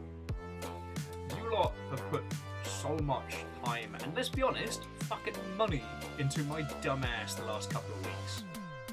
You know. I keep saying, like, my goal is to try and do enough to be worth it. So, okay, I admit defeat. The conversation has been exceptional. The company has been wonderful. So thank you all, alright? Thank you. Now, tomorrow is Sea of Thieves, which will be much later in the evening. We don't have an Ems. Hopefully we have a Kyle. I've asked Perios to join us on the high seas tomorrow. And I haven't decided what we're actually going to do in Sea of Thieves.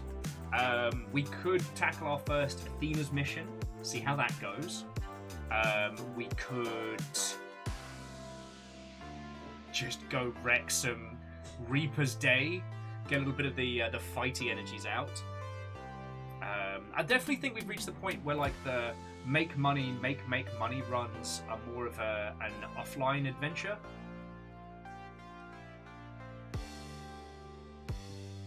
But yeah, I guess the last time I played Sea of Thieves was... Oh no, we did Merrick's challenge on Saturday, didn't we? Because it was like, the last time I remember was when I got my Ashen Curse, where I sat up with all of you lot on a Saturday night until the wee hours, just fecking around. That was a good night.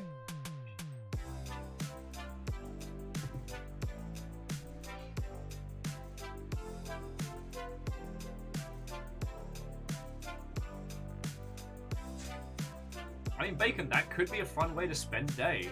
We'll see how it goes down. So yeah, so friends, I do apologise for bringing our adventures to a close early, and I'll try and be on Discord later to offset it. I've got a meeting at 10:30 tomorrow morning, so it's a good thing that I'm not drinking at the moment.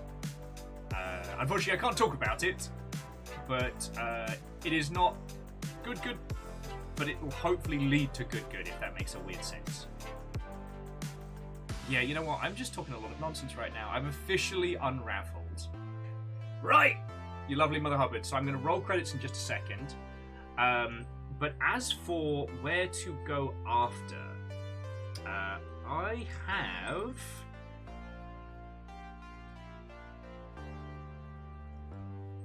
have 3 choices for you. So, well, oh, baby boy! Look who's come on in and just done a super flump. Look at the flumpy boy. Look at the flumpy boy. Yeah, everything stops for day. Sorry, so while I'm doing credits, I'd like you to have a ponder on where you'd like to go afterwards. I have 1 stream of Sekiro. I have 1 stream of Saints Row, which I believe is the newest one. And the game that Fluffy Adorable Kitten was talking about yesterday, Dinkum? A 3D Stardew Crossing but Australia title. So I have 3 games for you to choose. Have a ponder on what you would like. Again, I apologise for bringing things to a close early. This plague is no fucking joke. Even Vax boosted and otherwise, I tell you. But I also, you know, it's another reason to say thank you, you know? I've gotten through the worst of it, and it was fucking scary, but you lot kept us going. Thank you. Today I would like to thank Bacon Avenger, Favor 6, the Sarnie Greenfire, Vanderbeast, and Wolfcrad. Thank you all very kindly, as you know bits keep us going. Your moderator today was Lizzie, and obviously Caffeine in the other room. And to Prismacolors, the Stammering Gamer, and Iron Imp, thank you kindly for subs, you lovely Mother Hubbards. And Aperios brought in a morning conversational crew. Lovely. Lovely. Okay, so where to next? Sorry, the last one I said was, it's Dinkum, Dinkum, which I'm no doubt is some kind of Australia term that I don't know. And it's a 3D kind of like build and survive game with a very cutesy aesthetic. Sekiro, Shadows Die Twice, you know very well, because I died a lot on it. And I still think about that night at GameWorks where I came so close to beating the game with an audience. I think about that a lot. That's definitely one of the highlights of streaming so far. And the other one is the newest Saints Row. Yeah, Dinkum. Dinkum. Fair Dinkum. Oh, this is being so cute. Baby boy. Yeah, J-Post, that was the evening where they had to physically remove me. And I would have done it if I'd remembered that I had the magical baby that gave me an extra life. But I was so focused and tense, I forgot.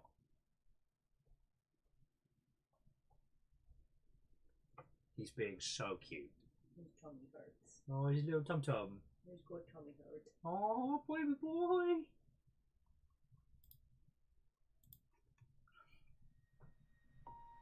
Alright, so the only thing that anyone has said is Dinkum, so that's where I'm sending you. Banzai Baby has returned from a grand hiatus, and is currently, oh god.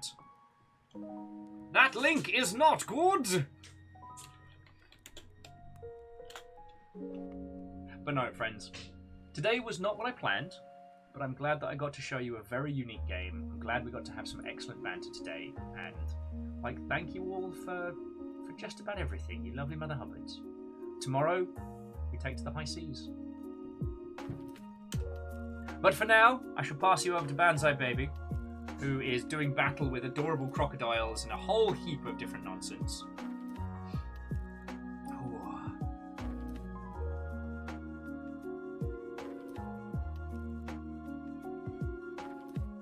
And yes, and friends, keep an eye on Discord. Gonna try and jump on there later if possible, but we'll see how it goes. There's a non-Nufta giant robot game at PAX that I need to try and get a booking for, because I really hope that I can play it, because PAX is coming and it's going to be a lot.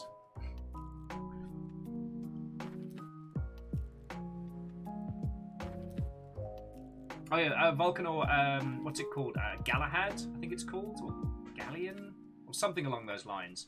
It's kind of like a giant robot Hawken meets hero shooter thing, which I don't know if it's going to be good, but it's giant robots that aren't Nuftas, so I want to at least get the chance to play it so I can check it out, you know what I mean? Anyway, that's enough from me. I'll talk to you all on Discord. Have a wonderful rest of your evening, and I leave you in the excellent care of Banzai Baby.